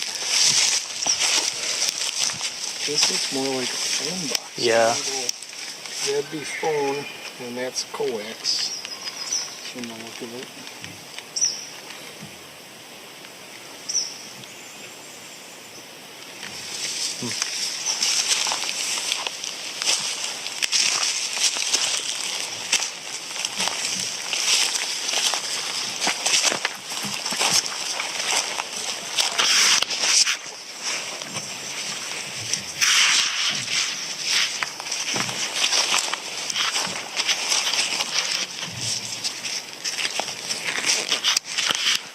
Okay, I see lots of people asking the question. So to clarify, this footage, I've got it on the banner there, was from July 8th of 2021.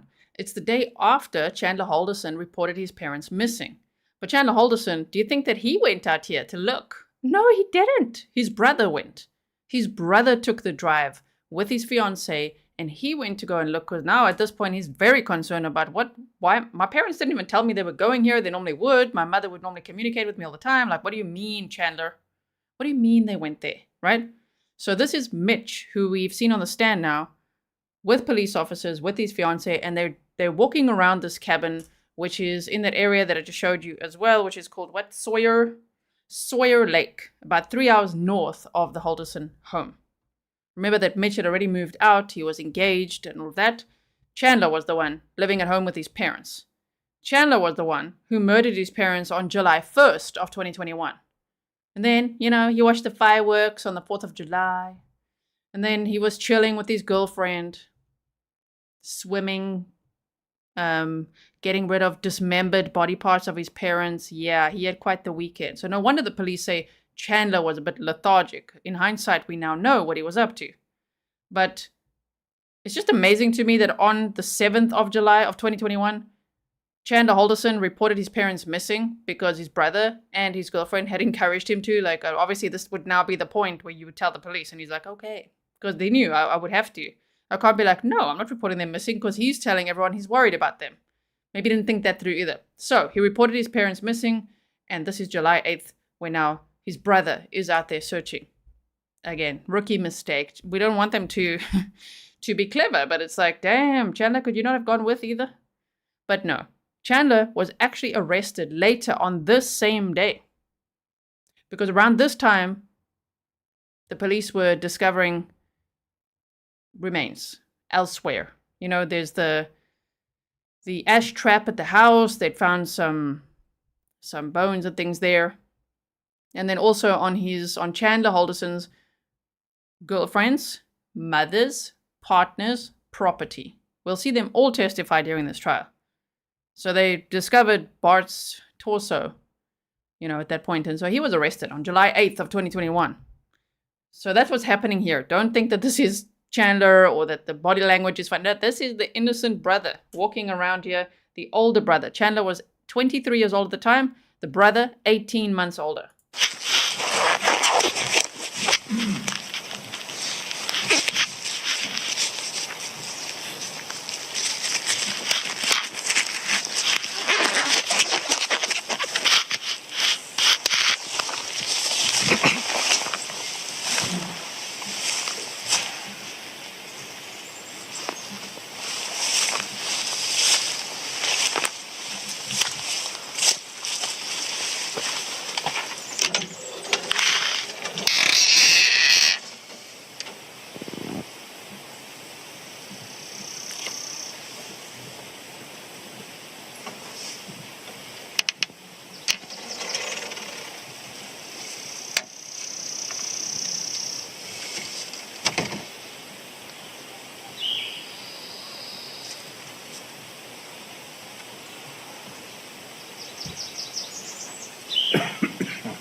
So go ahead and get in. Yeah. I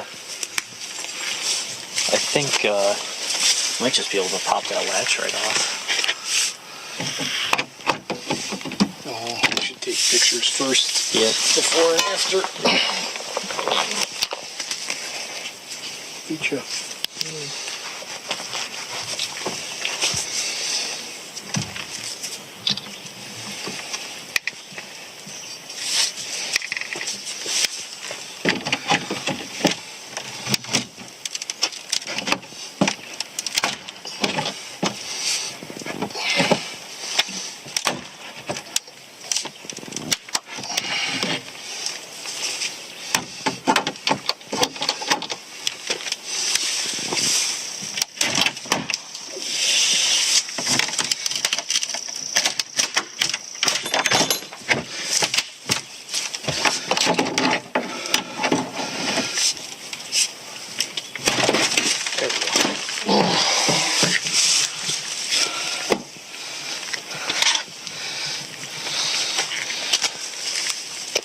Sheriff's office, anybody inside? Announce your presence, make yourselves known.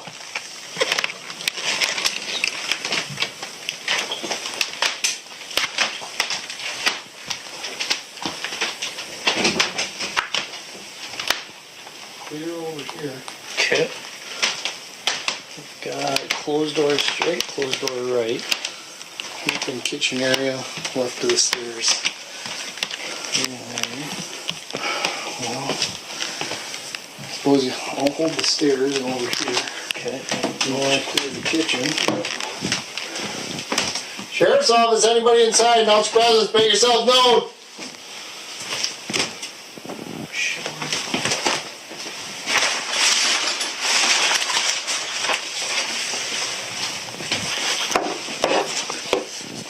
This is clear. This is like pantry.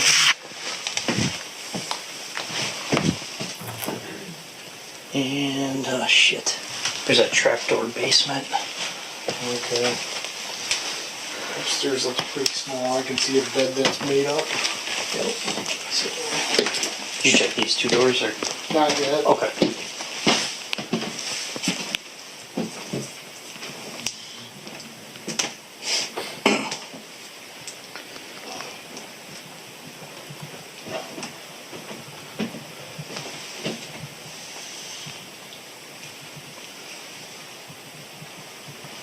Upstairs is clear. Okay.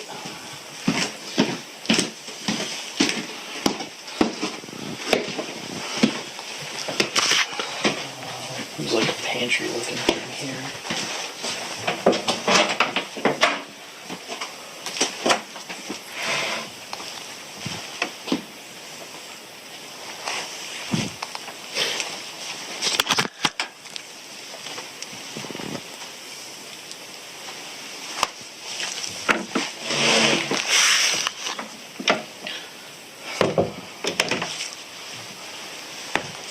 This one's clear. Okay.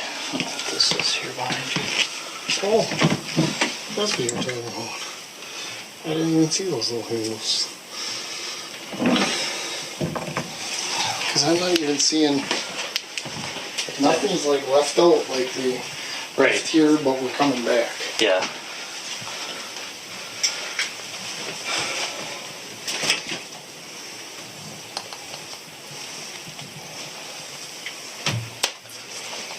Yeah, it's not like there's a duffel bag or. Yeah, no, there was a shirt on a chair in that back bedroom, but. Sure.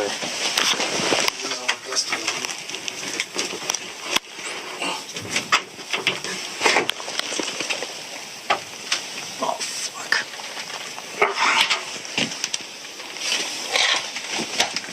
Holy shit.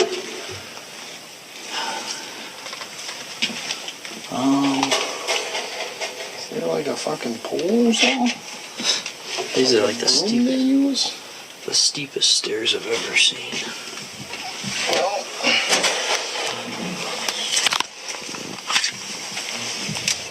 Okay.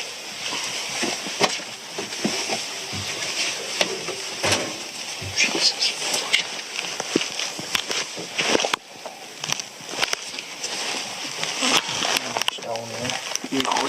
crawl space. And there's a corner. I better check.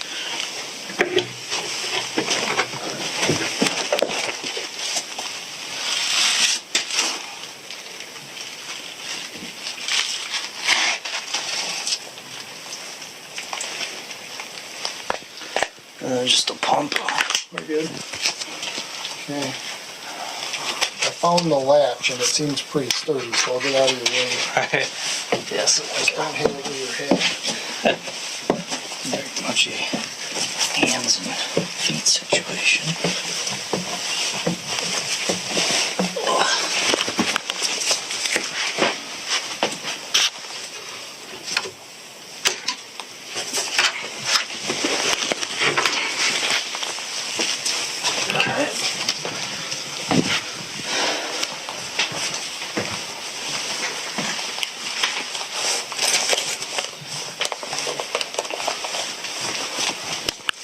Yeah, because these two boxes look the freshest. Yep. But there's a little dust on them, but no cobwebs that I can see.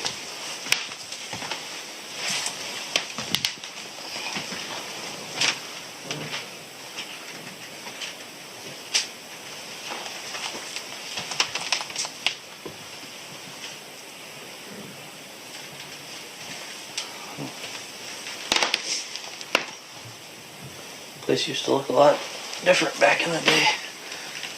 Yeah, sure. The lawn was mowed. Yeah. Lost a couple of trees. That's gotta be his dad, I'd say, huh? It must be. Sure seems them one. Well, and this is just that screen porch. There's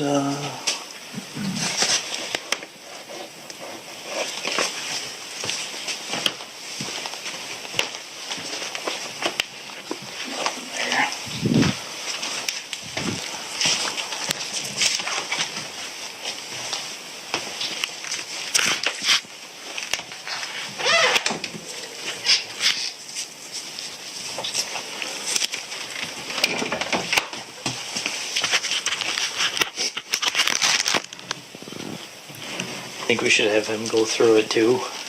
Probably. I mean, I don't see anything, but I guess it's a power off. I thought I saw.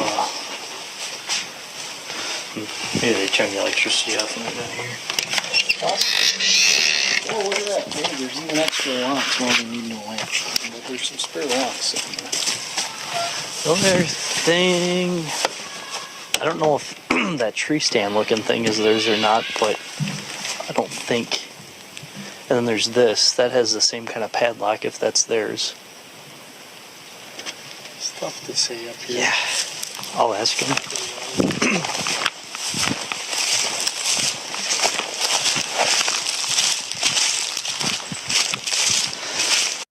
You know, it's so sad because the parents really loved going to this cabin. It was Chandler and Mitch's grandfather that built this beautiful cabin. It's very well done, hey? And they didn't know, obviously, the last time that they were there, that would be their last time. They just loved going there many times a year. I mean, Bart was only 50 years old. Krista was only 53. They would go there a few times a year. And yet, Chandler murdered them in their home. Not at this cabin. In their home 3 hours south in DeForest, Wisconsin on July 1st of 2021. So, I mean, I wonder if Mitch inherited this cabin. I would assume, but that must be so sad. Okay, let's see if Mitch is going to want to look inside as well.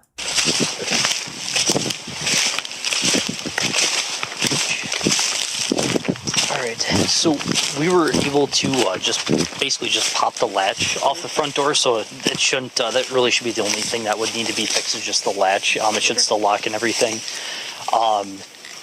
Nobody inside and nothing looks like it's disturbed, but if you want to take a look with us, because you might know better if anything looks out of the ordinary. Do you know that little like shed building that's in front? Is that there's okay? and so I would kind of want to look in there, and also kind of want to look in the boathouse just to see. Okay, if you're cool with it, I mean, we can just the same thing. Try to just pop the latch off. And, that'd be great. That or I saw right next to the door, there's a little basket with some spare padlocks and keys. Those should probably be the right ones, I would Okay, think. well, yeah, maybe we'll save a couple latches. Yeah. I do remember they usually keep the keys in that basket. Okay. So if there's something in there, yeah. Didn't notice anything like a duffel bag or anything to suggest that maybe they were staying here and left and were going to come back. I'm assuming the power is shut off too. I'm assuming maybe if they're not going to be up here, they might shut the power off. I guess I've never helped them turn it on. There is a little bit of damage there. I took pictures before and after, so we got it documented. But tried to be as gentle as I could. So. Oh yeah, that's easy.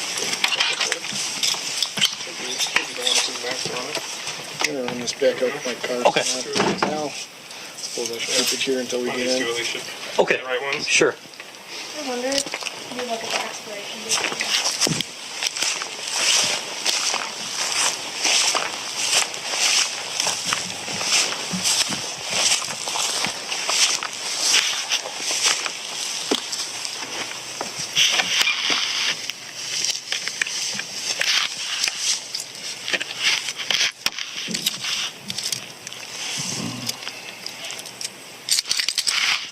I could probably get Poehnelt to send me the lock picking for law enforcement.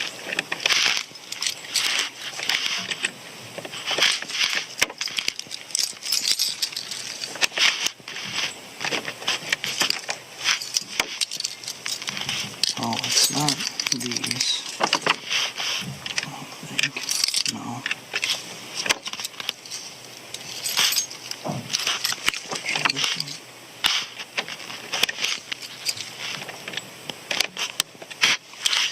It's none of those options. I have a feeling that'll pop off there pretty easily though.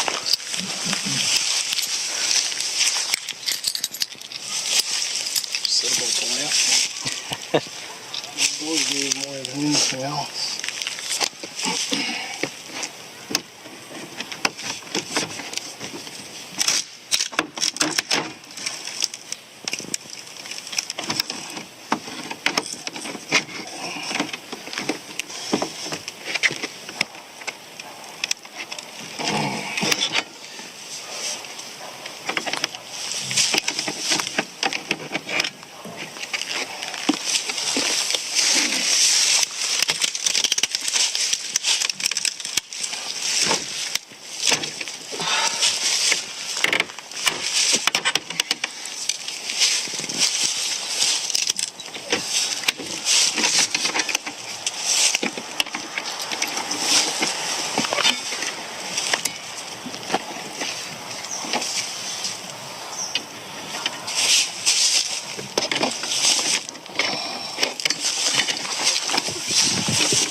Basically broke.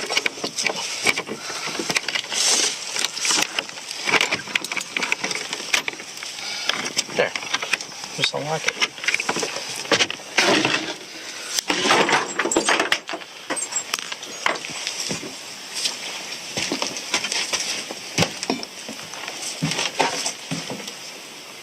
Click.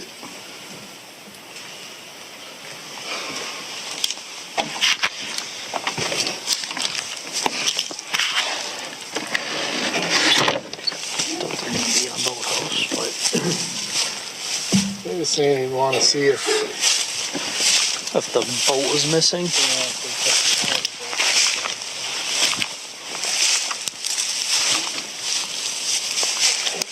Firewood.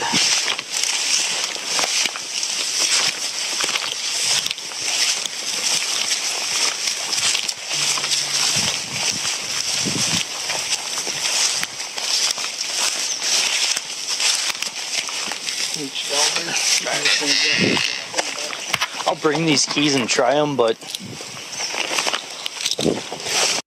Now, while this is happening on July 8th of 2021, police were also out at the property of Chandler Halderson's girlfriend's mother's partner. And so that's where he'd gone swimming, remember? And where he reversed his parents' vehicle into the woods. And that is where they discovered Bart Halderson's remains there in the woods. And that would be partial remains, torso, right? That is so scary. And that was on the same day. So while they are ruling out that, okay, so the parents don't look like they've been here at all. So that doesn't add up with Chandler saying they went there with friends. Friends picked them up and they went there. And then they even texted, remember? Chandler texted himself with his mother's phone and messed up the date of the parade as well. But that was on July 4th. So now they know they weren't there. The story isn't adding up at all. And at the same time, they're discovering human remains that were later identified as Bart Halderson's. Yeah, there on the property of Chandler Halderson's girlfriend's mom's partner. So that's why he was arrested by later this evening on July 8th of 2021. Yeah, he was arrested and charged with the murder of his parents.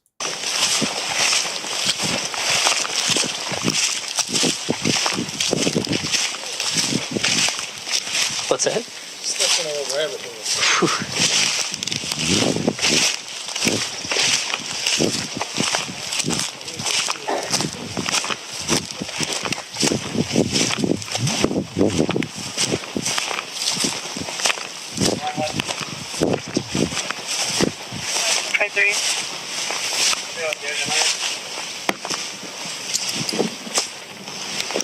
What the actual fuck is that? 9-4 lane, Oakville with 423 for... Oh, a toe biter thing? 10-4. A water beetle or something? Holy 9294. Well, I've seen deer on town the last week or so. 10-4. It all comes. I know. There's no way.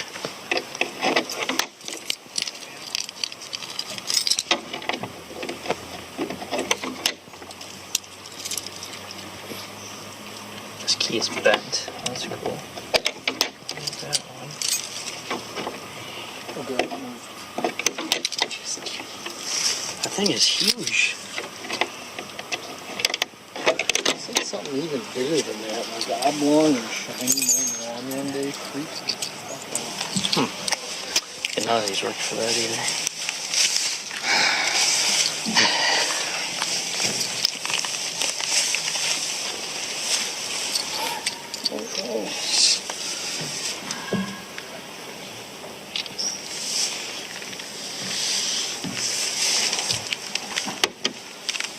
That one actually looks tougher.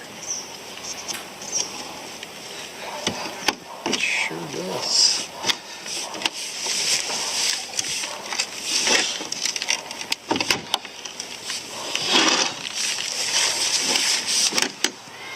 Be a bad burglar. Yeah, I know. Like, you'd be a bad burglar. He's like, yeah, I know. I wonder if this... Oh, that doesn't turn that way. I was gonna say, did you just turn that and then... Not anymore. No.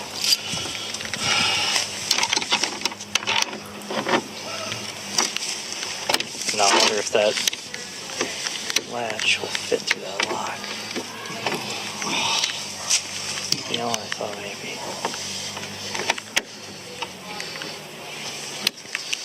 Nope. Back to Andy.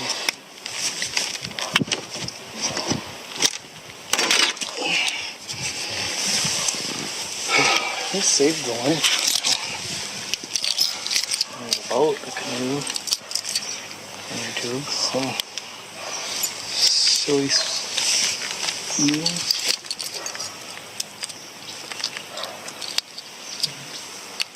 That looks like 2 boats, canoe, 2 tubes.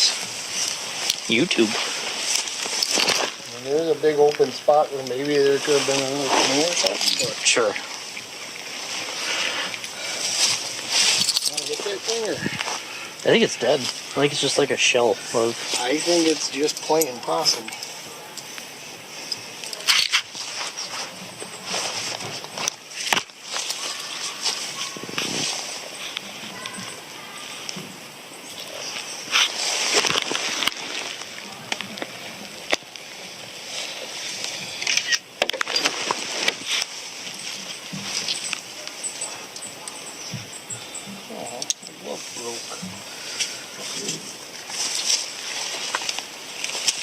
Okay, I'm gonna go put my sidebar back on. Alright. I'll give him another lock you right now.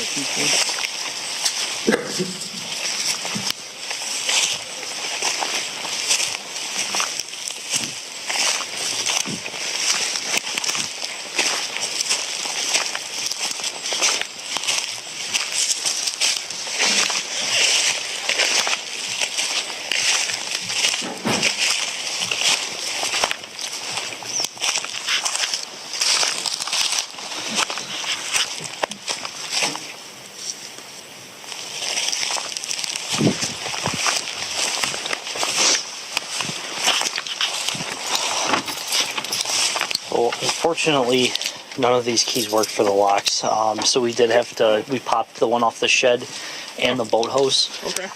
Nothing out of the ordinary in the shed. I can give you these back here. The boathouse, it looks like I guess I'm not sure how many, there's like a John boat and a canoe in there, and then there's some like pool noodles, inflatable inner tubes.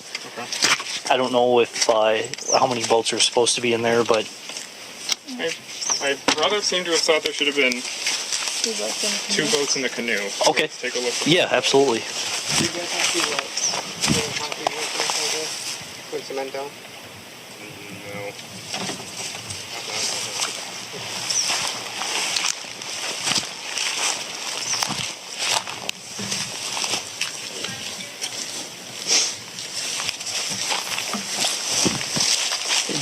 Does your family, did any other property like up here or in the area at all? Okay.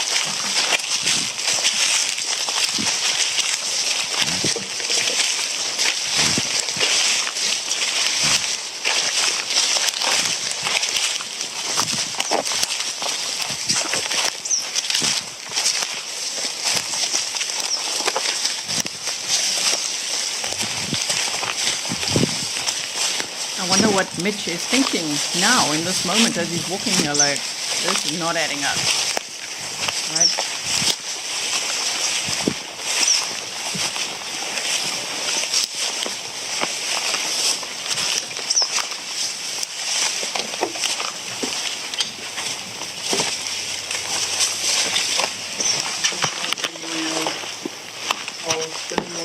Okay. Yeah, and that boat's always there too. And it looks like there is another second one behind it. Oh, there. Oh, yep. You're right. There is. Okay. And this looks pretty standard. It's pretty normal. Okay.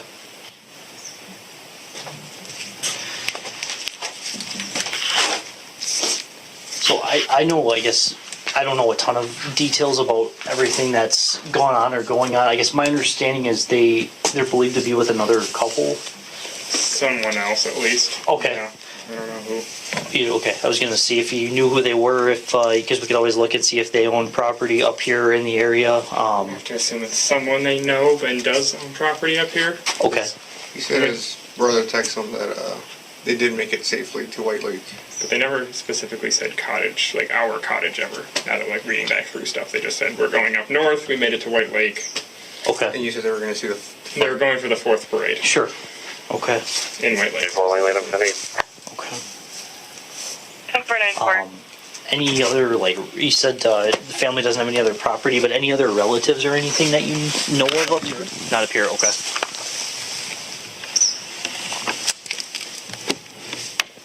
Go ahead, 423.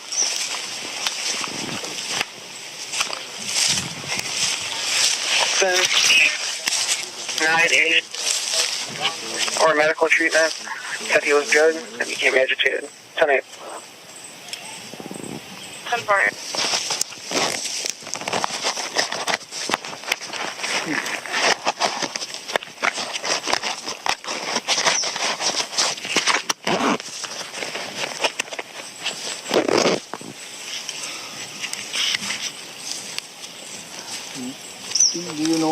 have any friends, like they might have gone to their cabin in the area? I mean, up in the forest or O'Connell? Or? I have to assume they came up to someone else's cabin, but I don't know who. I wouldn't know anyone else with one of them around here. And you said most of their friends are still in town, back at your hometown. All the ones we could think of that they would come up here with. Okay. But I guess we were thinking they came here. I don't know anybody else that has a cabin up here. Sure. Well, even up this way, like I said, in the forest, O'Connell. Yeah, there's a lot of backwoods lakes and yeah. This is probably a dumb question that you've been asked, but have you tried like phone contact? Has anybody been able to get a hold of them or? Okay. Sure. Do you know if they tried like pinging their phones at all? Not mine, at least. Well, your brother said at some point that he signed off the phone somehow, I'm hoping but they can we do haven't phone heard records. anything about Sure. them trying to get a hold of their phones. Sure. And yeah, that's probably something they're working on like a phone ping, trying to get a location of where it's at, but.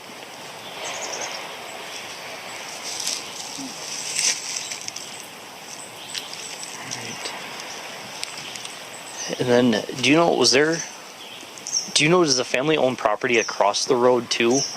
I thought I had heard or saw that somewhere that. I think so. I think they own a bit of it. Okay. Mom owns a bit across the street. It just wooded though? Is it? Yeah, there's nothing out there. Okay. For us. Like, That's what it shows on the buildings, map. there's no buildings out there. Sure. Okay. And they would prefer to stay in their cabin as opposed to coming up and sleeping on the ground, I assume, so they're not tent camping.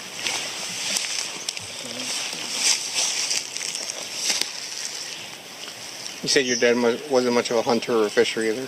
He doesn't hunt, but he does fish. Okay.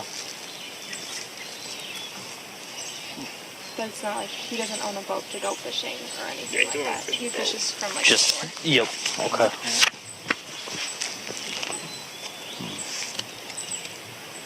We're gonna check out the front shed to see if those jerry can things with them. Oh yeah, we can go inside. His brother said that they got gas cans ready for them to go. So he said they would be by the shed if they brought them here. Okay. That's good to know, yeah. Check out. Before I forget too, I'll give you my card for up here. It's got my phone number, email, anything on there.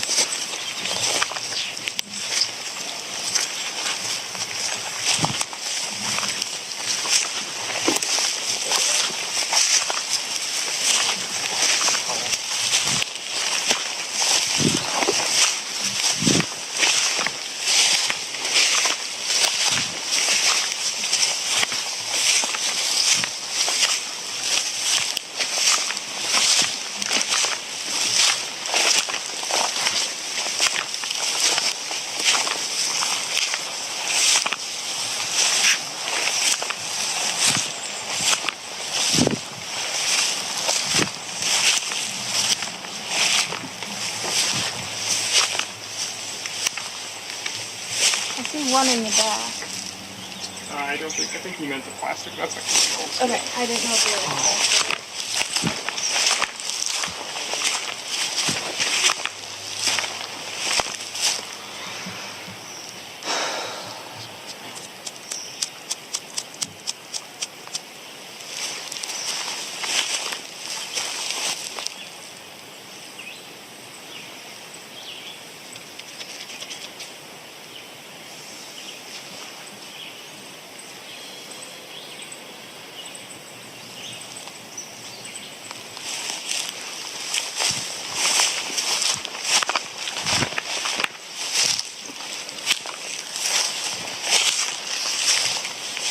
The like the treehouse deer stand right there, is that yours as well? Yeah. Okay.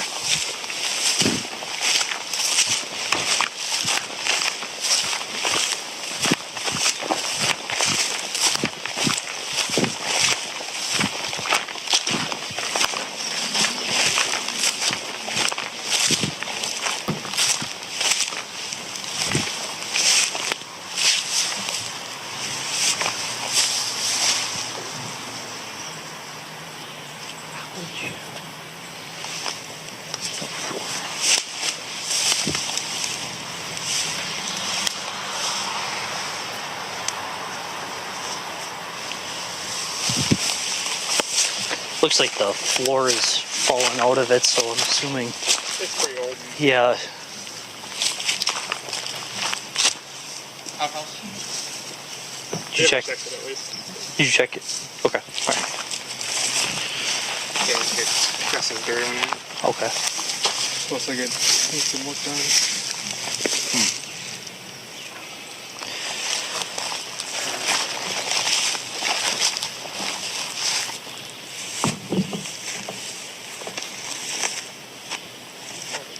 I'm just trying to think of any other possibility. Like, you know, when you were a kid, when you came up here in years past, I mean, is there anywhere else you guys would go, like up to Minocqua or Rhinelander or anywhere like that? I think if you were up here, like take a day trip somewhere. I'm not going to know the name of it, but we would go to a candy store just for fun, but that would be about it. Okay. Maybe my parents would go there since they like the taffy there if they were up here. But Okay. it was a pretty big place, but I don't know the name of it. Sure. There's some big candy store up in Oneida County, isn't there? I know there's one like downtown Minocqua. I think it's yeah, it's a pretty big place. It's got a few different rooms that you can go around in, but it's not a chain. Okay. At least not that I would think. It's like the mom and pop up north Kind of candy thing. store. Yeah. Something like that. It's Do you remember if you drove like a while to get there? yeah, it was a decent. Something like 30 minutes maybe. Sure. Your parents like go to casinos at all or anything like that? Okay. There hasn't been any squabbling amongst the family about ownership up here, has there? No, definitely. 469. Well, all of your mom's family lives Go ahead, on the 460. east. They live on the east Okay. and the west. Oh, we are at Sure. north 5938. So, For The folks didn't say anything about having problems with neighbors wanting to buy them out or anything like that.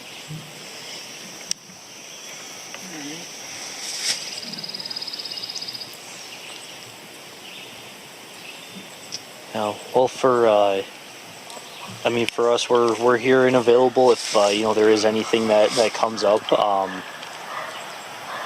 I mean, we can certainly take a drive through White Lake too and see. I mean, we're looking at quite a few days ago now since the parade, but hey, it still might be worth something. Okay. But you can't think of any like friends, family members, anything that hey, we're gonna go see Bob and Sue or. Unfortunately, no. Okay. All right. I mean, this isn't anything anyone can help with, but I wonder if anyone at your dad's or mom's work have also not been there. Yeah, I was wondering about my dad specifically. What does he do for work? He's an accountant. Okay. It's possible for something that the people in Dane County can look into. Yeah, I can try to get in touch with them as well, just to kind of see where they're at.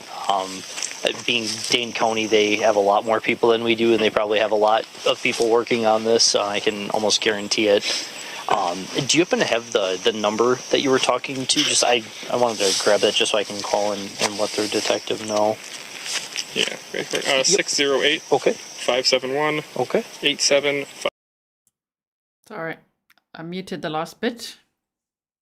We're at 5 more up here, minutes, but I think we can cut it at this point. and then yeah, we can certainly at least one of us take a drive through White Lake and see. We stopped it at 47:26, just for the record. Very good.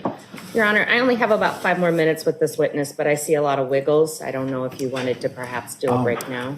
Do you know how long the cross-examination might be? Wiggles. Not long at all. Let's go ahead and Okay. forge ahead. We're not quite to the 90-minute mark yet, at least in this room. I know you were in the hallway a little bit before, but we'll get this finished up.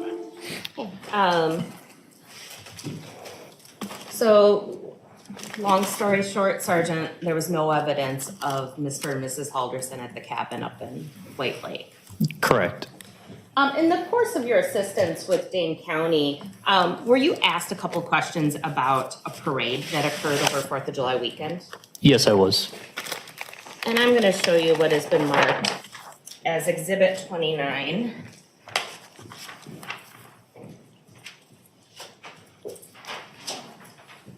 Could you please identify Exhibit 29 for me? Yes, ma'am. This is a copy of an ad that was placed in the Antigo Daily Journal by the Village of White Lake. This is advertising the annual White Lake 4th of July celebration. And on that flyer, and you helped us actually get a copy of this, is that fair? Yes, it is. And on that flyer, does it tell you a time and location of a parade that occurred over 4th of July weekend? Yes, the parade was Saturday, July 3rd, 2021 at 2 p.m. Not on July 4th. Correct. That was such a dumb mistake Chandler made.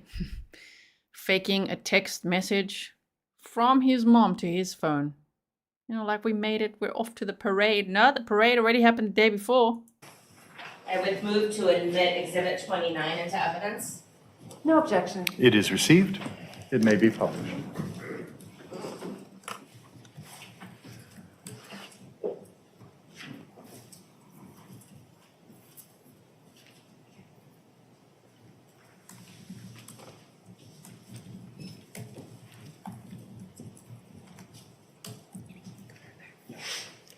No further questions. And cross-examination, please. Just briefly, this sign, it's a piece of paper that people would put up at bars and stores and things around town. Yes, ma'am.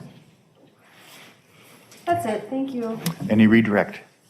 Just briefly, Sergeant, when you were asked to provide proof of when the parade was, did you actually contact any officials? I did. And they directed you back to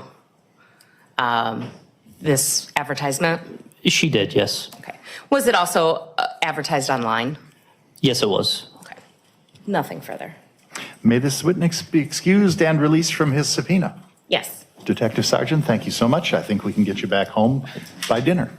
At this point, ladies and gentlemen, we'll take our afternoon break. We'll resume at The judge is so sweet. Sorry, the redirect was so fast. It was just one question that I didn't even have time to type it to update that banner. Okay, but here we go. to 3:15. All rise for the jury.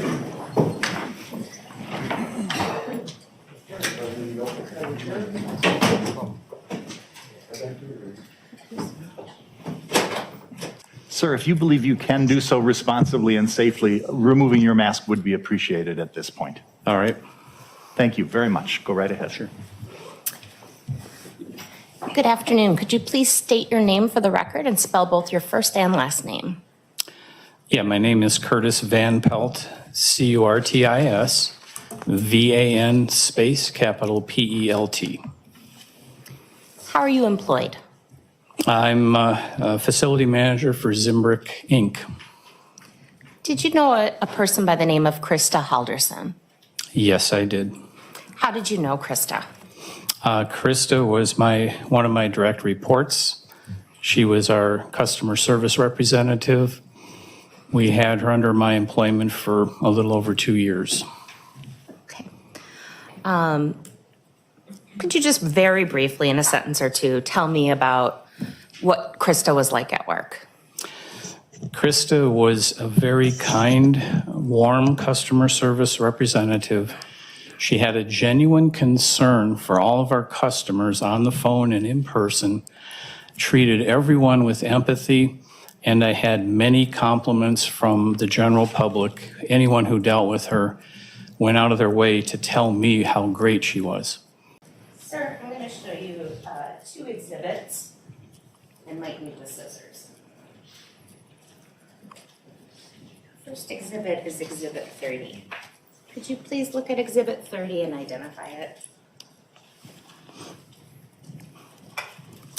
Yeah, this is the time punches submitted by Krista in our management system.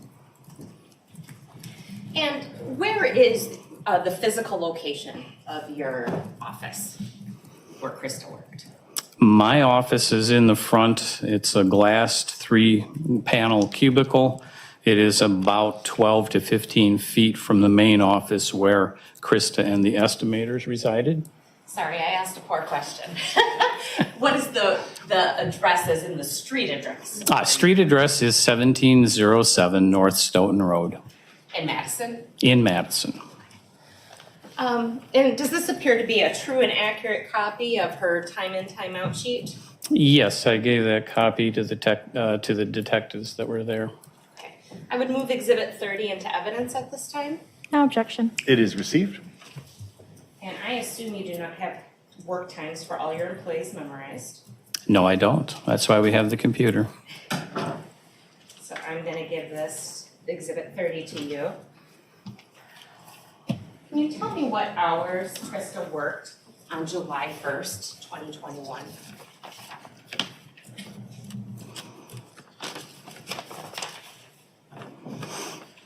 So Krista punched in at 7:41 a.m. on July 1st. You just want me to tell you when she worked too? She took a lunch, I assume. She took a lunch break, 1:13 p.m. to 1:39 p.m. And then she did clock out at 4:58 p.m. And speaking of the lunch break, was there any locations that people would go to get food during the lunch hour that you're aware of near your work?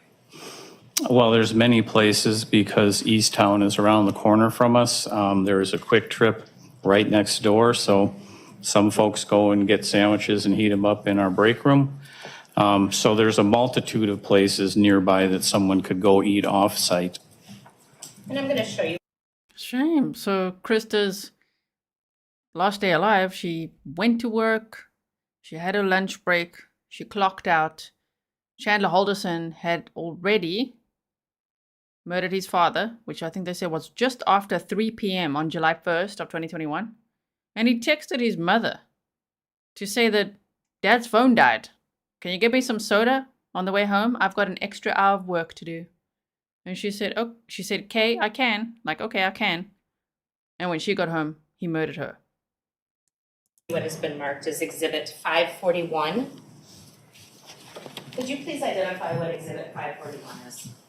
Yes, this was all of Krista's time off requests from January 1st of 2020 through December 31st, 2021.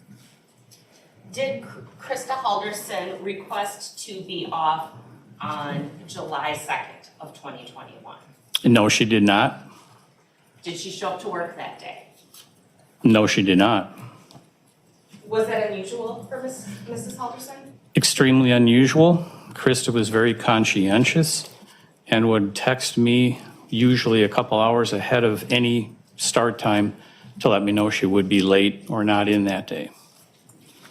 And did Mrs. Halderson ask off for July 5th of 2021?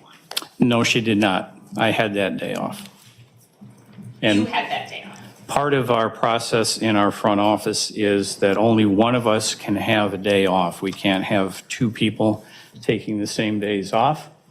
So Dan Kroninger took Friday, July 2nd off. I took Monday, July 5th off. And that would exclude anyone else from taking time off in the front office.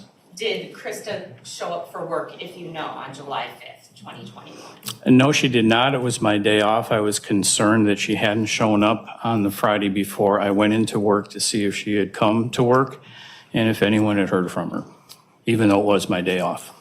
But again, no call, no show that day? No call, no show. I texted her a little before 9 o'clock when it was apparent that she hadn't shown up. That text was never delivered. And did Mrs. Halderson have any time in July of 2021 requested off? Yes, she did near the end of the month. Page 5 on the bottom of this document, she submitted time off for July 27th and July 28th. Is there any rules at your work about how far in advance you have to ask for days off? No, it's encouraged that employees ask as soon as possible, if that as far in advance as they know. I usually submit my stuff in January for the upcoming year, which might be July or August. It's first come, first serve, so that the sooner you get it in, you've locked in that week or the block of days you want off, and then it's precluded from someone else having a conflict and trying to take the same time off. I I would move Exhibit 541 into evidence at this time. Any objection? No objection. It is received. Do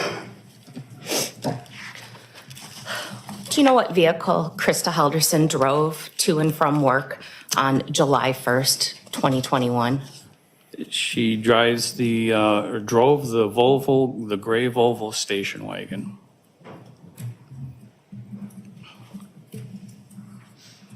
Right, no further questions. Cross-examination, please. Briefly, yes. Mr. Van Pelt, it sounds like you're essentially, or were essentially Ms. Halderson's supervisor. Is that fair? Correct. As her supervisor, or maybe just in general, would you consider yourself close to Ms. Halderson? She was a great employee, and I considered her a friend. No further questions. Thank you. Any redirect? No, Your Honor. May this witness be excused and released. Yes, Your Honor. Thank you so much, sir. Have a good remainder of your day. You too. Thank you.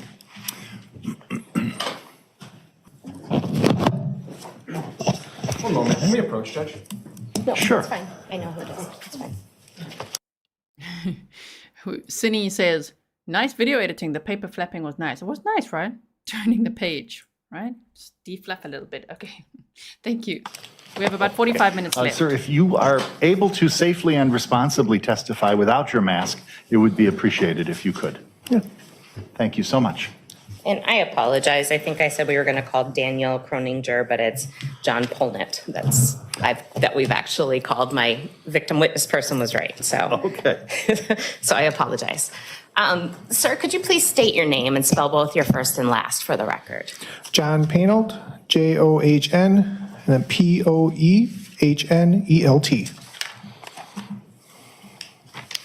How are you employed? I'm the store leader at Kwik Trip. Which Kwik Trip? Store 955 over on 1625 North Stoughton. And earlier in this summer, did you provide some footage from your store to the Dane County Sheriff's Office? Yes. And we showed you a piece of this footage in the past. Is that fair to say? Yes.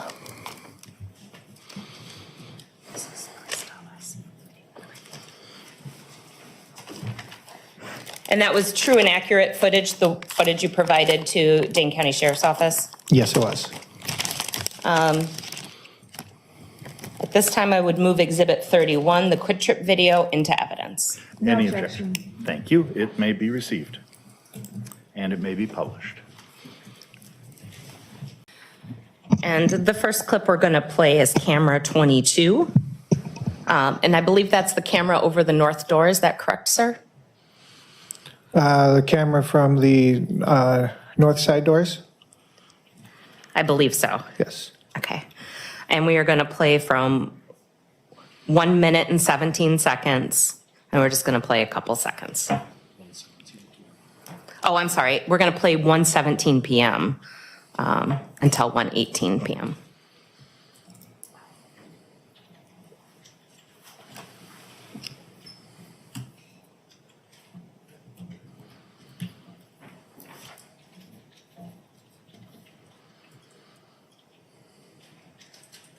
Shame. So I think this is Krista, right? Yeah.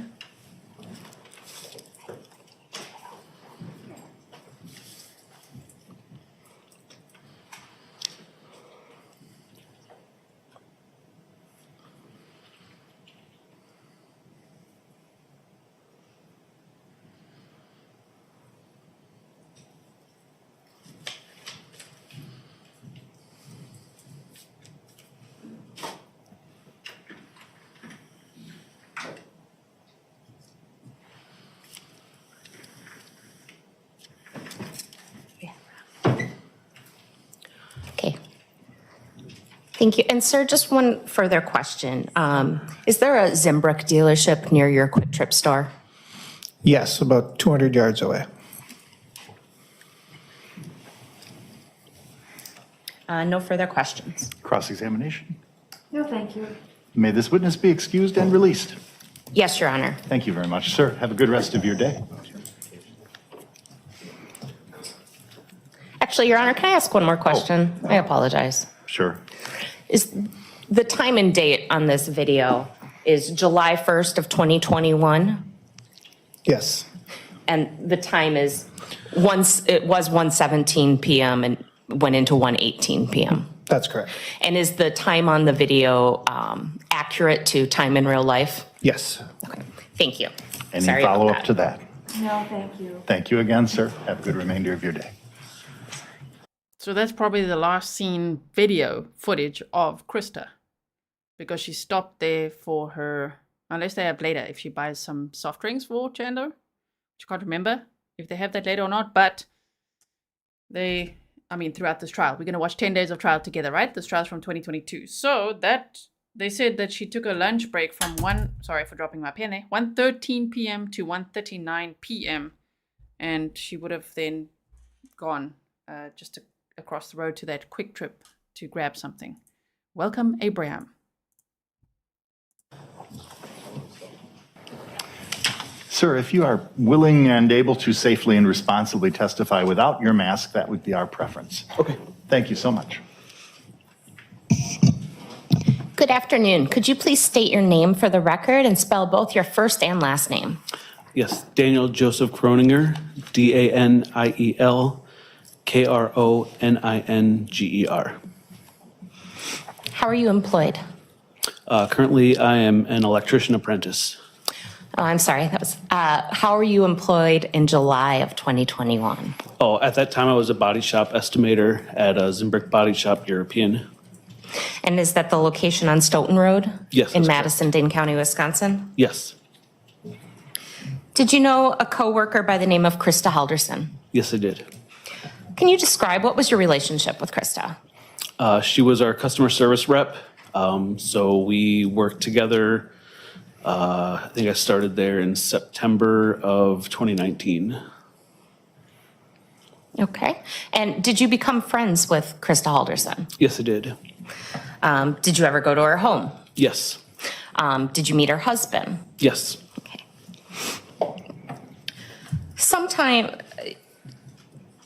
Did you find out on July 2nd of 2021 that Krista no-called and no-showed into work? Yes, that's correct. How did you find that out?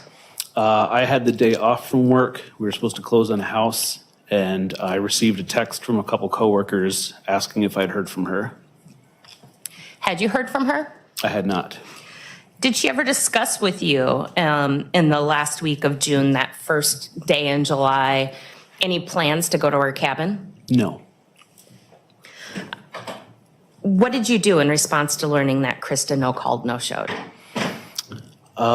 Initially, we were just my girlfriend and I were taking care of some stuff around the house. I received a second text, I think around 2:30 or so, of another coworker asking if I had heard from her. So around 4:35, 4:40 or so, we drove over to their house to see if I could get a hold of anyone. What caused you to drive over to her house? Just because it was weird for her to not show up to work, and I was living just a couple miles away at the time. Okay. Say it with me. He's a Grizzly, right? He's like, that's weird. Why would she not show up to work? She's never a no-show. So when he heard she didn't show up, he's like, let me go past her house. Because they live quite close by. Let me go check it out, and let's hear what he saw. Did you in fact go to her house? Yes. And just so we're clear, that's the house on Oak Springs Circle in Windsor, Wisconsin? Correct. What'd you do once you got there? Initially knocked on the door, no response, so I peered through the front door window, like the side light. I saw what appeared to be a table on its side. No response, then we went to the garage door, checked to see if the vehicles were there, which they were.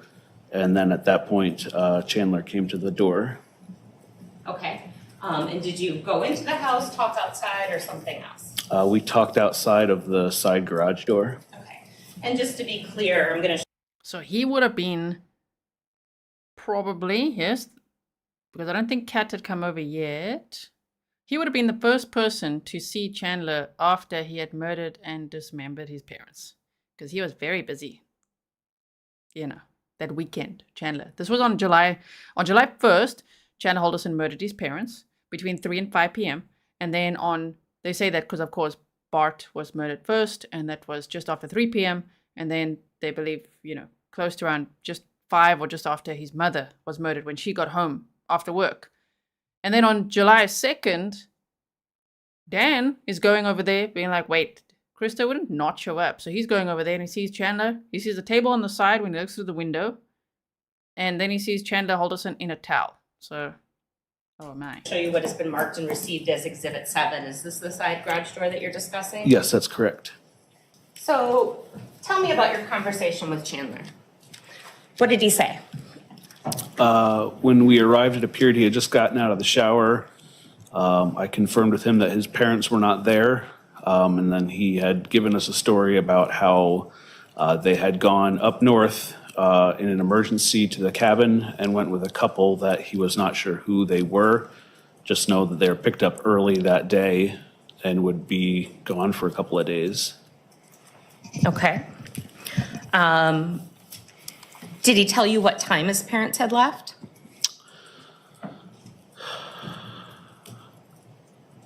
I know he had said that it was probably right. He had not been waken up yet, so it was something early. He heard them leaving, is what he told me. And other than Chandler just getting out of the shower, was there anything else unusual about his appearance? He had a bandage on his large toe. Not sure which side it was, but he had a bandage on one of his toes. Mm-hmm. And Chandler told the police all about that. If there's a lot of blood in the house, it's from that ouchie from his toe. Yeah, that's what caused it. Like, wow. Did he say anything about his foot? He said that he had broken the glass around the fireplace while playing with the dogs. Okay. Did he describe his injury at all? He just said there was blood everywhere.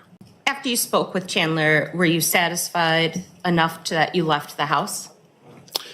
Yes, I gave him, or we exchanged phone numbers so we could text and keep in contact. And I said for him to let me know if he had heard anything from them. And then at that point, we felt the story made sense, so we left. Okay. And I am going to show you what has been marked as Exhibits 32 through 34. Mm-hmm. As a group, how would you identify exhibits or describe Exhibits 32 through 34? Let's see. So the initial 32 is when I gave my number to him. I texted him saying that it's me. Then followed up on Sunday. I had gotten a call from him that Sunday, which was the 4th. I was at a event down in South Beloit. Okay. Sorry. How would you describe them as a group just generally, without going into detail as to what they are? Sorry. Let's see. So just following up, trying to figure out when they're expected to be back. Are these photographs of text messages between you and Mr. Yes. Halderson? Yes, sorry. Yes, they're pictures of my phone. And do Yes. they appear to be true and accurate depictions? Yes. At this time, I would move Exhibits 32 through 34 into evidence. Any objection? May we approach? Sure.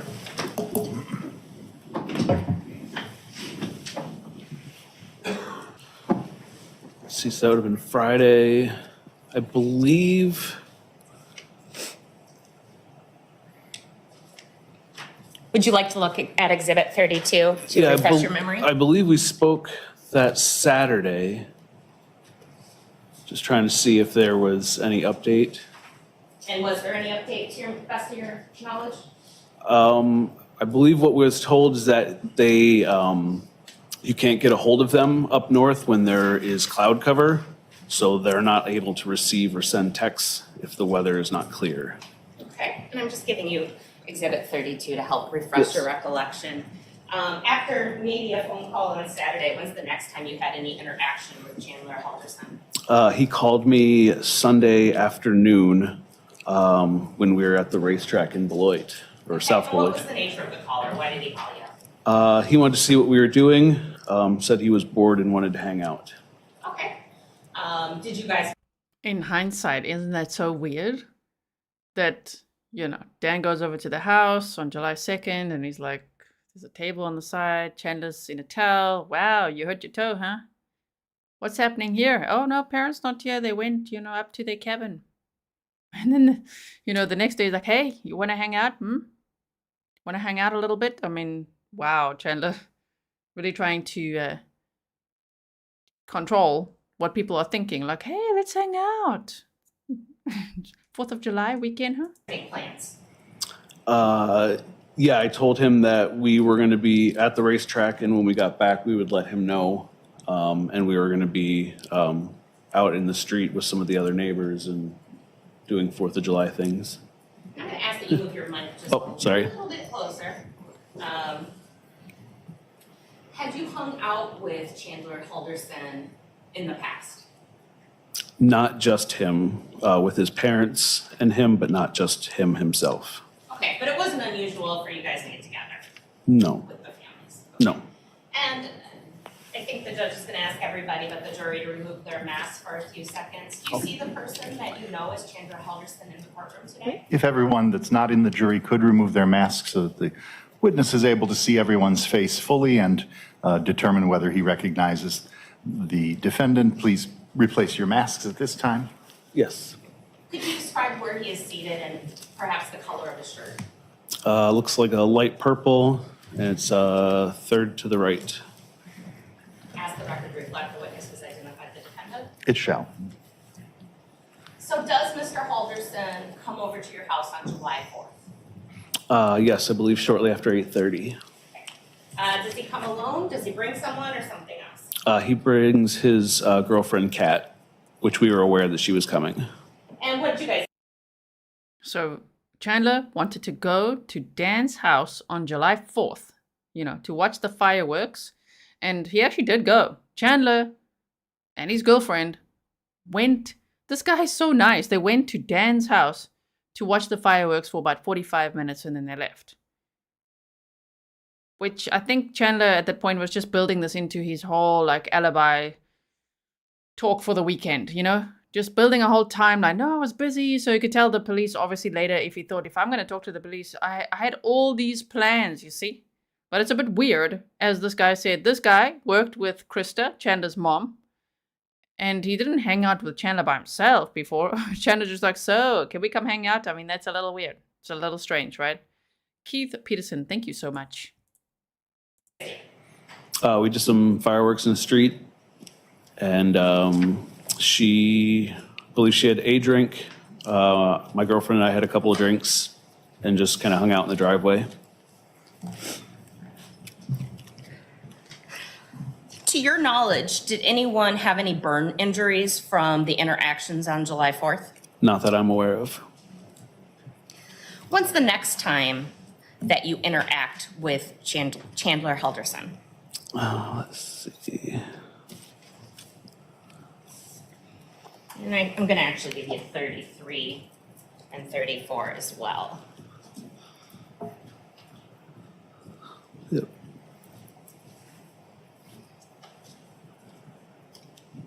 So it looks like that would have been.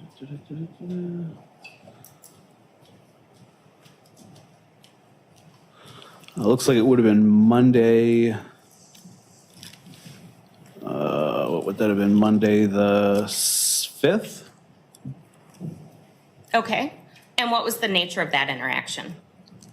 He was just saying that his family was going to be another day late and to ask if I could request another day off for her. Okay. And did you, in fact, communicate with your work? Yeah, I told my boss, Curtis. Okay. When, any other interaction with Chandler that day? I don't believe so, no. On Tuesday, July 6th, did you have any communication with Chandler? Yes, I was following up with him because she was supposed to have a doctor's appointment that day that she was really looking forward to. and was expecting them to be back for sure for that event. So it looks like I texted 9:23 that morning to have Krista call us as soon as they get back into town. Lily Wayne says, when they identified Chandler, they all look at him with a disgusted expression. You could see that, huh? They really do. And Kerry said not only was he trying to build an alibi for the weekend, but he was also trying to get character witnesses to say how he was okay that weekend. That's true as well. I mean, he invited his girlfriend over. They went to watch fireworks. Then he went to his girlfriend's mother's partner's house, and they all hung out over there as well, which I think was on the Monday. Remember, he went back by himself the next day because he wanted to go for a swim. He was a very busy guy with all the wrong things, right? But yeah, that makes sense. He was trying to have all these character witnesses to say, no, man, he was fine that weekend. There was absolutely nothing wrong. And of course, you didn't get a call from Krista. Correct. Describe your next interaction with Chandler. So then I texted again Wednesday, asking if they were back in town. Said that Krista was going to lose her job if she doesn't call in since it was a no-call, no-show. And what, if any, response did he give you? I said he's going to file a missing persons report if she misses her appointment. Okay, so I guess that was Tuesday then.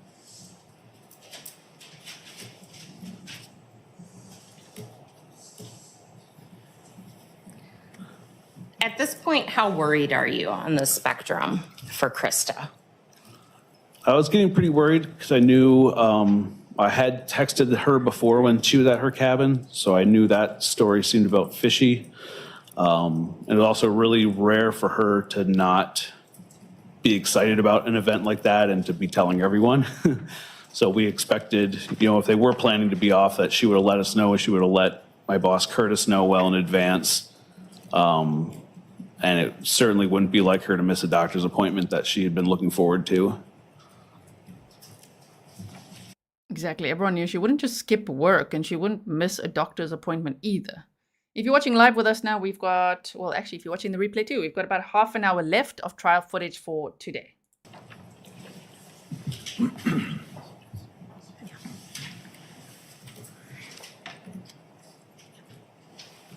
And just to clarify, because those are screenshots. Yes. It does say, I believe, the July 2nd message on Exhibit 32 says the date. Yeah. Or at least it says Friday. Friday, yep. Okay, which would have been the 2nd. Yep, And then Sunday. Sunday, it has the date, and then it says, and then the next message is labeled yesterday. So that would have been, I believe these photos were taken on Wednesday. Okay, so yesterday would have been Tuesday the 6th, Correct. and today would be Wednesday the 7th. Correct. I just want to go through the messages with you. Mm-hmm.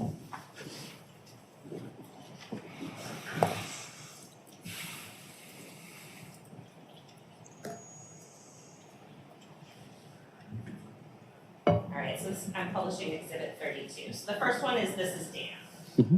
Correct. Next message is Sunday, that would be July 4th, 7:33 p.m. Want to come over around 8:30. Is that you speaking? That is me, yes. And then, sounds good to me. Am I able to bring Pat, my girlfriend? And you respond, sure. Yes. All right. Then yesterday, which you said would be July 6th of 2021. Mm-hmm. They're late. Are you able to get her another day? What time is that message? It looks like that message was sent at 5:38 in the morning. Correct. Then yesterday, which was again the 6th, Mm-hmm. it looks like you respond, I'll tell Curtis. Correct. Yep, that's when I got to work. And again, as you said, you then also asked that Krista call you as soon as she gets in. Correct. That was after I spoke to Curtis. Then moving on to Exhibit 33. And that says today, so that'd be Wednesday. Correct. You say, are your parents back in town? Krista's gonna lose her job if she doesn't call. Correct. And Chandler responds, I'm gonna file a missing persons report if she misses her cancer appointment. Then you respond, I'm trying to get a hold of Hildy. Who's Hildy? Mike Hilgendorf is a family friend of theirs. I'm gonna try to get a hold of Hildy. Do you know who they went to the cottage with? Have you talked to Mitch? Has he heard anything? And Chandler responds, he hasn't. I called him last night. I don't know who they went with. And you respond, okay, I'll let you know if I hear from Hildy. Correct. She called me too earlier. I don't know if she knows. And you respond, who called you? Jane? Question mark. And would that be Jane Hilgendorf? Yes, Mike's wife, yes. And Chandler responds, yes. So I'll go over to their friends' houses today and check. And that's exhibit 34. And you respond, okay. Sounds like Hildy is gonna go swing by the cabin. He's 2 hours from there. And Chandler responds, yep, I got them the address and all. And you respond, okay, sounds good. Keep me posted. I'll do the same. And he responds, if she turns up to work, let me know too. And you respond, will do. Nothing yet. But did you call the police up there? And Chandler responded, no, I'm filing the police report here so they can contact all the hospitals and jails. Did I accurately read those messages from exhibits 32 through 34? I didn't see the very bottom, wasn't on the screen of the last one. Okay, sorry. Yes, correct.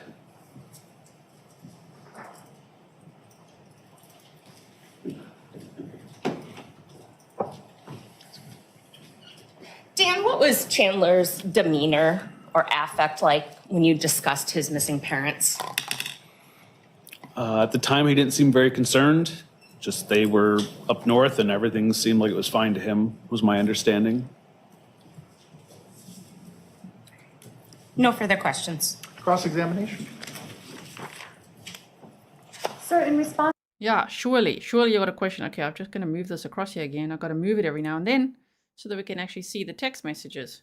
Okay, they're actually going to ask him something. Here we go. To that last question about his demeanor, are you talking about or remembering talking to him in the driveway of the home? Mm-hmm. Yes? Oh, the only thing that seemed off at that time was when he said there was a lot of blood, or there was blood everywhere. It was I felt kind of like he was looking through me, kind of like a glassy look. But other than that, everything seemed normal as far as. Nice. The defense walked into that one. Huh? I don't think they expected that answer. As how I knew Chandler. When the district attorney just asked you to recall Chandler's demeanor when he was talking to you, you were remembering that moment in the driveway, correct? That driveway and in general, yeah. Everything seemed like, they were just up north until she started to miss more days of work, and then it seemed like there was more concern. Now, the person referenced as Hildy, Yes. that's Hilgendorf. Mike Hilgendorf, yes. Is that someone you know through the Haldersons, or did you know the Hilgendorfs before you knew the Haldersons? I worked with the Hilgendorfs, or with Mike anyway. He worked at the Volkswagen news store.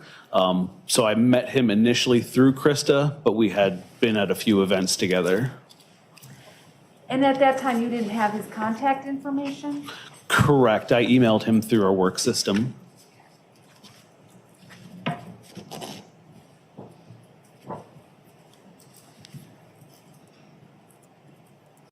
When he said that Chandler was looking right through him, it probably was this look, hey? Probably was like this. Scary. Especially in hindsight. Imagine, knowing this now. This was about 6 months after the murders, right? When this trial happened, so, wow. No other questions, thank you. Any redirect? No, Your Honor. May this witness be excused and released from his subpoena. Well, he's excused. All I guess right. we'd reserve the right to potentially recall him. That means you can't discuss your testimony with anyone until you've been released on a future date. Thank you, sir, Understood. very much. Thank you. Have a good rest of your day. You too, thank you. Thank you. Sir, if you can comfortably and safely testify without your mask, that would be my request. Thank you. Go right ahead. Good afternoon. Could you please state and spell your name for the record? Zach Reed, Z-A-C-H-R-E-E-D. And how were you employed in July of 2021? I'm the HVAC salesman for, then it was Landmark Heating and Cooling. Now it's Alcivia Heating and Cooling. And it's kind of an odd question, but what do you drive in the capacity of your work? Ford Fusion. Okay. What color? White. Okay. Sure, I thought this was Chandler Halderson's friend, but not yet, not yet. That might be tomorrow. Tomorrow, you better come back for day 2, everyone. We've got 10 days to watch, okay? And day 2, wow, I think it's on day 2 when it's the girlfriend, ex-girlfriend, that takes the stand, and her mother, and the partner, and the friend that gifted Chandler with a gun, all sorts of things. This trial is riveting all the way through. So I hope to see you back, even I know it's like festive season, New Year's coming up, but just if you can pop in and out, that would be great to see you. And sometime prior to July 7th, 2021, was a work order put in to get a quote for some AC? Yes. And specifically for the Oak Springs Circle address? Correct. Okay, so what exactly were you supposed to do there? They were looking for a mini split unit, which is just a form of air conditioning for a house with a boiler. Okay. And on July 7th of 2021, did you in fact go to the Oak Springs address in Windsor, Wisconsin? Yes. About what time did you arrive? I think around 11:45. Okay. And what time was your appointment, if you remember? Noon. Did anybody greet you right away at 11:45? No. Okay. At some point, did someone greet you on the property? Yes. Tell me about that. What time did that occur? I don't know exactly what time it was. I had knocked on the door. I was running a little ahead of schedule, knocked on the door, no answer. Went back in the car, started just doing some paperwork, and then someone pulled up. So I just waved. They waved back, kind of got my stuff, my quote stuff ready to go, got out. He was out of the car at that point. And then I introduced myself, hey, here for a mini split quote. He said, I don't know what that is. Told him, form of air conditioning for house with a boiler. And then he told me that he had just reported his parents missing. They didn't come back from up north. And I was like, oh, do you want to reschedule this? And do you know at this point who you're talking to? No. Just, it seems to be the child of Yeah, it the was, missing parents. in my mind at that point, it was just a kid who had reported his parents missing. Yep. I don't know if you'll see that person in the courtroom. Do you think if you saw that person, you would recognize him? Yeah. Okay. At this point, I would ask everyone who's not in the jury box to please remove their mask for the count of 3. 1, 2, 3. You can replace masks. Do you recognize the person you talked to in the courtroom today? And if you don't, that's okay. Don't know that I saw everybody. Oh, shame. I was waiting for one person to be like looking in the wrong direction. I'm like, what? 1, 2, 3, where? Spot Chandler. Where is he? I mean, he only briefly saw him, but other way. Okay, that's fair enough. Anyway, so the person maintained that they lived at the house that you had went to on Oak Springs? Yeah. Okay. What did you do next after the person told you that he just reported his parents missing? Asked him if he wanted to reschedule. He said, no, it's got to get done. We started walking towards the house, and then the dogs started to bark, and he kind of stopped. And he said, oh, the dogs, and he was kind of just froze. And I was like, are you sure you don't want to reschedule? Got a lot of things going on. And he said, can we do that? And I was like, yeah, not a problem. And then that was it. How would you describe the demeanor of the person that you interacted that day in the driveway of the Oak Springs address? Kind of just stressed, I guess. Like he was hearing me, but not really processing what was going on. Okay. And did you notice anything else about the home that struck you as unusual or just noteworthy? Yeah, when I was standing at the front door before all of that, I just noticed it looked like the dryer vent came out of the front of the house, and it looked like someone had tried to maybe tape it shut or close it, which in our industry could be weird depending on the type of dryer. Okay. Did you notice anything about any of the windows in the home? Yeah, all the windows were open. No other questions for this witness. Cross-examination. Yes, thank you. The individual that you had an interaction with that day, was that your first time you had an interaction with him? Yep. And as far as the request to go to the home and see the unit or to talk about the unit, do you know who made that request? I believe it was Bart. And that individual that you spoke to was not, that individual you spoke to that day was not Bart. Was not what? Was not Bart, the person that made the request. Correct, yeah. And when you were there, we're talking about July, correct? Yep. Was it hot that day? Yeah, I suppose. And was that your first time that you had gone to that location? Yes. So you don't know what that location or what the house looked like up until that day? Correct. No further questions. Any redirect? No, Your Honor. May this witness be excused and released. Yes. Thank you very much, sir. Have a good remainder of your day. You too. Ms. Sidwell, if you... Okay, I think we got one more witness for the day because there's only 17 minutes or so left of trial footage, which is obviously defluffed for you. Shauna said, damn, so I got to read this one out. If I'm being completely honest, I would come watch if you had a 12-hour stream, watching paint dry, iron, reading the entire Swiss phone book. Oh, is that so? Must I read the entire Swiss phone book? Thank you so much, Shauna. Thank you all for being here, and I look forward to seeing you tomorrow. We are going to teleport from this stream to day 2. So buckle up, because in 17 minutes or so, if I don't talk too much, we're going to be teleporting to tomorrow's stream, okay? You believe you can do so responsibly and safely, it would be appreciated if you would testify without a mask. Okay. Thank you. Sure.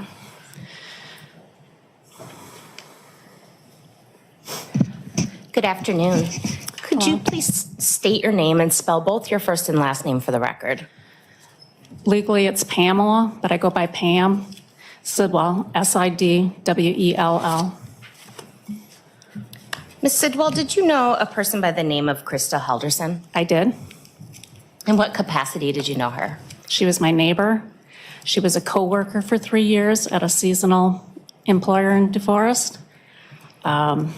She was a walking buddy, and she was a very good friend. Okay. So you live in the Oak Springs neighborhood? Yes. Did you know the rest of the family? Did you know Chandler Halderson and Bart Halderson? I did. Okay. Again, as a neighbor? I knew Bart, pretty well. We did things, both Bart and Krista and my husband and I did things together. I knew Chandler not so well. I knew of him. I saw him come into work once in a while, and he actually did a few odd jobs for my mother. Okay. And towards the end of July, the end of June, beginning of July, did you become aware of a growing medical concern that Krista may have had for Chandler? Both her and Bart stopped over at our place on, I believe it was Sunday, the 27th. And they said he had fell down the steps and had a concussion. And I said, did he go to the doctor? And she said, yes. Okay. Did Krista reach out to you any further about Chandler's concussion? Other than it was either Monday or Tuesday of that following week, she texted me and asked me if I'd be around because she was going to be at work and Bart was going to be at the dentist on Wednesday morning. And just in case he had any issues that he could call. And that was Wednesday, June 30th, 2021. Right. Yes. And what did you answer, Krista? I said, sure.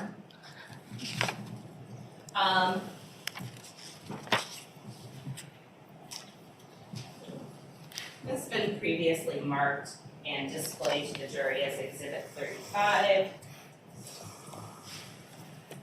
This is a note. I see the name Pam on the note and a phone number. Is that in fact your phone number or your phone number as it was in June of 2021? No. My phone number is 7036.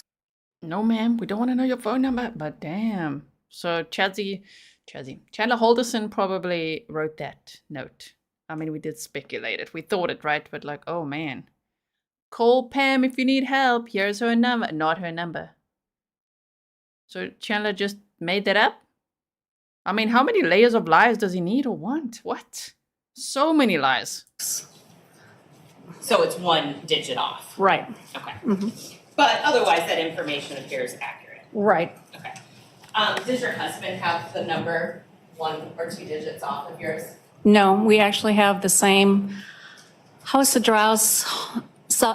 Both cell phone numbers end in 7036 and our home number is 7036. But Krista giving you a heads up about the 30th that Chandler was going to be by himself. Yes. You were kind of on call. Yes. At any point in time on the 30th, anytime before, after, did Krista reach out to you and ask you to, hey, be available during the July 4th weekend for Chandler? No. Did Krista ever talk to you about plans to go to the cabin over the July 4th weekend? No.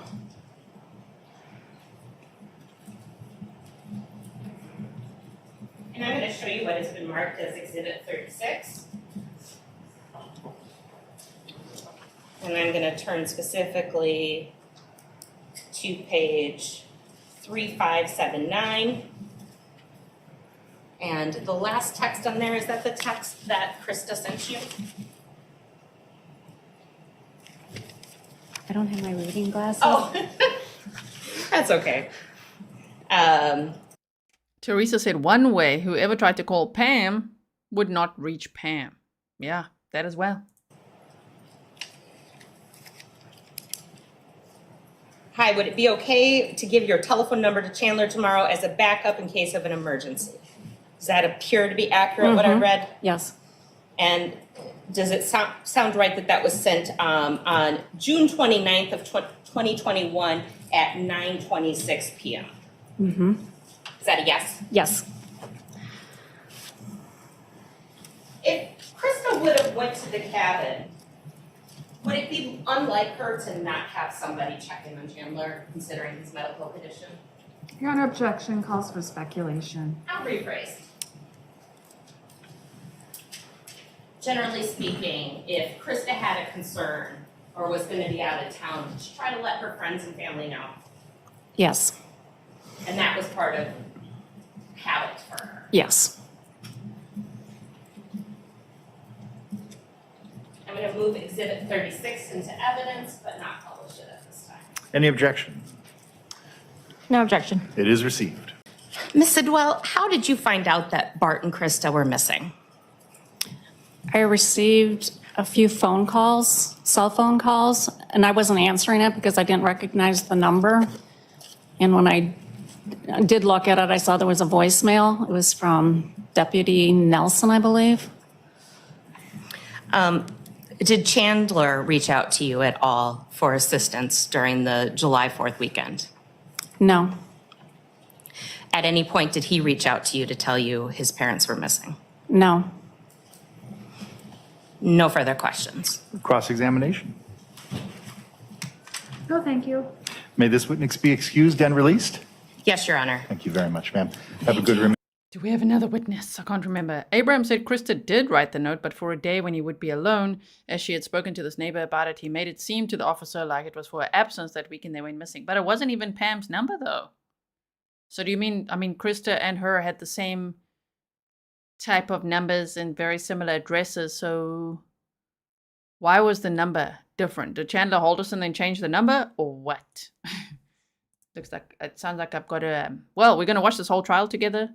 There's obviously documentaries out there about this case, like the 48 Hours one. So there's lots of homework to do all the time to refresh our memory, but we're watching this for the first time together. Thank you all for watching this with me. Remainder of your day. Thank you. Okay, thank you. While Ms. Reming's preparing, the state calls Detective Bill Hendrickson of the Dane County Sheriff's Department. Thank you.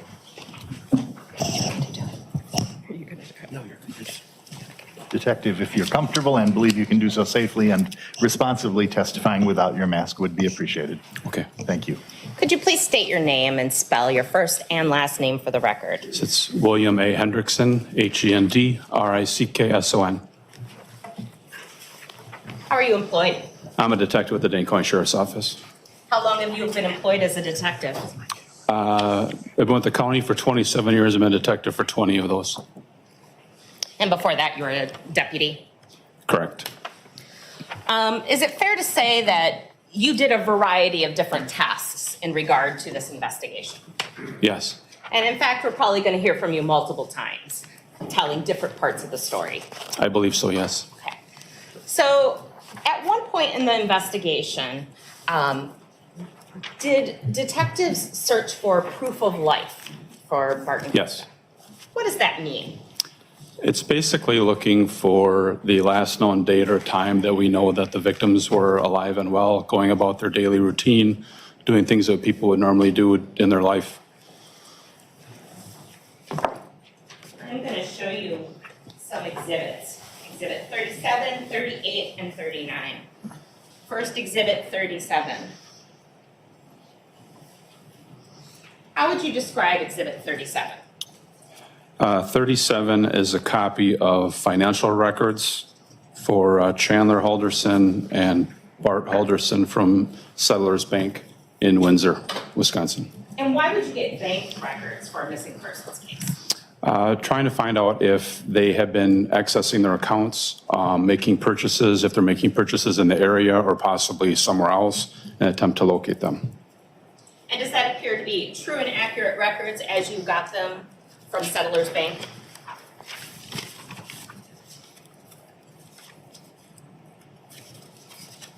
Yes, it does. I would move Exhibit 37 into evidence at this time. Any objection? No objection. They are received. And Detective, I would ask to draw your attention to some of the last purchases or last accountings here for Bart Halderson.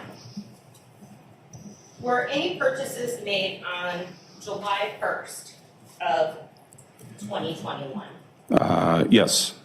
And what were those purchases? It was a purchase at the Kwik Trip store. It says Kwik Trip Madison. And how much was that one for? $2.62, it looks like. Okay. And what else?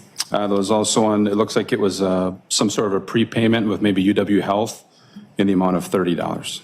Okay. And were there any transactions that popped up on July 2nd of 2021? Yes, there was a purchase at Qdoba, which is the East Madison location in front of East Town Mall.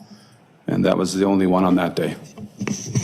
And you work with bank records during the course of your work as a detective. Yes, I do. Do purchases always pop up on bank records the day that you make them? With some companies, they do. With other companies, it could be anywhere between 24 and 72 hours before it shows up on a bank statement. So this was an interesting purchase because it occurred on July 2nd of 2021, or at least it appeared so from the bank record. That's correct, yes. So did you do any investigating to see when this purchase was actually made? I did. I would ask that you describe exhibits 38 and 39, please. Okay, 38 is a photo that I took from inside the Qdoba. This would have been like a screenshot taken from video surveillance footage, which shows who I believe to be Bart and Krista Halderson on the date this purchase was made. Exhibit 39 is a copy of the receipt regarding the purchase that was made that corresponds to this video footage. And does exhibit 38 and 39 appear to be true and accurate depictions? They do, yes. I would move exhibits 38 and 39 into evidence at this time. No objection. They are received. I will move to publish. I'm going to publish exhibit 39 first. Detective, the screen in front of you should hopefully. So the amount, looking at the bank records, the amount of the purchase at Qdoba that popped up for July 2nd, what was that amount? It's $26.43. And you were able to track that amount to this receipt. What is the date on the receipt on exhibit 30? The date of the receipt is June 30th, 2021 at 6:02 p.m. June 30th. Correct. So it took 48 hours roughly. Essentially, yes. And then I'm going to publish exhibit 38. And is this the still from the surveillance video from the Qdoba location? It is. So even though that bank records show that there was activity on July 2nd, that activity actually took place on June 30th? In this instance, in regards to Qdoba, yes. Was there any other than what appeared to be prepayments? Some people pay their bills automatically. Were there any other purchases that were of interest?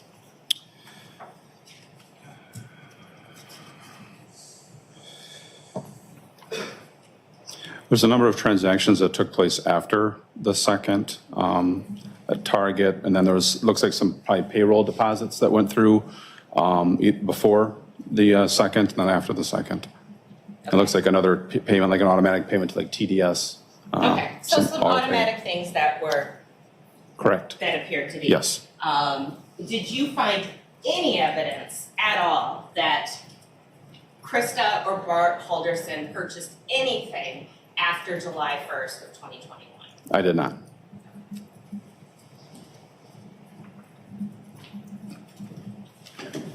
Counsel, can I ask a clarifying question? Is Exhibit 37 the records of an account belonging to Krista and Bart? Because I thought I heard you say Chandler and Bart. It is Krista and All right. Bart. I actually believe that there's more than one bank record here, and there is an account that also is Chandler and Bart. All right, thank you. I mean, how did Chandler think that was going to pan out either? That the parents, if he's saying, well, my parents went up to their cabin, that they didn't, you know, go to any gas station, no breaks, no stops, no dinner, didn't use their bank accounts at all, right? I mean, really, he was gonna get caught out. Keith said, I'm looking forward to seeing the outcome of all the different cases. You've covered so many. Well, yeah, this one's outcome we know, right? Because it's from 2022. But yes, me too. For all the cases that we cover, some that are still going to trial, me too.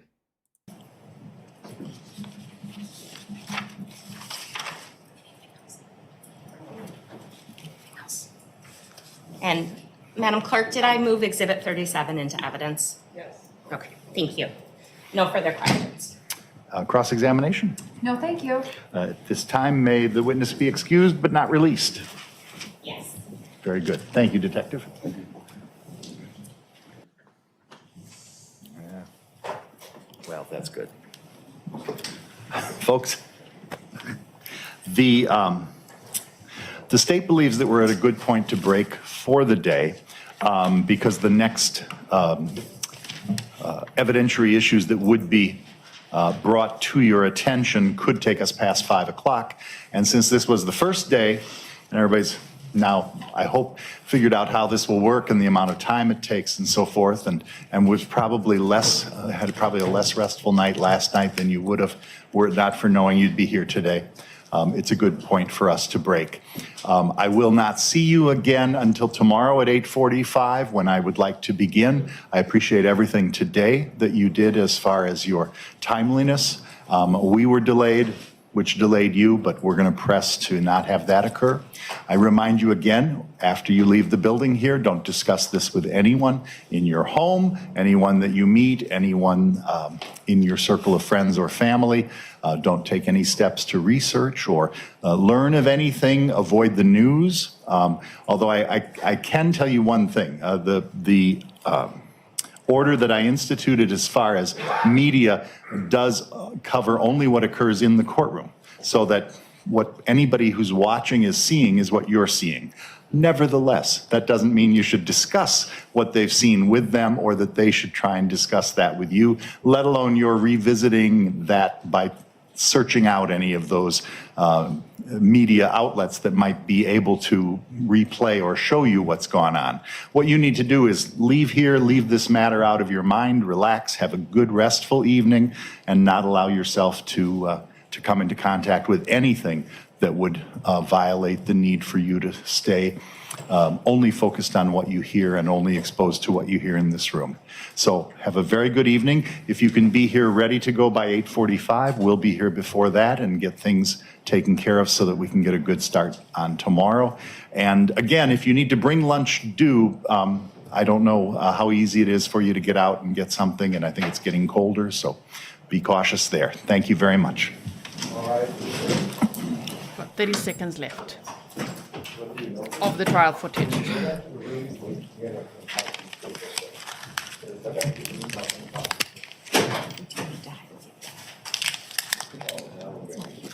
So how did you guys find day one, if you've never seen this trial before?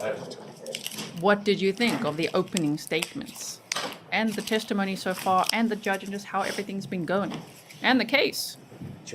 Looking forward to reading your comments. No. Oh, no, Amanda. Well, actually, she did tell me we could. We're going to finish this day now. I just wanted to show you that I'll deflap the rest of the days. Just wanted to have a natural closing of this day, which is going to be now. Look, 2 seconds. Court, a true verdict. And we're back at the beginning. Okay, no, we've watched all the trial footage from day one. And tomorrow we'll pick up with day 2 of the Chandler Halderson trial. Yeah, Stefan says, bring your lunch tomorrow, Grizzlies. We'll defluff the lunch break. Yeah.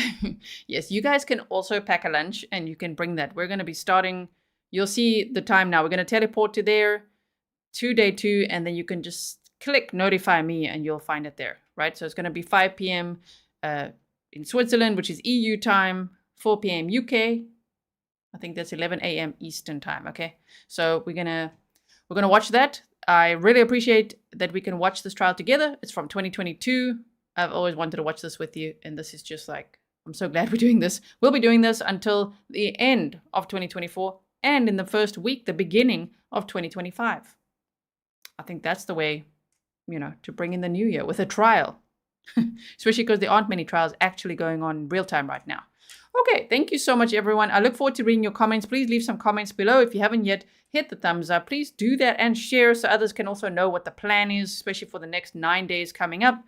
And we will, of course, also watch, the verdict, the sentencing, and everything. We're watching this entire trial from start to finish, including all of that as well. All right, everyone. Thank you so much, and I will see you tomorrow. Are you ready to teleport? Buckled up? Here we go.